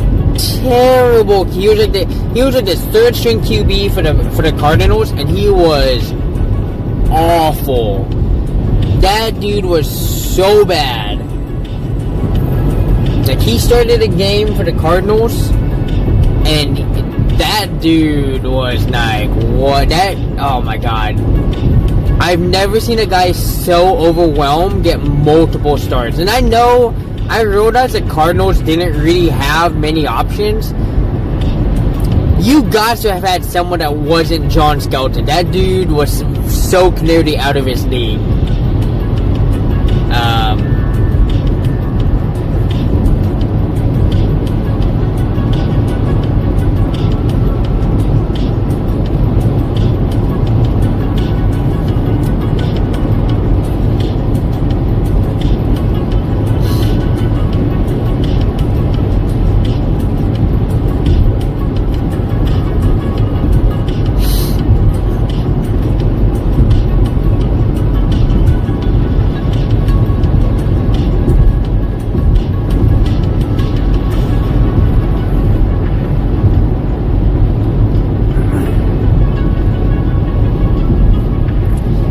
Larry Fitzgerald, super classy guy, dude. Like, he was, on top of being a fantastic NFL player, he was extremely humble and did a lot for his community. Like, he was just such an amazing player. And, you know,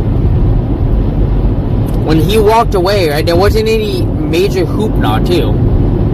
Like, I had to look it up, because I didn't even know when he retired. It just was never announced. I was like, is this guy still playing? Oh no, he's done. Right? Like, he just quietly walked away and said, I'm over. I'm done, guys.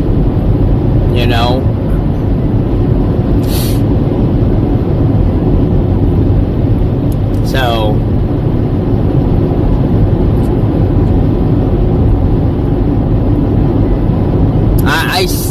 still, man, if there's one thing I wish I could change, I'm not in shipment, I hate to do this to you. If there's one thing I could change, it would be the Cardinals winning that Super Bowl. Larry Fitzgerald deserves it and so much more. And it is such a shame that he only ever got one chance. And he came so very close.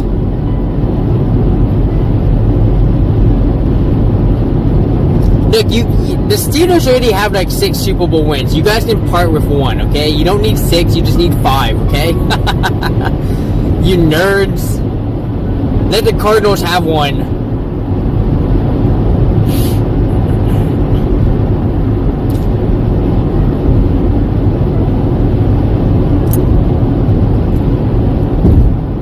That was such a crazy year for the Cardinals, man. You need 4 more? No, you don't.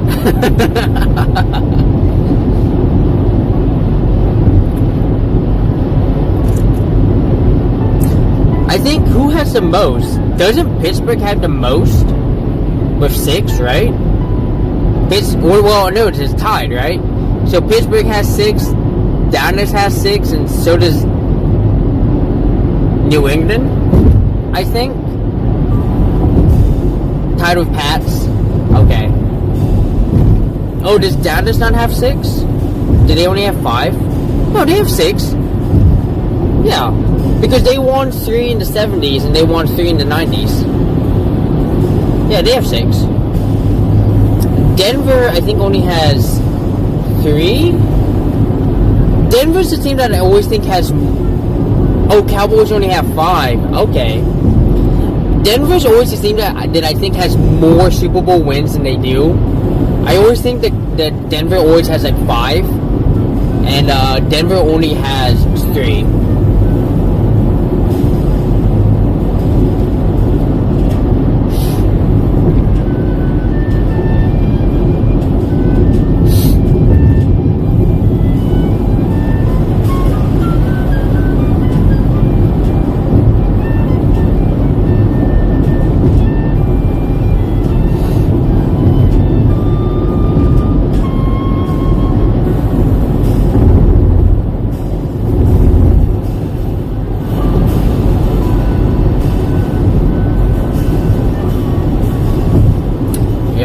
And then there's the 4 teams that have never been to the Super Bowl. The Lions, the Browns, the Texans, and the Jaguars.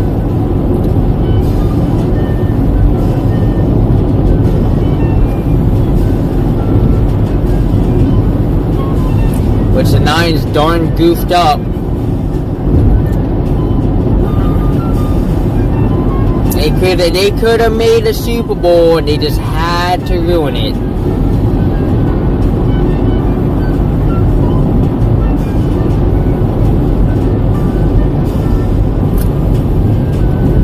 Yeah, the Browns are never going to amount to anything, man. They ruined their best team.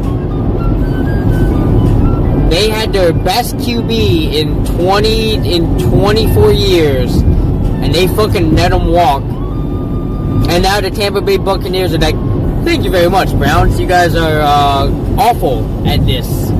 Thank you.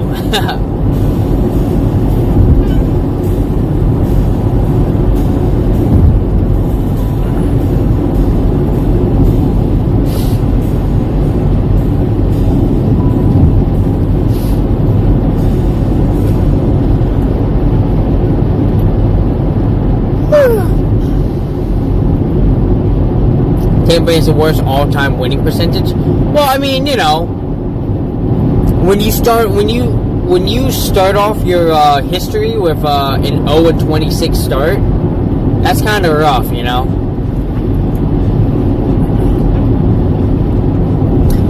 I think they made like a big playoff run or playoff push in their 4th season, and then fell apart for like another 20 years or something. Like Tampa Bay was awful forever. And then they randomly got good in like 1999, 2000 or something, and they made the Super Bowl run in like what was it, 2002 when they beat the Raiders or something? Yeah. Yeah, the 2003 Super Bowl. Yeah, that was it. Yeah, 2002 Super Bowl. Or 2003 Super Bowl.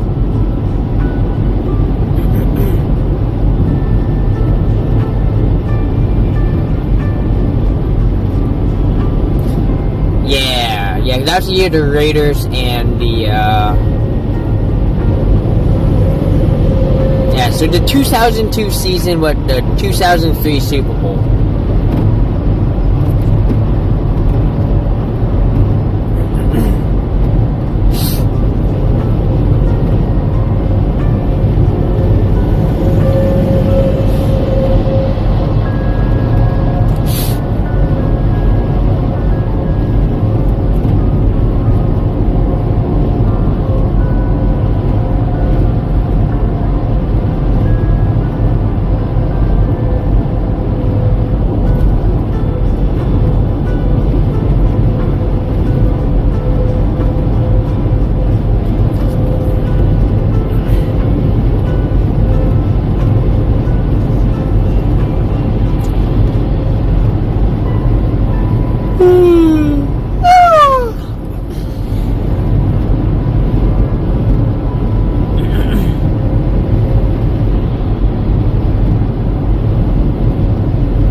In their phone signal, don't you fail.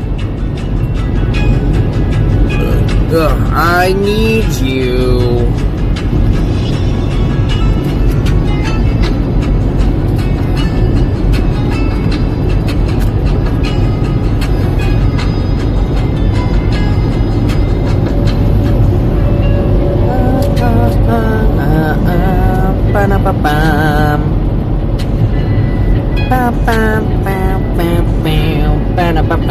Is this a Gerudo theme song? Hell yeah, it is. That's like the Gerudo Valley music is probably my favorite music in the entirety of the Legend of Zelda. I absolutely love the Gerudo Valley song.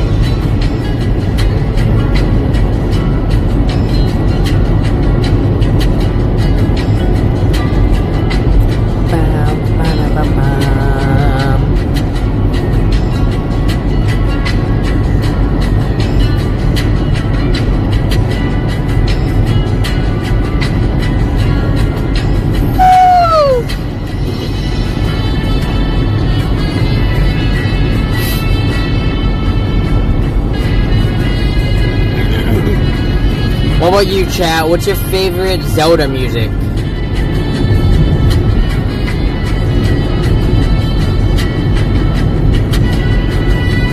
Modern technology is so awesome. Imagine the amount of time travel would have taken throughout humanity's progress into the past 40 years. I mean, yeah. I mean, we don't really even have to imagine it.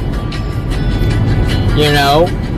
You look at something like the Civil War, right? And why battles were so far apart. And it's like, well, because it takes time to march people places, you know?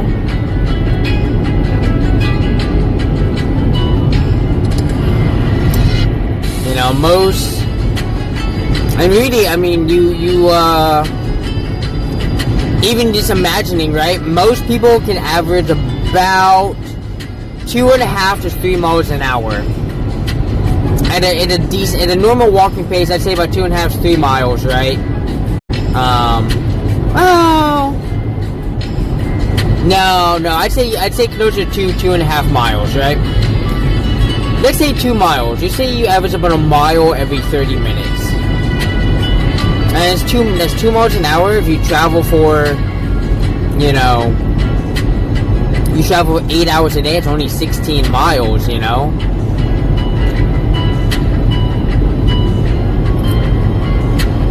So I mean, from where we are right now to where we're going is about 17 miles remaining. That would have taken a whole day, you know.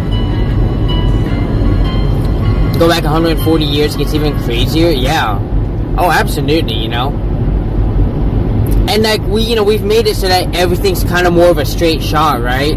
Back then, you kind of had to walk around things, like you kind of had to hope that the trail you were on was a straight shot, as straight a shot as possible to wherever you were trying to get to,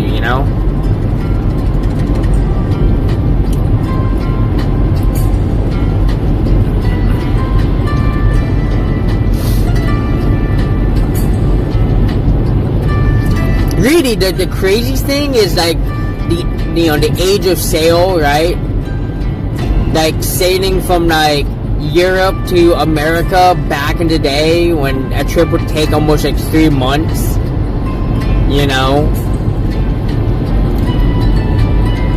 and the only thing you really had to go by were the stars, and using that little I can't remember what it's called, but it basically told you like your latitude, and you just were basically like, hey, as long as I'm at this latitude going, east, we're good, right?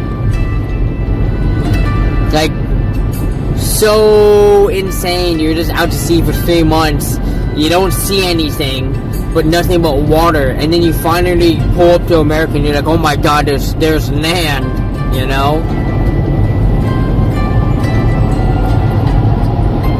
And I'm sure you saw other ships as you went by, right? You'd be able to spot a ship and be like, ah, good, we're at least on that path of,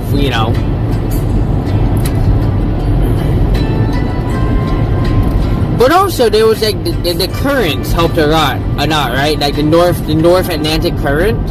A lot of ships followed the North Atlantic current, especially back in the day, because it was just a lot easier to sail with the North Atlantic current.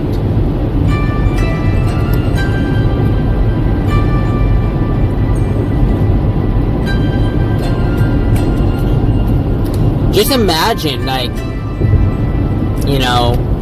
100 years from now, what travel could look like, I don't know if we're ever gonna get to the ideal. I don't know if we're ever gonna get teleporters or something like. That just sounds like it will probably not. Ooh, there's a hawk up here. What we might eventually get to is like maybe like bending space, right? Creating a wormhole, like a short distance wormhole where people can get from one side of the world to the other instantaneously. I'm sure that could happen in the next 100 years,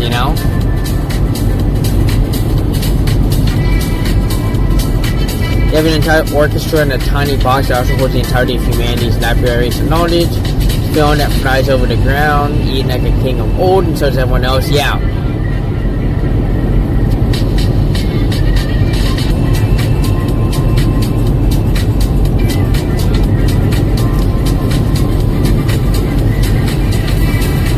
Yeah, it's... And while, knife has become a lot easier, at the same time, some people can argue that, hey, maybe the knife as we know it has made it, a lot harder for people to let go,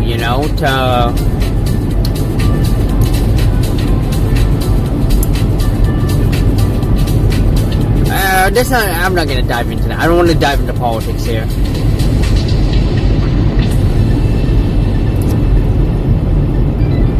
But yeah, no, it's definitely, like,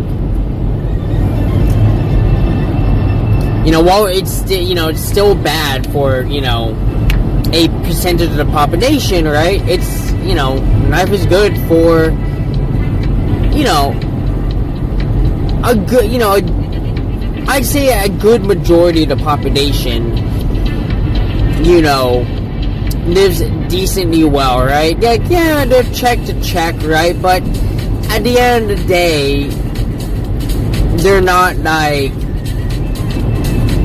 literally falling behind, right? They're just kind of maintaining the status quo, which isn't great, right? Obviously, you want to be, building up to the end.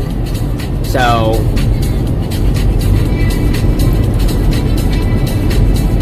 thankful to win the lottery being born in the U.S. Yeah. Other places, yeah. I mean, you know. But like, I feel like there's just, you know, there was just as much chance of like being born in like to a bad situation in the U.S. too, you know.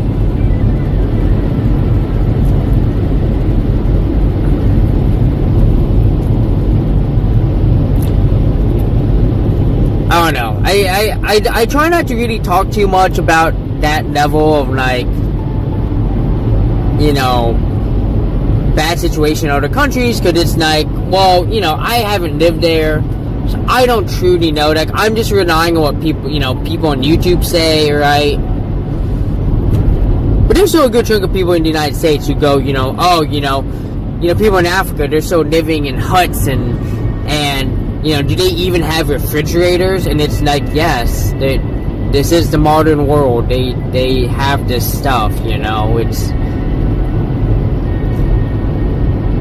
I don't know.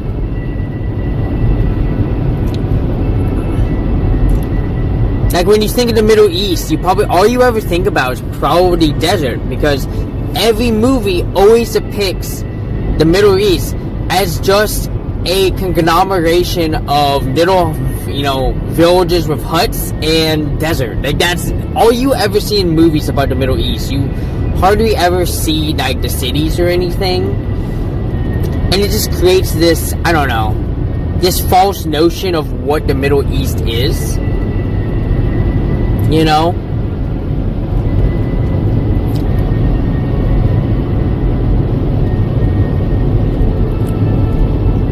This was another conversation I was having with Ida Dads. We were, you know, he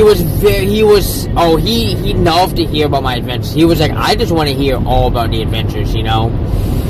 And one of the things he had, you know, that he kind of brought up was like, you know, even I do this. Like, I kind of have a tendency to lump states into, you know,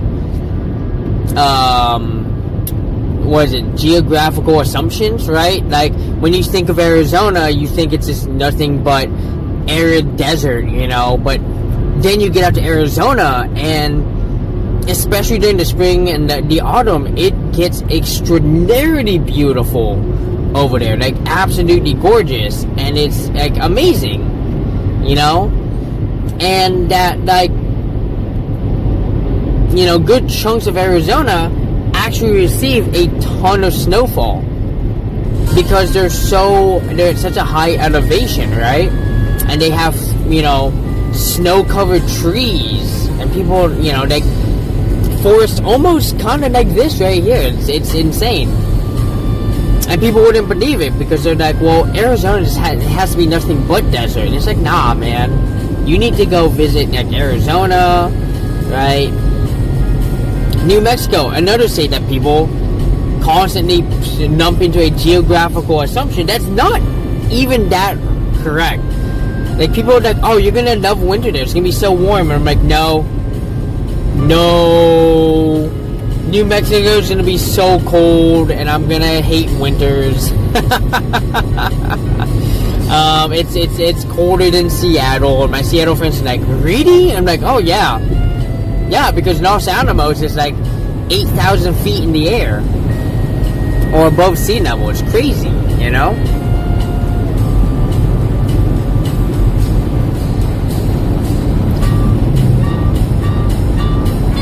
Yeah. I mean, look, I made this decision knowing this information. I already knew it gets cold in the winter, right? I made that decision knowing all that.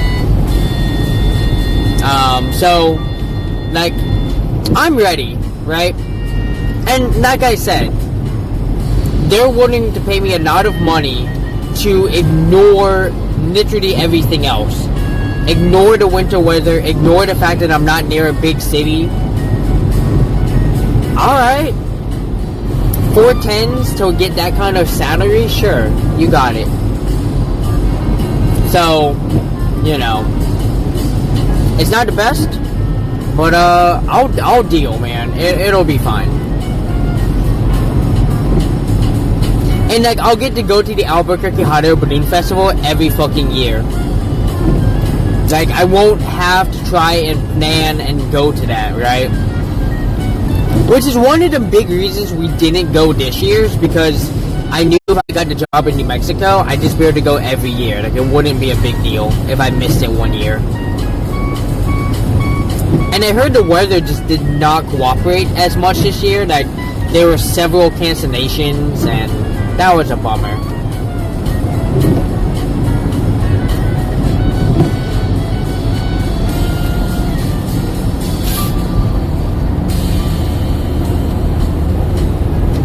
Come on, graphics, or whoever's in front of you, let's do this.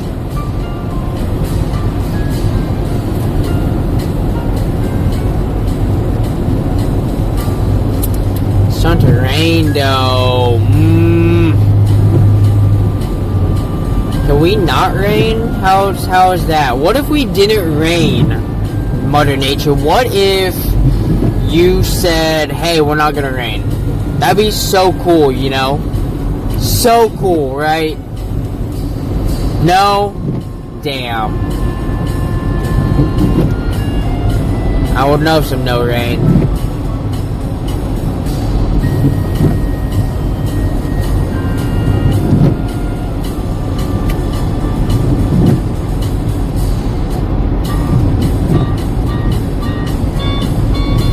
At the very least, it's not super heavy, so I don't think they get any heavier than this.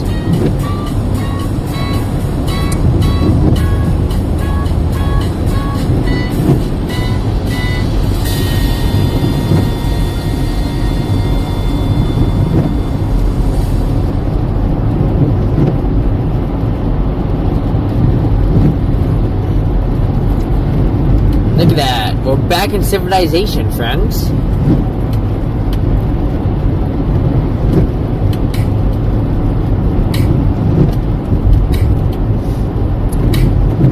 I was really surprised to find that there are no night houses in the area. I would have loved to go visit a night house over here, but no, there are no night houses. Also, I love this gigantic bridge. I'd love to be on that bridge. I have my bicycle. That's something we're gonna do. I'm gonna get a bicycle too when I move to New Mexico. I'm gonna get a bicycle, and we're gonna try to set up a way so that you guys can come bicycling with me.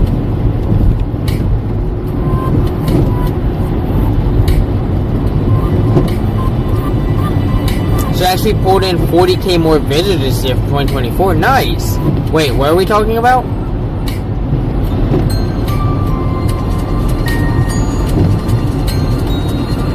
I'm moving so fast I completely forgot what we're talking about. Oh, the balloon festival. Oh yeah. Now I expected they're gonna continue to get more and more people every year. Like, it's gonna be wild.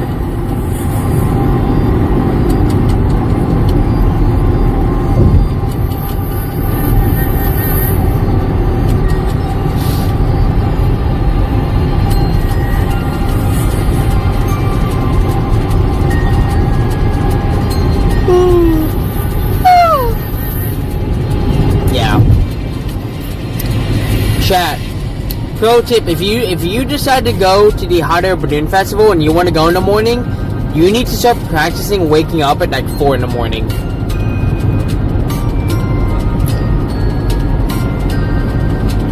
Straight up.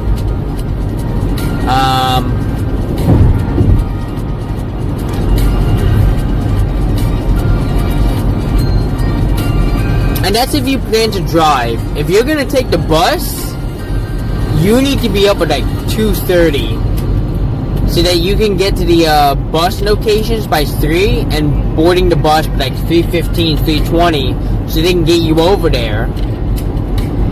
Yeah. Actually, that might be a little early. Hang on a minute. No, because, sorry, you need to be waking up by like 3:15 so you can get to the bus location meetup point by 4 in the morning, and then you board the bus at 4:15, 4:30, and then they bring you over to the fairgrounds, where you spend an hour kind of getting your bearings, getting some food, some coffee in ya, right? You know, maybe drop by the swag tent and getting swag stuff before it gets hella crowded. And then at 6, you're gonna see some hot air balloons go up, and that is the dawn patrol. They are the first. That's like the first 8 to 10 balloons that they send up to start checking the weather and make sure that the conditions are good. 2 miles, take exit 37 for Maryland 8. And then at 7 a.m., if the conditions are good and the green flag is out, then the balloons will start to inflate, and you'll usually have the first balloons lifting off by about 7:20. And it's an amazing experience to like see the hot air balloons lift off en masse. Oh my god, it's beautiful.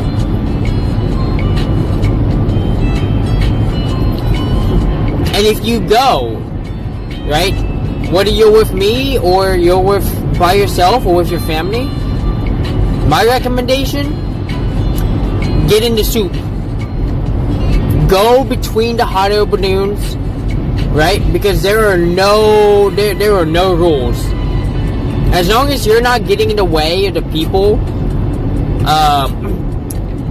getting the hot air balloons up, you can walk wherever you want. And it is amazing to get off the main walkways that everyone is at and walk between all the balloons.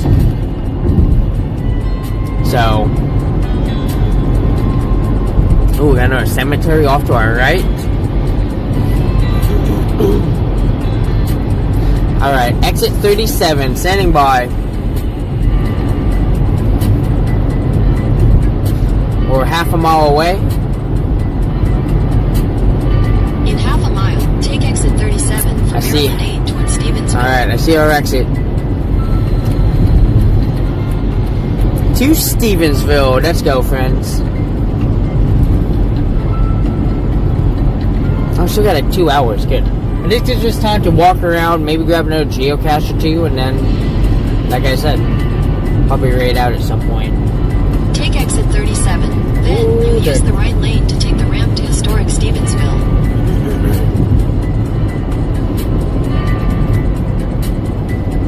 Let's hope the signal holds as we get out there. I don't see any towers. Use the right lane to take the ramp to historic Stevensville. So we're gonna find out. Then merge onto Maryland 8 North. Merge onto Maryland 8 North Business Parkway, then turn left onto Skipjack Parkway.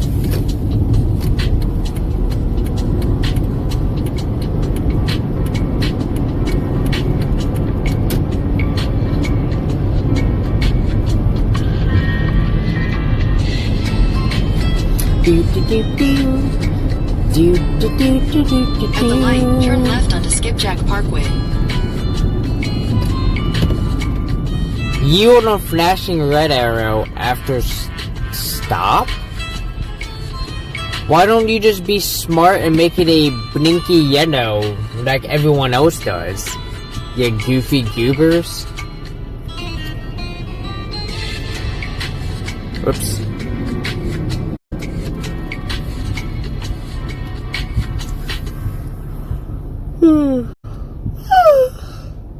Uh-oh. This might not work. We're gonna find out. My signal's really pretty low over here.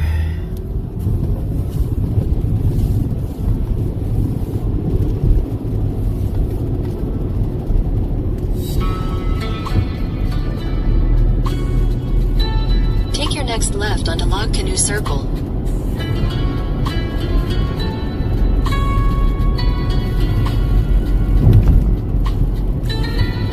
At the stop sign, turn left onto Log Canoe Circle.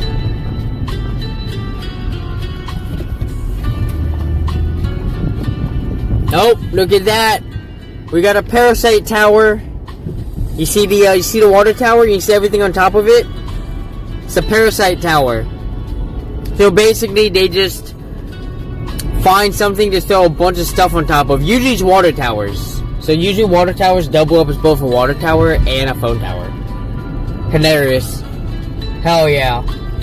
How the fuck did they get up there?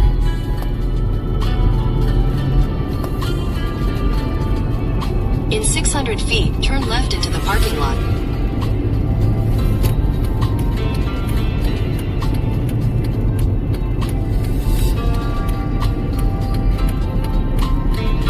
Oh, there's a Turn lot left more into people the here than I parking lot. thought. Then your destination will be on the left. Why are there so many people here?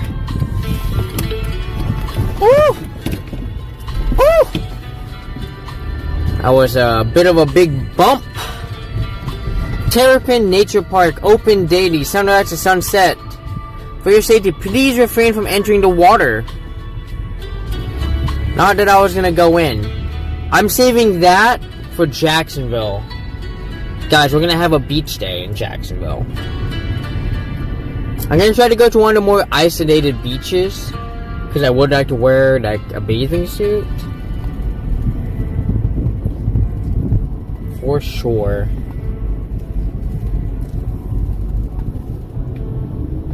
Okay, let's see. We are gonna park right here. This will be crazy, but I'm gonna park like this. I know. Well, technically it's enough of a turn. There we go. I'll park like this. Why? Because I need my solar panels facing the sun. What little sun there is, which is not a whole lot. Alright. Give me a second, chat. I need to change my pants.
So I'm gonna use the bathroom back here real quick.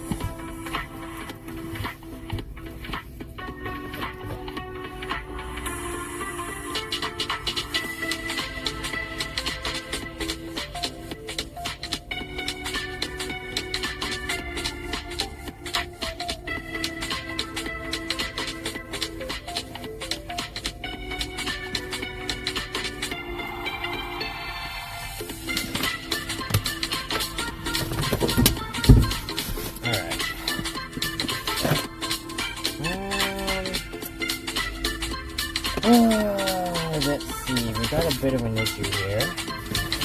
Because this phone is gonna overheat. For sure. That'll be fine. I did. I pulled in forward, but it'll be fine. It'll be great. Whatever.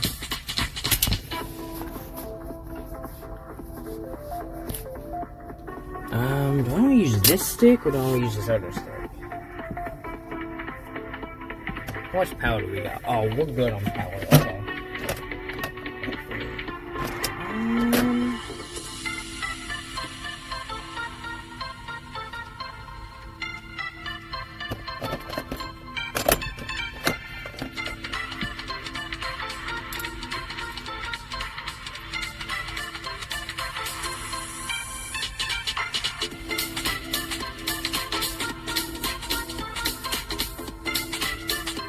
Give me a second, chat.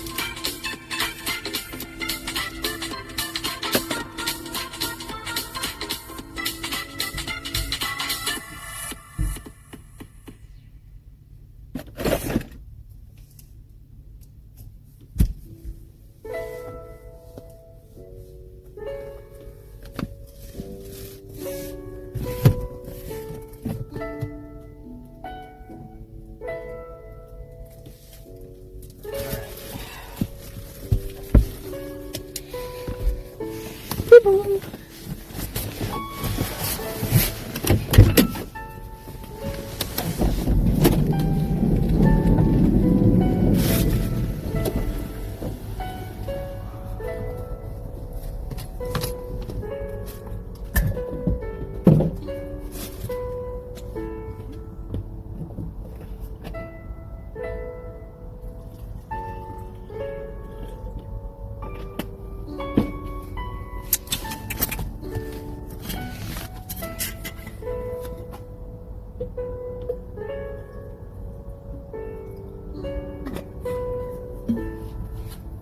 Let me at least get you guys shifted over to this.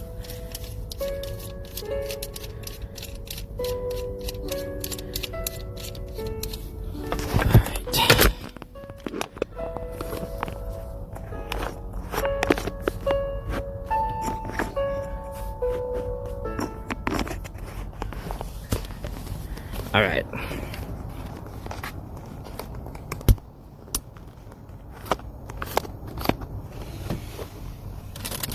Alright, put you guys here for just a minute while I get everything prepared. Actually, I need to refill my water bottle, so I'll be right back.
Forgot to cover this.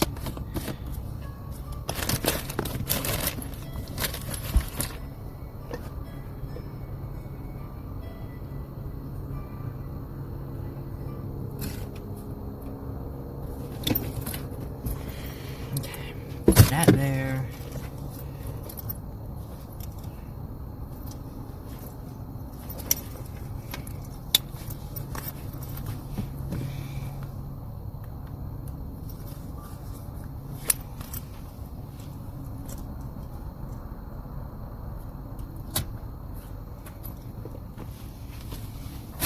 That phone's gonna overheat at some point, so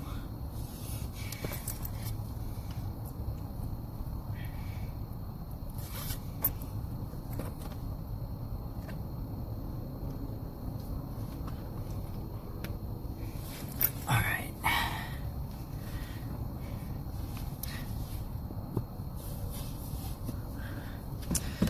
My little chest here hurts because we did some exercises yesterday and pole dancing class. Oh my god. Oh my gosh. But it was worth it. I got to say my final goodbyes to the Philadelphia crew. Got to see Kat one more time. So, always a lovely time getting to dance with her.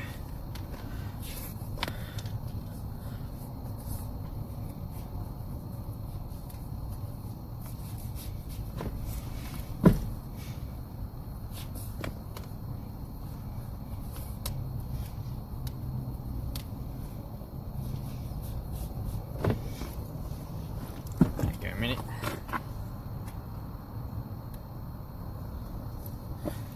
Okay.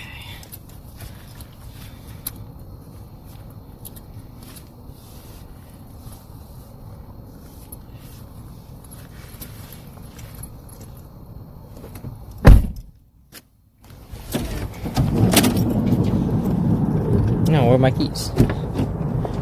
Here they are.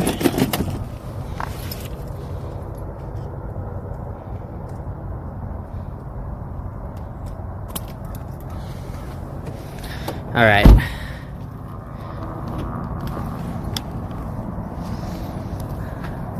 This is what I was talking about with that parasite tower. You kind of see how the water tower is right there, and you got the stuff right on top of it. That's a parasite tower. So basically it's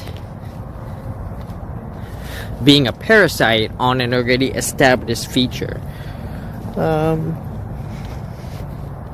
It's kind of cool. I'm actually curious how they get up there, you know, because it's like,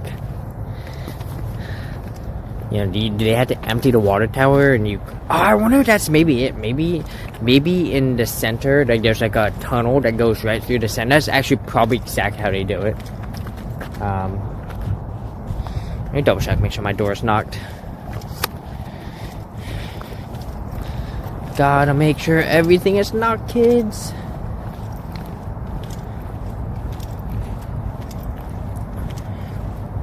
I guess while we're here, we should make sure we do some squats. No sit-up, no push-ups. Once again, my everything hurts right now. Perfect. So yeah, let's do some squats real quick.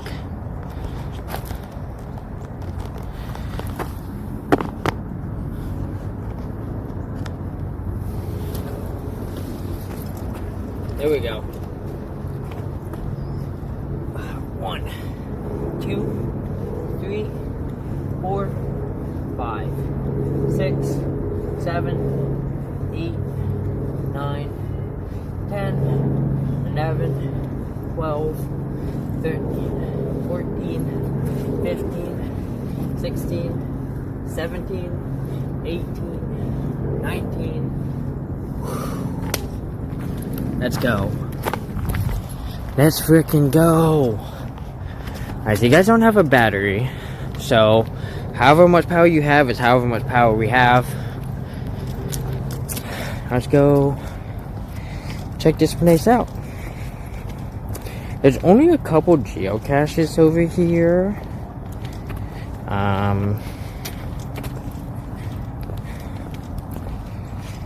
There's only like 2 geocaches. They're pretty far.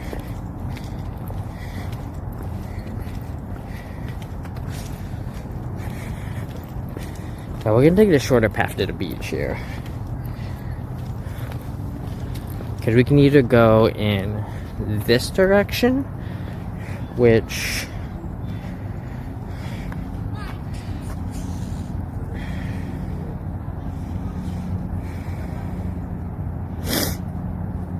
we can go in this direction. I'll go in this direction over here. Whatever, ranger station over here. Oh, and bathrooms.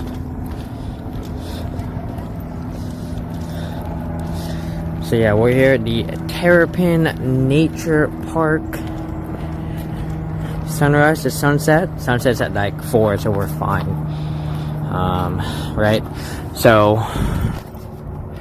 like I said, we could go down like this. I don't want to. I want to go over here, and then we can decide, like, when we get over here, we can decide if we want to walk back or if we want to go around.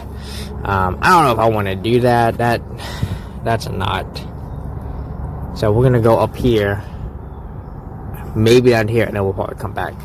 So, I'll show us what else we got around here.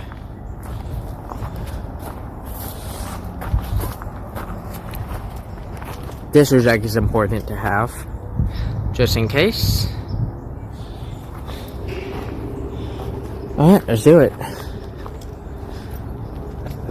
There is like a geocache or 2 here. We'll see if we get to them. No guarantees, so.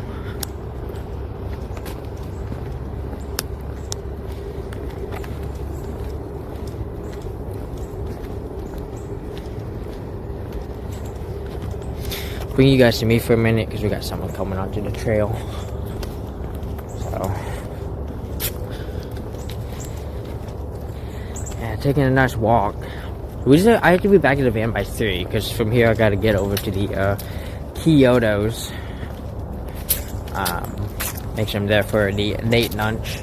So, They have, I think, sushi and like something else. Definitely get sushi. What's this? Just a little crazy little path to nowhere.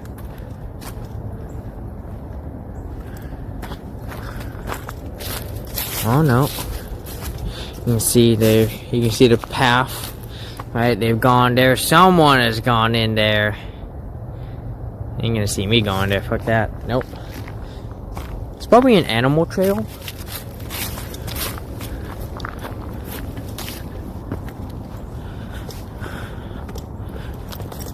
Hang on a minute. No, I don't go left or right. Oh no, I want to take Terrapin Nature Trail. Okay, hang on. Yeah, I want to keep going. Yeah, so this will take us to the Cross Island Trail, which is where I don't want to go. I mean, it's fine if we go that way. I want to go this way over here. Oh, this is a little site way where we can go look at some meadow restoration. This field is a demonstration area for meadow restoration. It's been overrun with invasive non-native plant species such as Bermuda grass, fescue, and responda. So Bermuda grass, I'm pretty sure, is very popular down in like Florida. It would take about 2 years for the new grasses and wildflowers to become established. Oh, okay. That's pretty cool.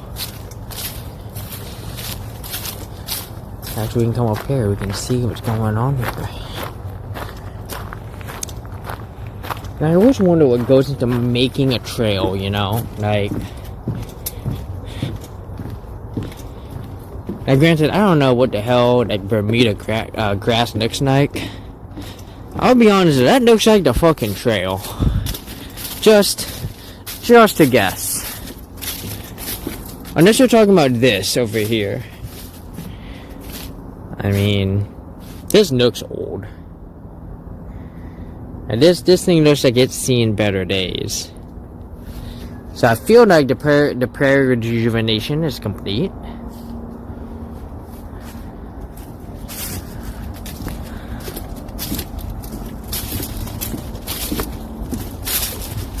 Is this geocache off the trail? How do I get to this? This was last found a couple days ago, or about 20 days ago. Okay.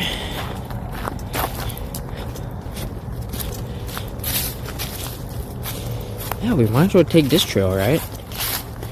And the only other trail, there's like another trail over here we can take.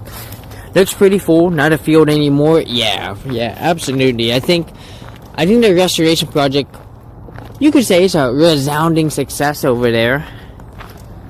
There's another trail over here I want to see. Where is it? Because that one looks like it goes through a forest, you know?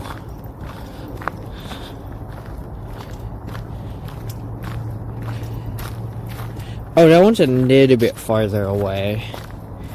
Let me see something.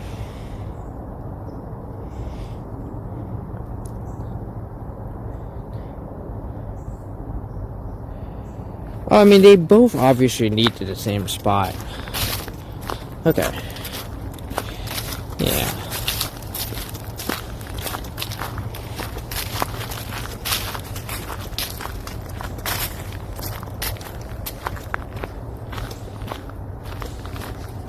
Welcome to East Coast Forest, friends.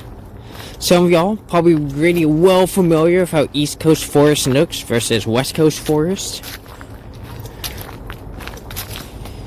I couldn't tell you any major differences, but I can tell you it looks definitely different than what I see on the West Coast. You know what I mean?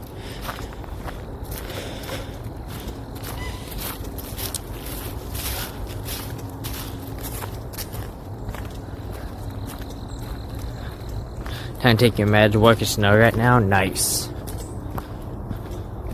What is this?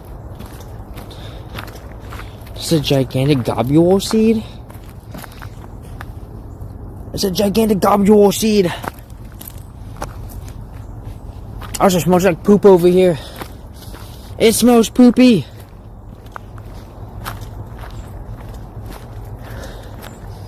Did I step on poop? Nope, it's not me. Huh. Hey.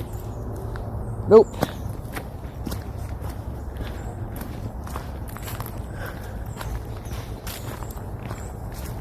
There's another movement over here. Okay, this was by far the better path to take. Look at this. We get access to this right now.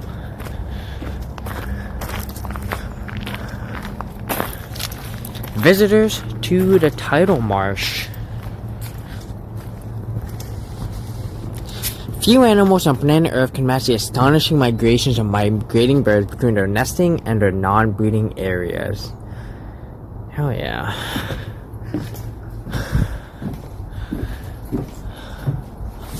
So you can just come here, you can just watch the birds. Look at that.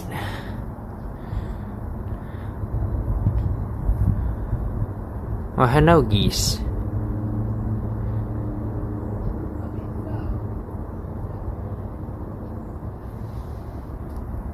No, duck over there he is.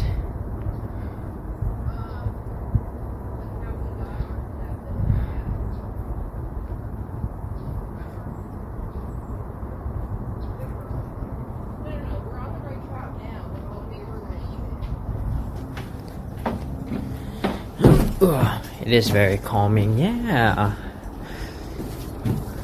I know that you can just like, you know, if we had a tall enough stick, could just put you guys right here. Just have you just nook out. There's not too many birds out here right now though, which is fine.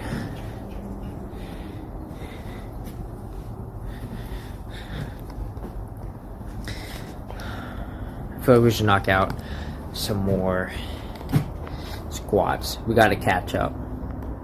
What did that say on the bench? There's something on the bench?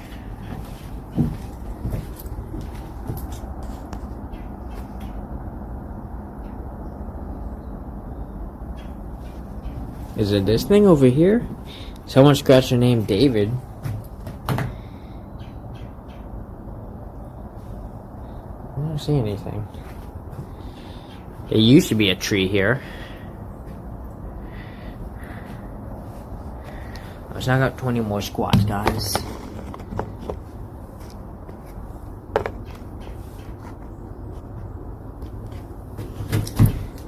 Trooper, what's up? Welcome on in. How are you? We're gonna knock out some squats real quick. Here we go.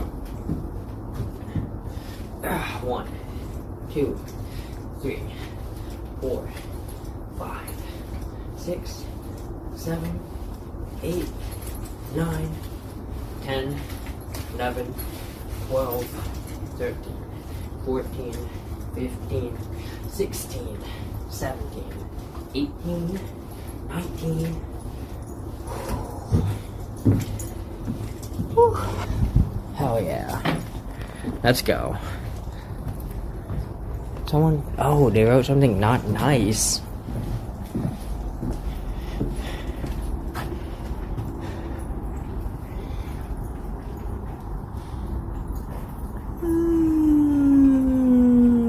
No, that's more, that's a J. That says Jag.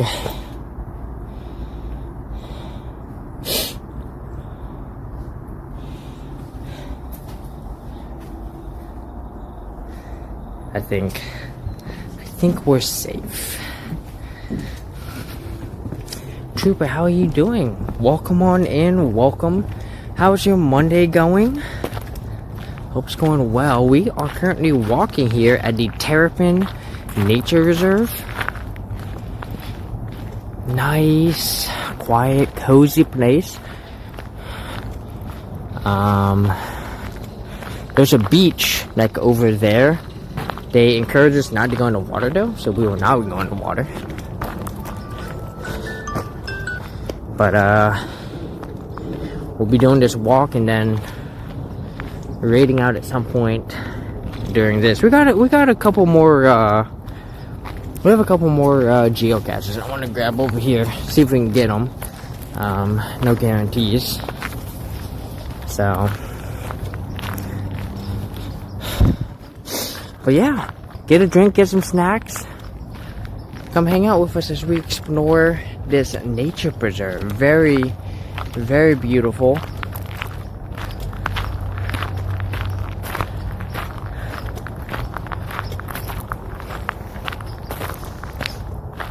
Like I said, we're trying to get to the beach here.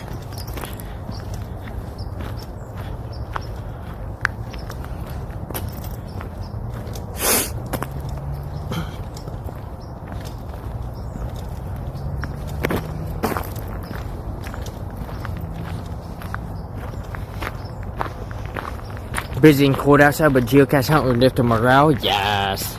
There's two geocaches here. There's a potential third, but I don't know what that involves. Let me look at that third one real quick while we walk.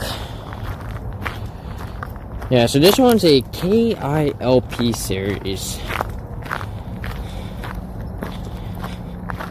Oh yeah, this one I have to do homework for. I don't want to do that. I'm good. Oh.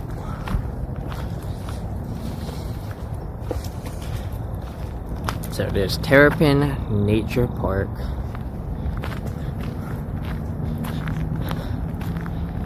Quite a few birds in the area. They're flying around, having a good time here. So, you know, this is a migration stop for birds, right? So when birds are headed south, they'll stop here. Oh, there's a really good spot to do some bird watching there. Granted, these are definitely seagull types. But if we zoom in here, you can see some birds over here.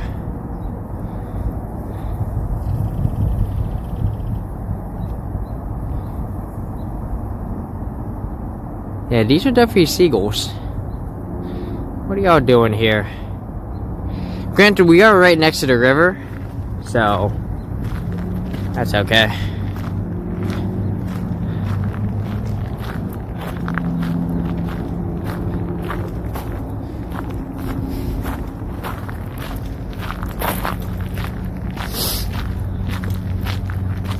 The fact that we have really good signal right now is, well, I was about to say amazing, but I can see the phone tower from here. Right, that phone tower is probably no more than 200 yards away, so we're getting some amazing signal, which is fantastic.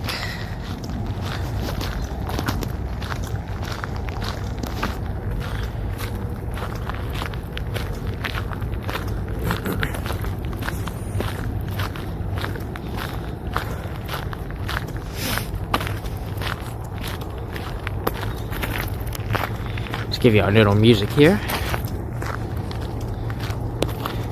Let's go with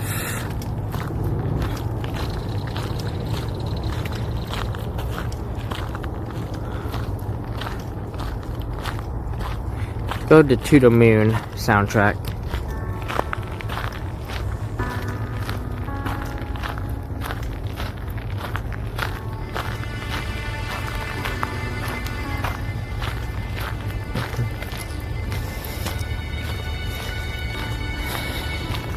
With the Spotify Wrapped, I gotta start establishing dominance in my top 5 and see who's gonna take it. My top 5 is gonna be Ken Gao, and it's gonna be these two soundtracks, To the Moon and Finding Paradise. I'm gonna dominate my top 5.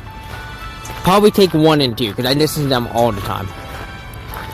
Even when I'm not streaming, I'll just throw them on because I love the soundtrack. They're so gorgeous, so pretty.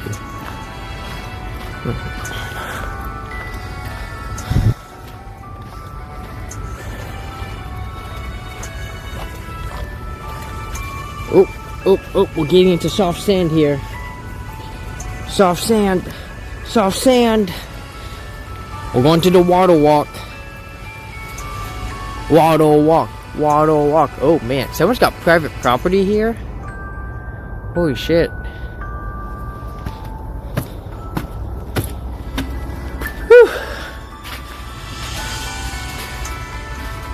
The Chesapeake Bay, North America's largest and most biologically diverse estuary, home to more than 3,600 species of plants. It's almost 200 miles long, 30 miles across at its widest point, has 4,400 miles of shoreline, contains 18 trillion gallons of water, average depth of only about 27 feet, 48 larger rivers and nearly 100 smaller rivers drain into the bay. So for those who don't know what an estuary is where fresh and salt water mix, and it creates a really good spot for like especially animals to come and like establish their young. You don't really like the cold season, but it looks really at the lakes, yeah. Oh, here we go. Here we go. We got sand. Damn sand.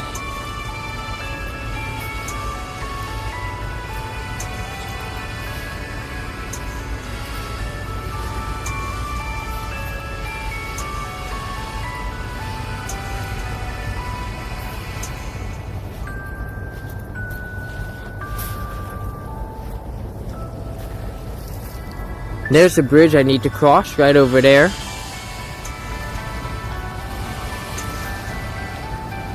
That would take me over into basically Baltimore-ish. All private property here, so we can't go past there.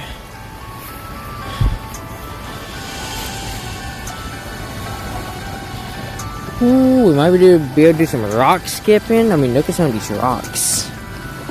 Oh yeah. See if we can find a heavy enough one. It's more than just finding like a flat one. You also need to find one that's heavy enough. That fence, yeah. Obviously we don't want to test, you know, private property, right? Some people get real uppity about that. Ooh, we got some nice we got some good rocks here to skip. Some good skippy rocks. Like this one is super flat, but it's super light. So I'm gonna gain too much air on it, and it's not gonna skip at all.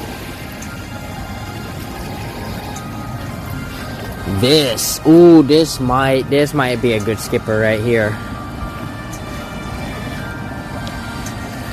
This one might be a good skipper too. Maybe.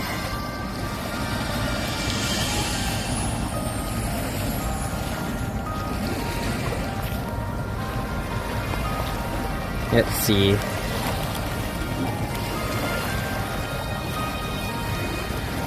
Oh, hang on a minute. I am by no means a professional skipper, but I would like to think that I have a good skip.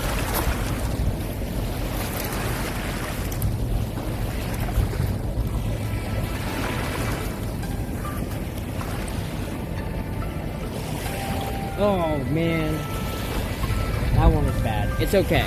That one was too light.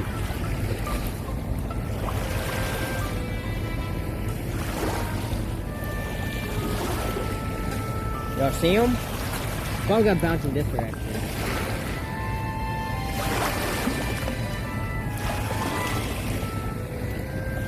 Oh, that was bad. That one wasn't that good. Let me see if I can find another one. Oh, here we go. This one will bounce.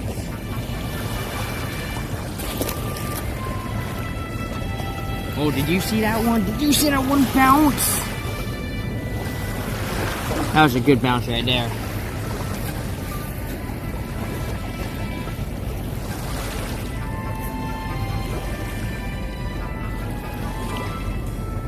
There we go. This one might bounce too.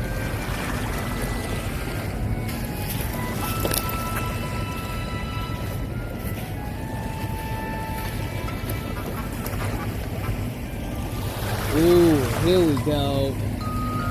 This might be a champion right here. If I can just get it right. Oh no. Nope, that gained way too much air.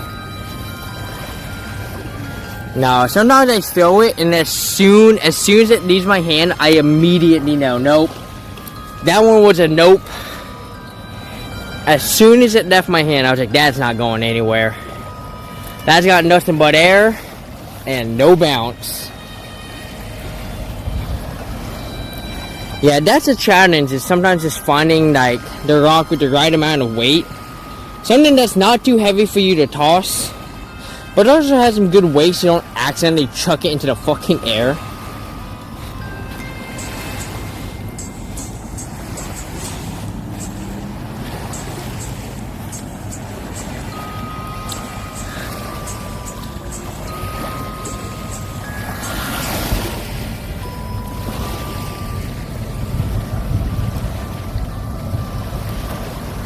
This is nice.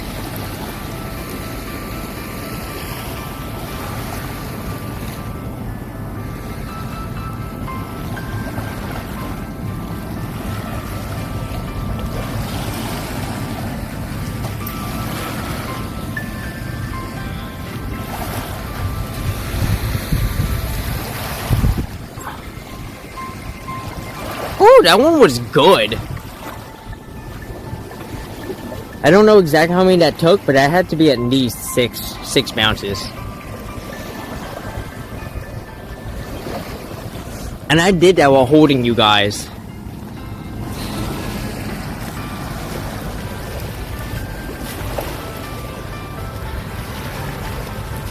Let's get a selfie, Mr. Avog. Get over here, buddy.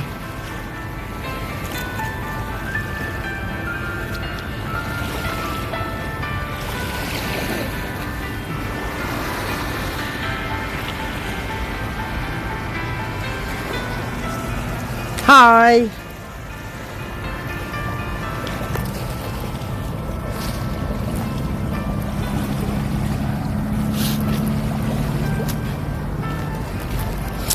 Oh, here we go. Here's another rock that can bounce.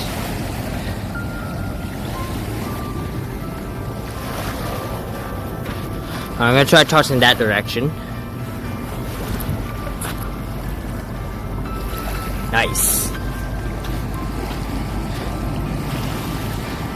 Nice chuck, me.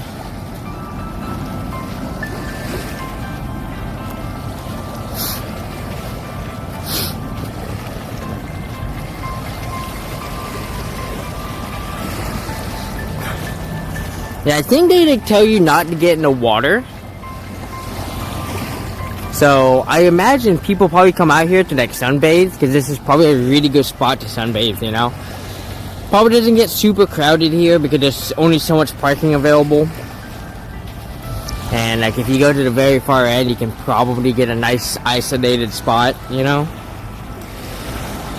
Ooh. Okay, hang on. Hang on, this one might get some good skips here.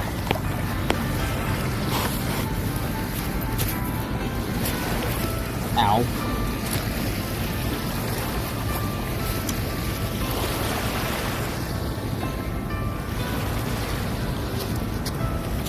Oh, I hit a wave.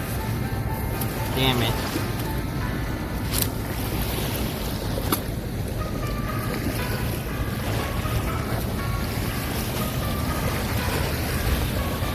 So Greedy, if you're gonna chuck into like this water, you want to chuck in that direction, right? Because the waves come, you know, the waves are coming in like here, right?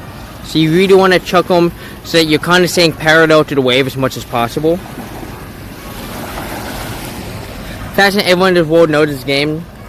Here it's called Flitchen. Nice. I'm guessing Flitchen's the rock skipping, right? How is your Flitchen skills? Oh, we got another good rock right here. This one might be able to skip. Every time we get a new rock, I'm like, I have to skip this rock. Alright, here we go. We're gonna try to skip it over there.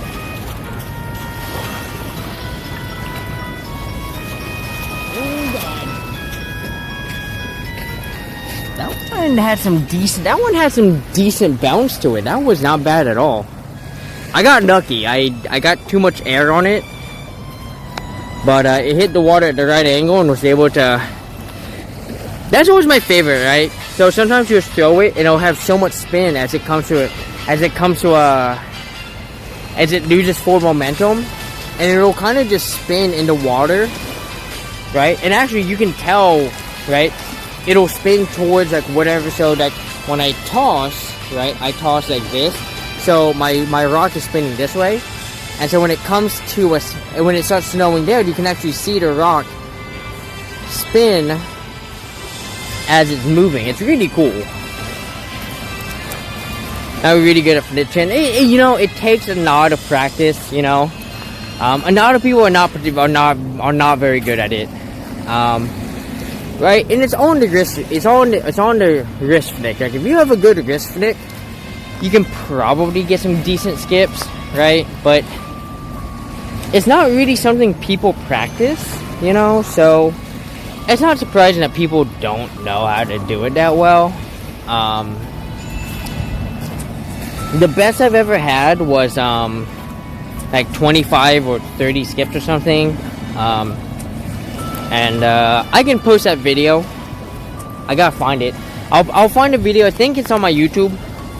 I'll post a link to my Discord, and you can see it. It's a really good skip. And I've never been able to match it, and I'm so glad that I got it on camera. I would have been so mad. I would have been like, oh my god, my best skip, and I didn't even record it. I think the record for most skips is like 84 or something. So I'm not anywhere near the record, right? Not that I'm trying to get anywhere near the record, right? Like I'd love to, but that would require time and effort and a ton of practice, you know. And I just don't think I have it in me to put in that kind of work, you know. I don't think I care that much. So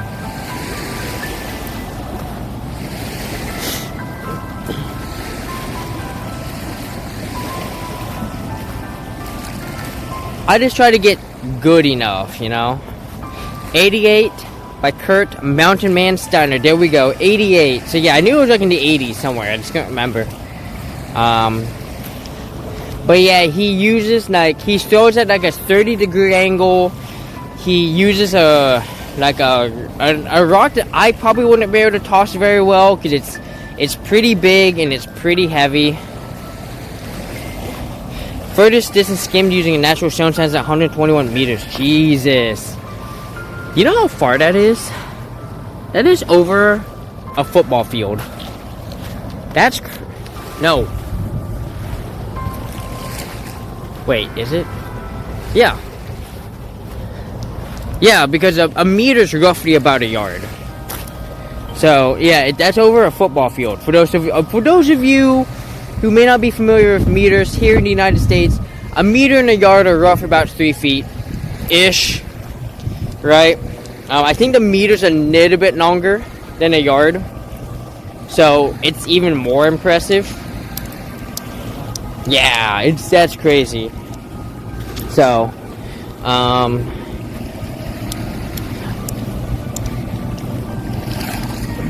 I wonder how that record's calculated. Like, do they not start the distance until the rock hits the water, and then they measure from the first skip, or do they measure from the throwing position? You know, because I've had a couple chucks that go really far, but like the first bounce doesn't happen for a little bit, you know, because I chuck in such a way that it happens. Let me see if I can get some good chuck in here.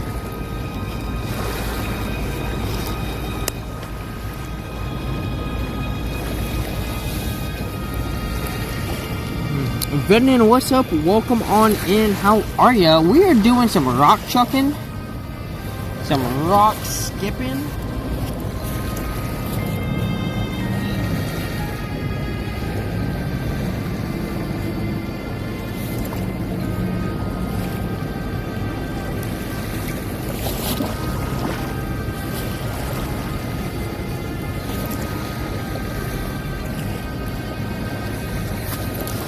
Oh, that's not gonna fucking bounce. Damn it.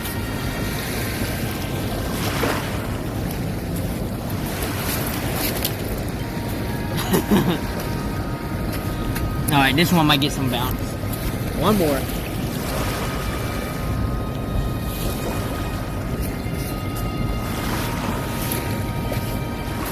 Oh, wait, I found one more. One more good rock. I'm gonna do it standing up here. I'm gonna try to go as far as we can.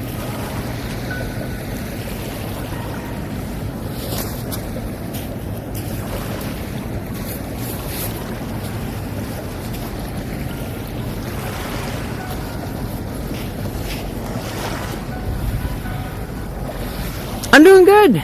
We are just enjoying this walk here. I have a late lunch coming up in about an hour and some change. But for now, we're just enjoying this walk here. This is an estuary.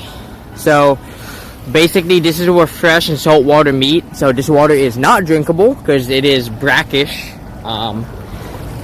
Although, it really depends on what part of the estuary you're drinking from, right? The farther away you are from the ocean, obviously the more fresh it's gonna be. But it's all pretty much brackish over here, you know? So, but yeah, we had some good skips right there. Yeah, I would love to get above 30 skips, but the problem is I tend to toss at a much closer. Is there a chance to find amber? I don't know. I don't even really know what I'd be looking for with amber.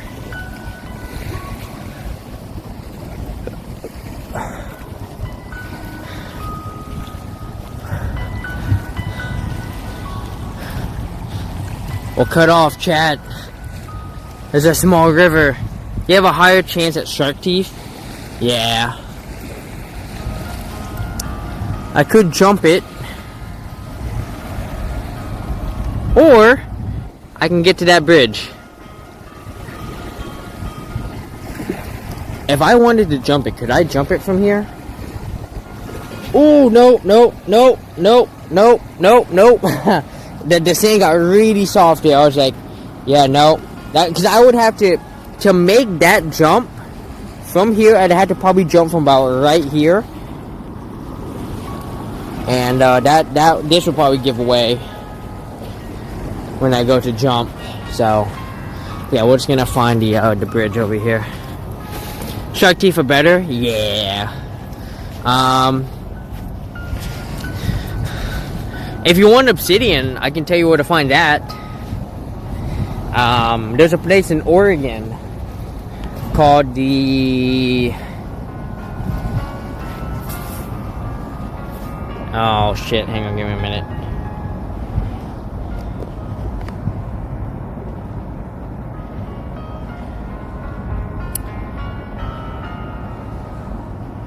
Hang on. Called the... Glass Butte in Oregon. If you go to Glass Butte, there's obsidian everywhere. It's insane how much obsidian's out there. Like, and the best part is, if you're a streamer, they have signal out there, so you can go stream it.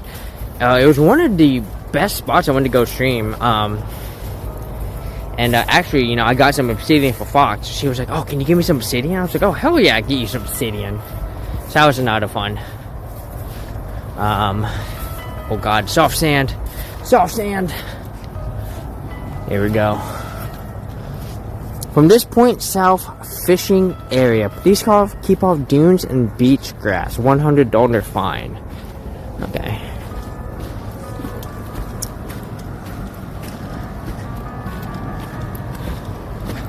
Oh yeah. Oh god. More soft sand. Did I build a nether portal? I did not. I figure it's probably not safe to bring over the nether dragon. Probably a bad idea. I don't think the people of Oregon would have appreciated that. That's a Minecraft reference, right?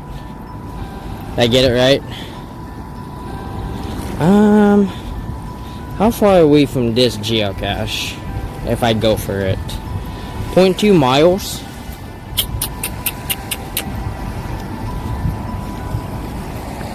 Takes obsidian to build one.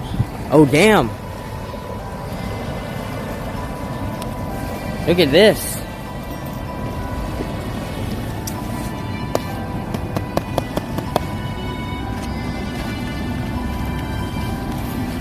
Oh shit. It's a what is this, chat?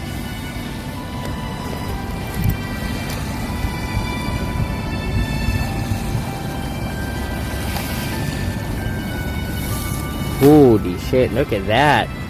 A horseshoe crab. Wow. Damn, this fucker got eaten up pretty good.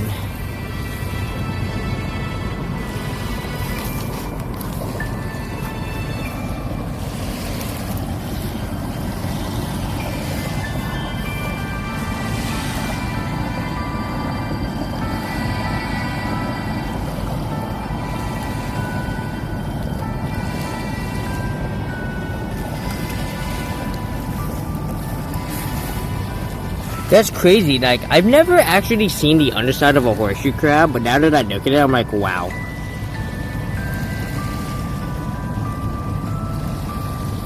Whatever was eating here, they'd have some tasty guts. But yeah, you look at this thing, I mean, look at that.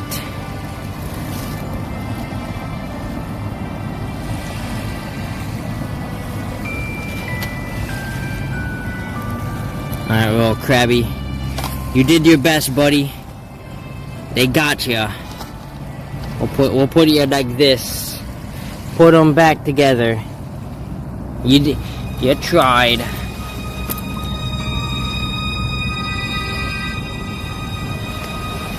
Ugh, come on, Mr. Avog. Oh shit, there's another one. This one's even more intact. Holy shit.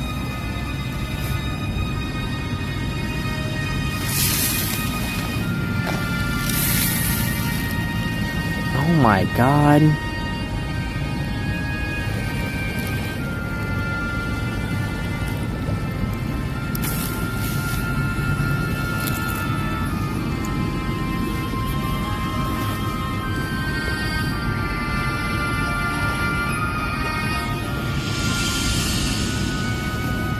I'm almost tempted to like send this to a friend and be like, are you interested in one of these?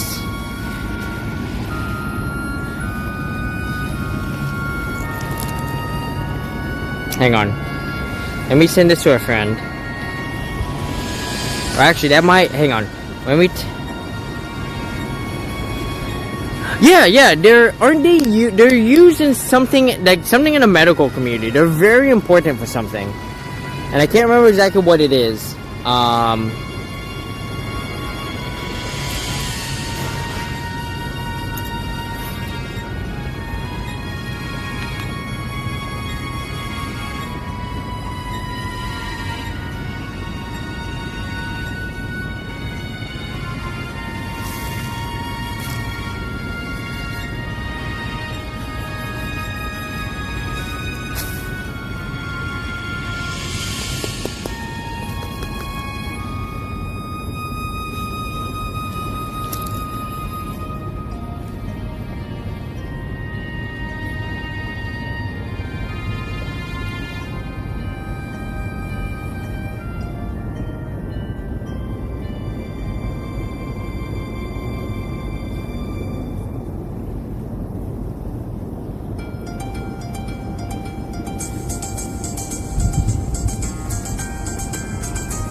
Quite a few horseshoe crabs, and that's two. There's more over here.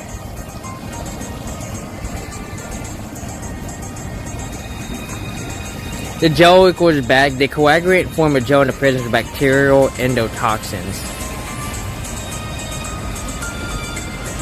Are you saying that I shouldn't be fucking with them?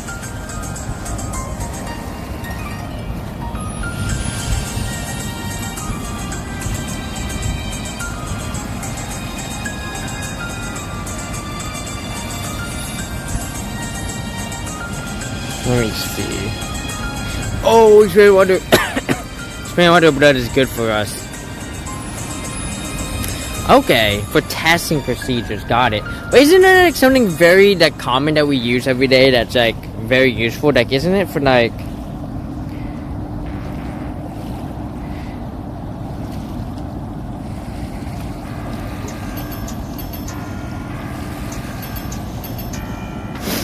There's know something super important that we actually use it for.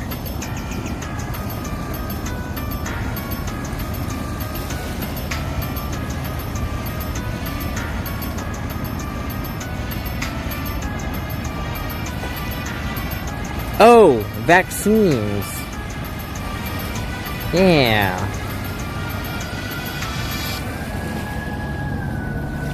I see. Okay. So it's good for vaccines and like drug testing. Dude, we got another one over here. Holy shit.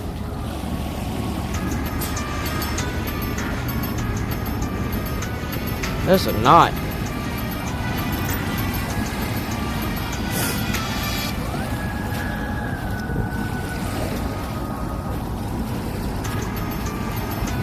Alright, let's see how far we are from this geocache.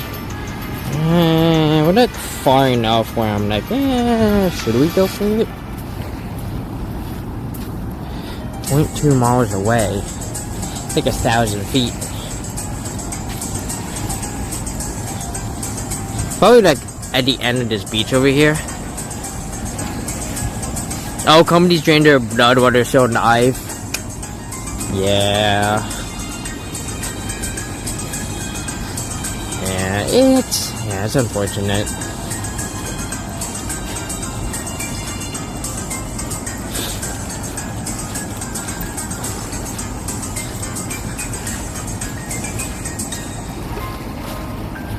Ooh, it's 14:30. Taking a risk here, going for this geocache. Someone's hat.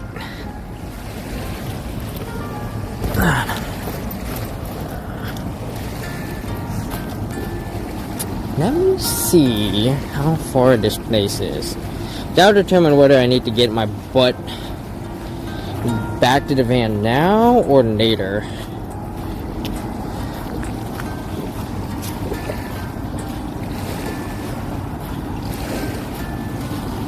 How far is that? 27 minutes, my current position. Okay. I think we can get back to the van in 15. As long as we get on the trail, we should be fine.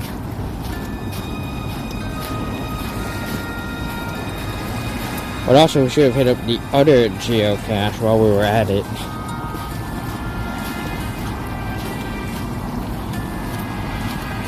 Got another blue, another horseshoe crab over here.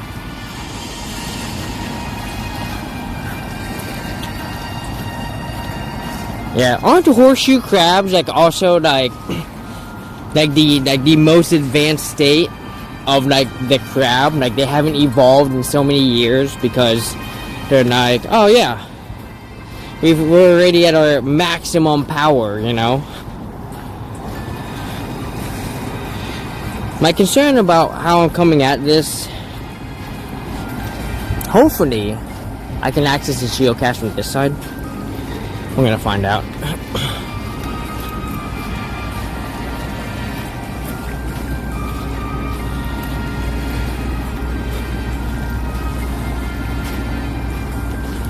We're 294 feet away, so less than 100 yards. Yeah, dude, they're everywhere. Horseshoe crabs, holy shit. Damn. It's like a battle zone. These horseshoe crabs are like, we're going to war. And we didn't win.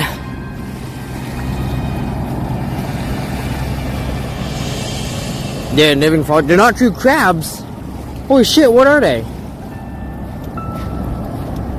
Oh, more closely related to spiders, scorpions, and ticks than to modern crabs. That's crazy. Ticks, really? That's gonna be something I need to look out for. No, I don't. Ticks aren't really a problem during the winter, right? Like ticks kind of go away during the winter.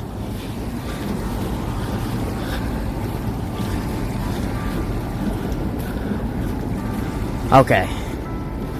Looks like we're good here.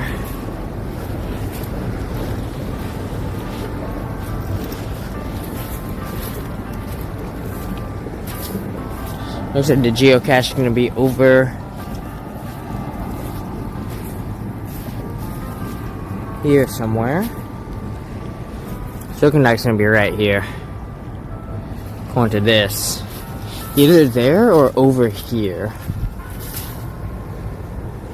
Let's try this. This looks like it's definitely had people just go through. An evolutionary dead end. That's crazy. So cool though.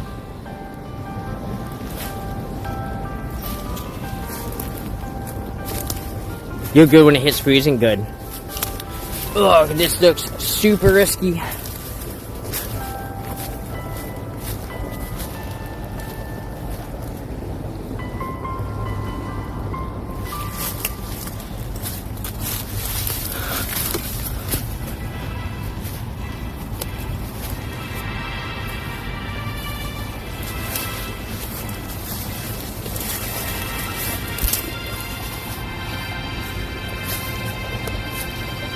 I feel like maybe it's over there.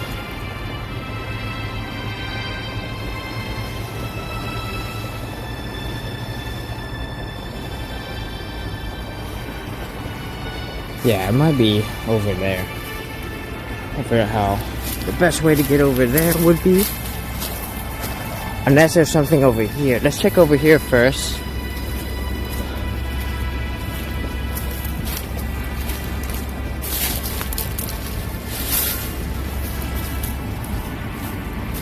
Yeah, we're getting farther and farther away. I don't think it's over here. There's a possibility. Someone could have decided to put it over here. I feel like over here might have been an okay spot, but if I had to guess, my guess would be right over here.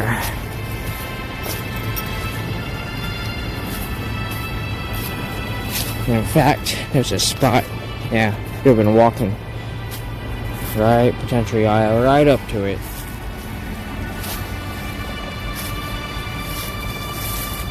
Storms, watch out.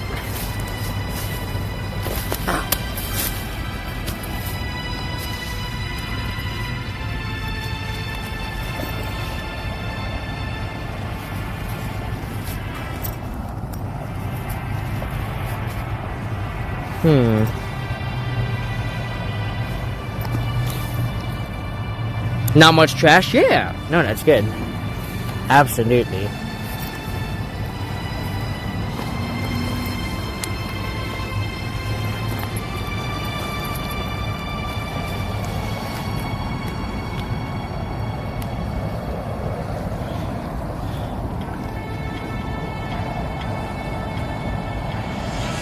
Oh, the front pinches are different. Oh, nice. Hell yeah. Look at that. Always learning something new on the Fiona stream.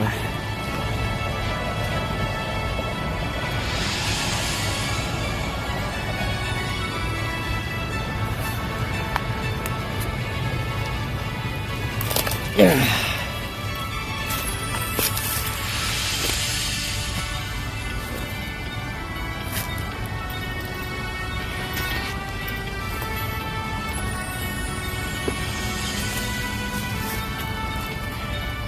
We don't find it in the next minute. We're gonna roll out here.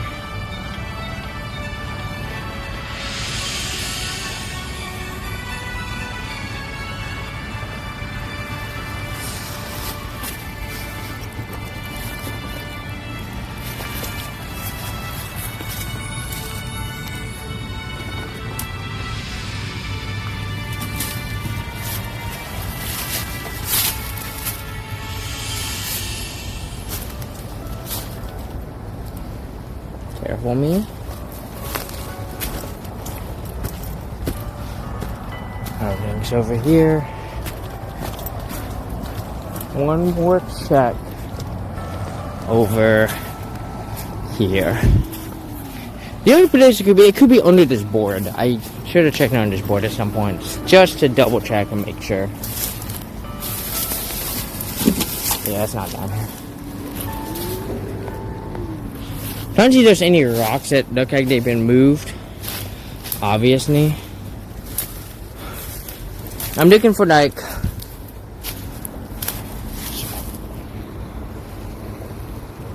a certain case I'm looking for here. I'm not seeing. Oh, wait a minute. What's this?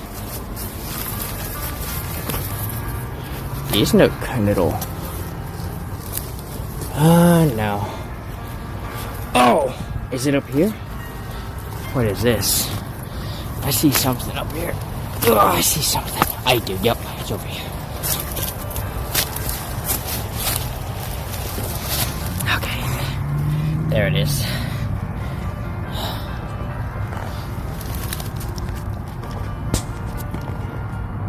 They also swim inverted. So like they just go upside down, they just nod it off.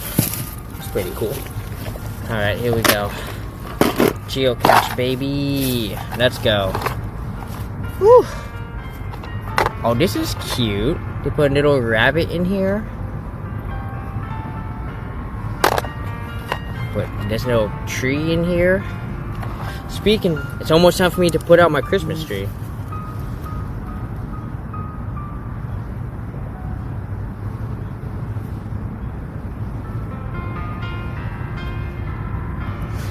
Yep, I wait until after Thanksgiving.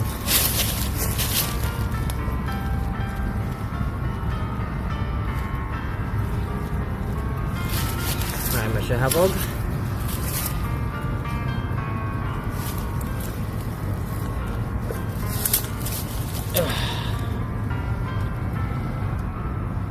There we go.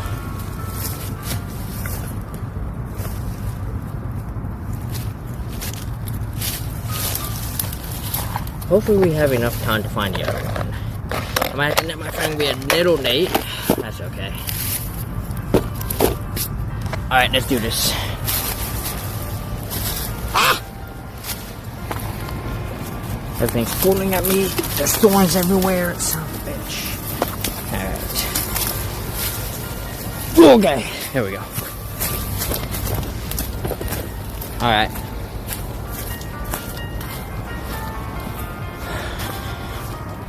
It's 14:38.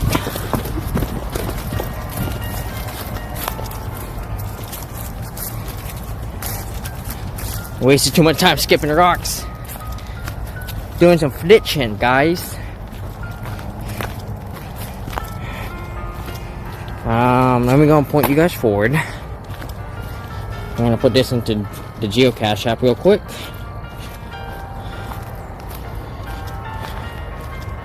Oh, you know what? I'll do it later.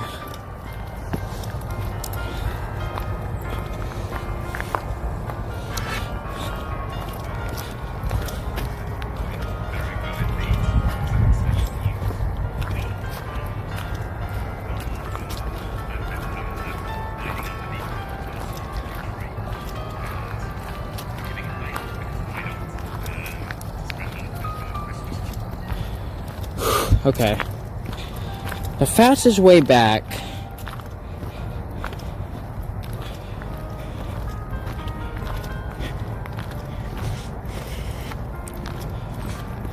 it's honestly kind of close here. This is probably the fastest way back right here. The South Meadow Loop Trail. We're gonna hit the South Meadow Loop Trail. This will get us back to the parking lot the fastest, hopefully. Ooh, 1.2 miles. Oh, buddy. Oh, buddy. Might have some speed walk in here.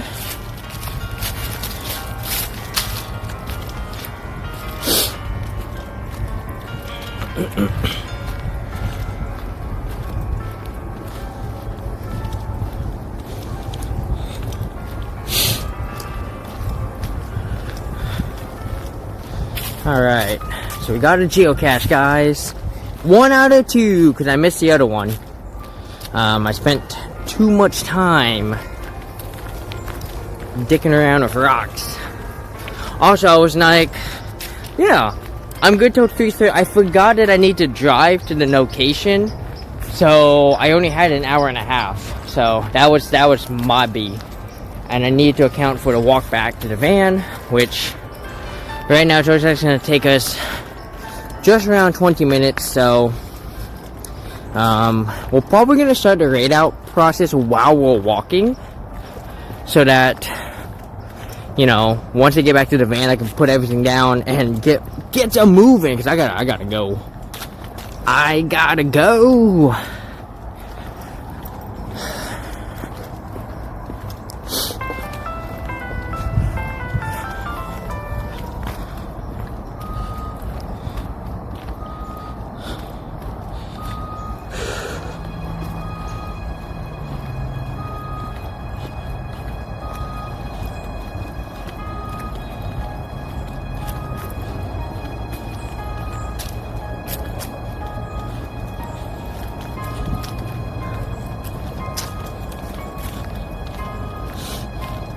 There's a disco Christmas party in Bremerton? Oh, I want to go to a disco Christmas party.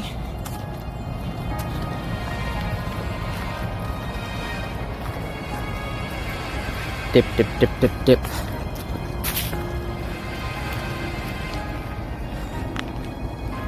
I know when you walk, you can hear little critters in the, like, underbrush just moving around, and you're just like, yes, what are you? It's probably a bird, because I haven't seen any squirrels around at all. Like, 0 squirrels. Ooh, I think I see a bird's nest.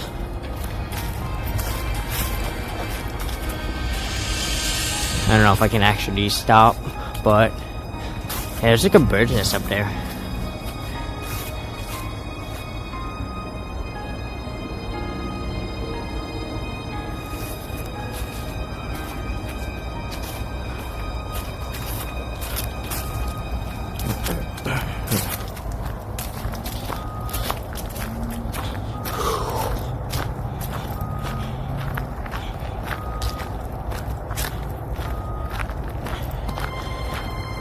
Alright, good. What's 9?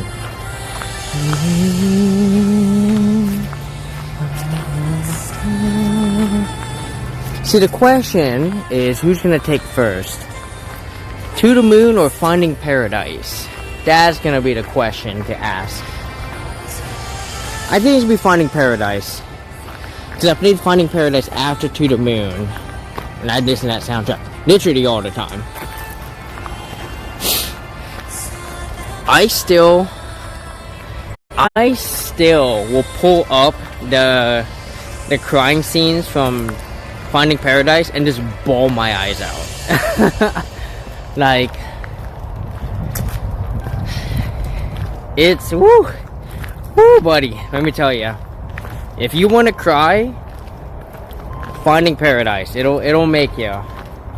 But apparently I had to play Canary Obscure 33 now, because I've had a lot of people, like, there's some people I know, they all cried, and I'm like, okay, I guess I gotta play Canary Obscure so I can cry too. Although I did watch someone play the game, and I definitely cried while they were playing. Like, there was a part that happened, and I was like, oh god, oh, what's happening? I don't even know any of these characters, I'm crying. My bestie made fun of that. Made fun of me that we were watching Sword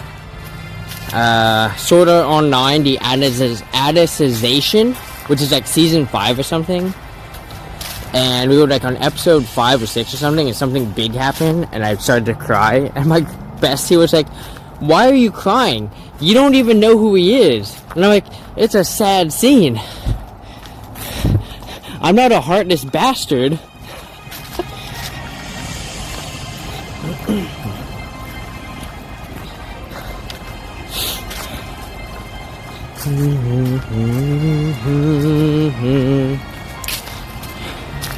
Let's see who we've got on. I Paint Burbs is on. Potential Bliss is on.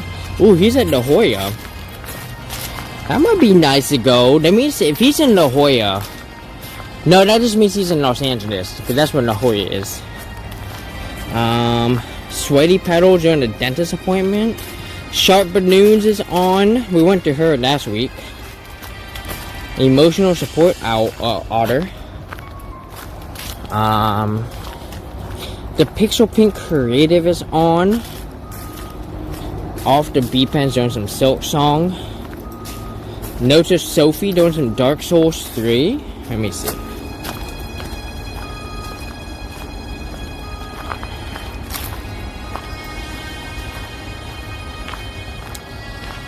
My radio to a video gamer. Ooh, Moco Maid is on. There's some just chatting. We might go to the Moco Maid.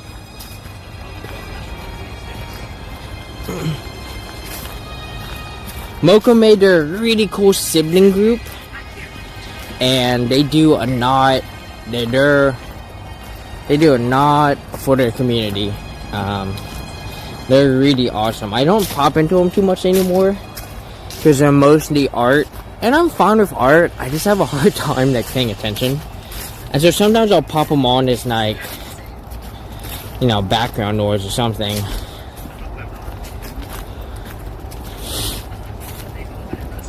Magus 80s on Tainted Grail.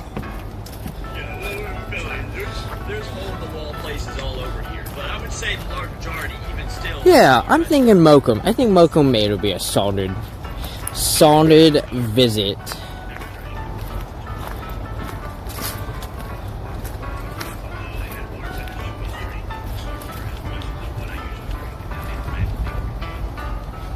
Let me give him a shout out here.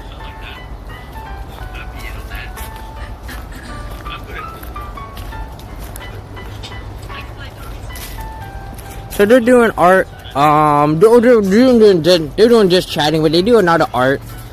They do a lot of creative projects. Like I said, they're a brother-sister duo. And they're a lot of fun to watch. They do video games, pretty occasionally too.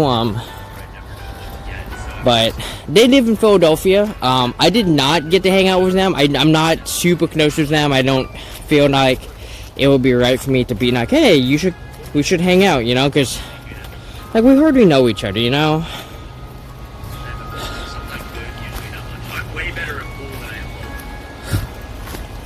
Ooh, I'm only at B4. Alright.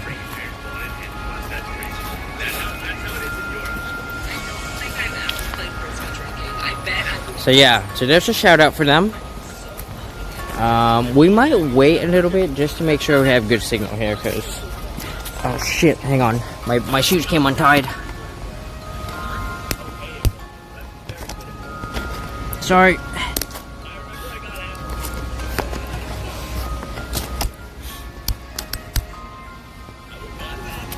Hang on a minute.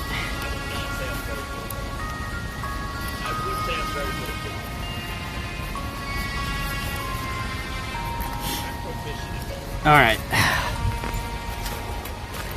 So yeah. Alright, so we're gonna head over to Moco Maid.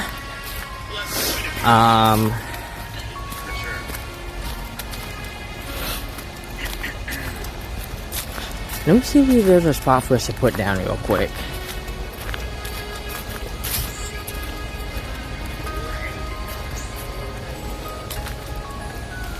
I think we can make this work.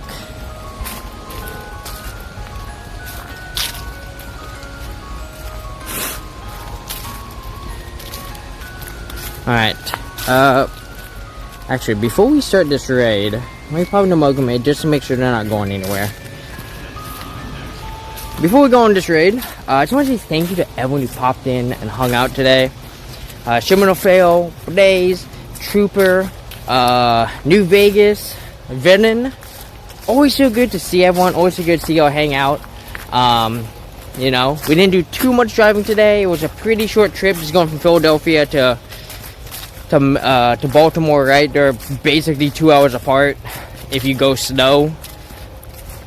Hour if you drive really fucking fast, right? I imagine if speed limits didn't exist, you could probably do it in 30 minutes. Yeah, we got to see some really cool stuff today, right? We got to see that really cool cemetery, along with the spider guarded geocache. I don't know if you heard George talking, but he was like, did you see the other little friend? I was like, when I said the spider, he was like, no, a mouse. I was like, oh, no, I didn't see a mouse. I mean, maybe I did. I saw some movement, but it could have been the mouse for all I knew.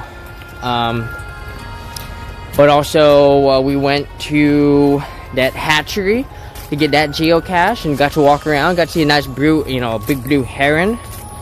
And then we came here, got one geocache, we got to see the estuary, got to a nice nature walk, and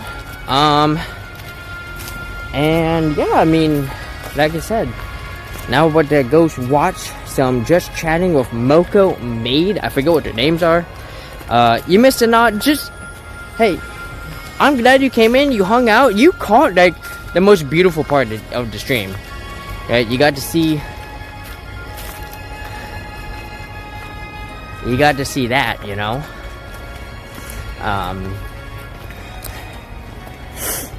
because I mean, a majority of the stream was just another driving, right? I mean, we even went to a Costco, so. But yeah, guys, once again, thank you so much for popping on in. Let me go ahead and give y'all the sub raid and the raid too, so I don't have to fight over that. So there's a message here, and let me go ahead and get this raid on the go here. And once we say our goodbyes, I will go ahead and there we go. We're gonna start that raid. There we go. Just a Siri bot. Perfect. I'm gonna put myself back in Moco Maid's channel, so I'm ready to join y'all over there.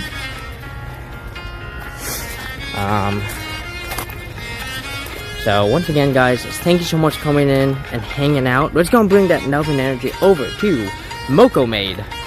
Make sure you grab the raid matches set up nice to you. If you're subbed, get the hedgehogs. If you're not subbed, get the wings. But at the end of the day, we're all part of the same prickle. Mr. Half Hog's gonna give you that little half hog wave. And y'all, I'm gonna turn you around so that you can enjoy the NASA this walk. And yeah, I will see y'all over there.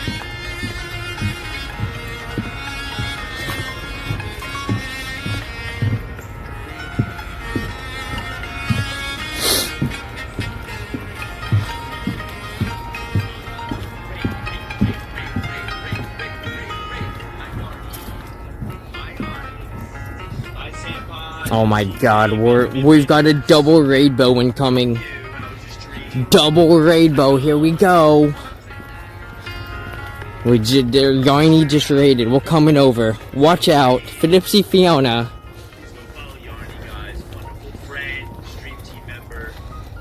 Yeah, they start saying raid, and I was like, that was fast.